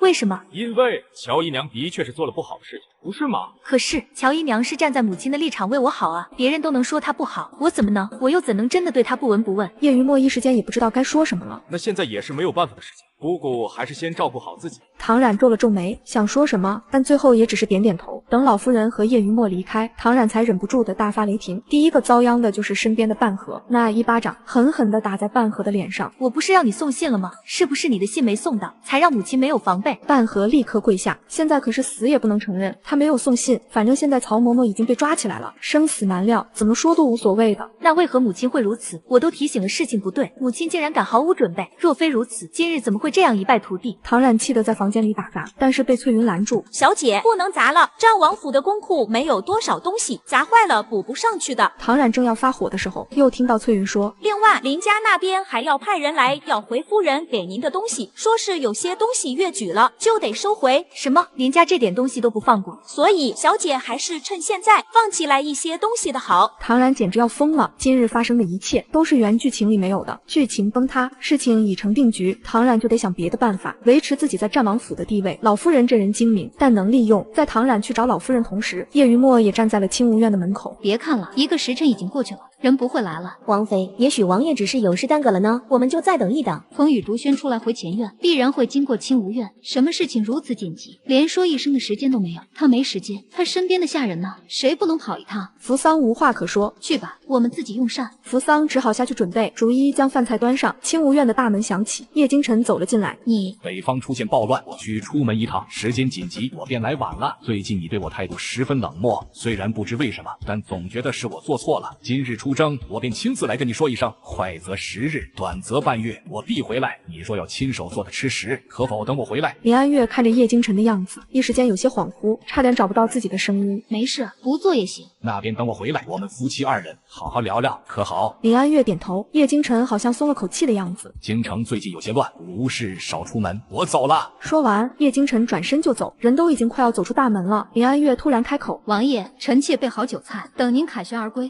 着急看后续的宝子们，可以点击左下角进行超前点播，可抢先看后面4集剧情。不着急的宝子们可以等待主播明天更新1集。”感谢大家的支持。真何时的事？就在刚刚，世子先前还在门外站立了许久，但没有进门。那便不管，只当不知道这件事儿。刚才王爷来了，清无怨的事儿也瞒下。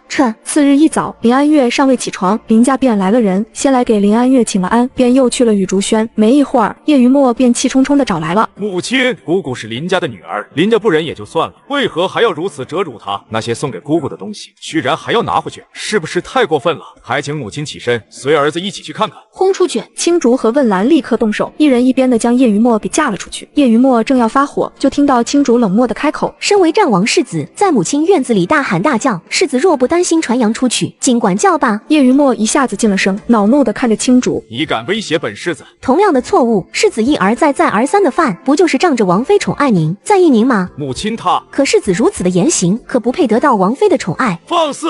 世子也不是小孩子，日后有事儿不要第一时间总是来麻烦王妃。世子的心在谁那儿，就去找谁，老来麻烦我们王妃干什么？你放肆！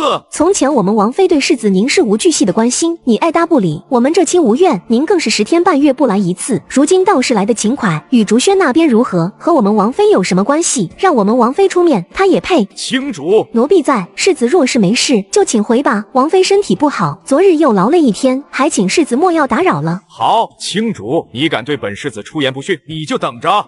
奴婢等着，今日世子就请回吧。最后没办法，叶于墨只能败兴而归，嘴里却还骂骂咧咧的：“你这脾气，他可是世子，若真的要罚你，你还能反抗？那就不反抗，我愿意。”两人一转身，看到身后的林安月，吓得面色一慌：“王妃，他若是罚你，本妃许你反抗。”青竹猛地抬头，不可置信地看向林安月：“比起他，我更信任你，我信你懂分寸。他若罚你，你可反抗？有事儿本妃担着，我的人绝不能任人欺负，叶于墨也不可以。”一边说，林安月一边往外看了一眼，外面现在什么情况？青竹和问兰都还没回答，花颜已经匆匆跑来，跑得气喘吁吁。雨竹轩那边可热闹了，嬷嬷去收东西，但雨竹轩那边什么都没有了，只有零星几样，一口咬定之前也没什么，但谁成想嬷嬷拿出了清单，说如果雨竹轩拿不出来这些东西，她就要报官了。吓得那边从库房拿出不少东西，嬷嬷将超过理智的东西都给拿走了，雨竹轩都空了。林安月微微扬了眉，听说那位刚住进来的时候就借着收拾院落更换了许多东西，但当时没人在意，谁知道竟然都是巧姨娘给置办的。王妃是没有见到那院子里的东西的，家具首饰一箱一箱的抬出去呢，丢死人了。张姑姑来了，是咱们林府的嬷嬷来了，就直接去请了张姑姑，请张姑姑做个见证，省得之后有什么不好的传言流出去。只是花颜又有些欲言又止，只是什么？嬷嬷走的时候让奴婢告诉王妃，老爷让王妃抽时间回去一趟。嬷嬷还说具体什么时候回去，老爷会派人来通知，让王妃将那天的时间空出来。老爷交代这件事情不许让大少爷知道。花颜有些担心的看向林安月，王妃，我们要回去吗？回去，且要瞒着林玉成。林安月脑子一动就知道林少是因为什么事儿。不回去，将这件事情告诉兄长。这不太好吧？你亲自去，直接告诉兄长，就说父亲找我，让他去帮我问问什么事儿。若不是什么重要的事情，我就不过去了，请兄长代劳就是。另外去的时候，顺便跟兄长说一声，去将母亲东西收拾一下，带来给我。全部吗？全部。跟兄长说，能带走的我要都带走，祖父留下的东西也一样，只要是兄长没用的，都给我带回来。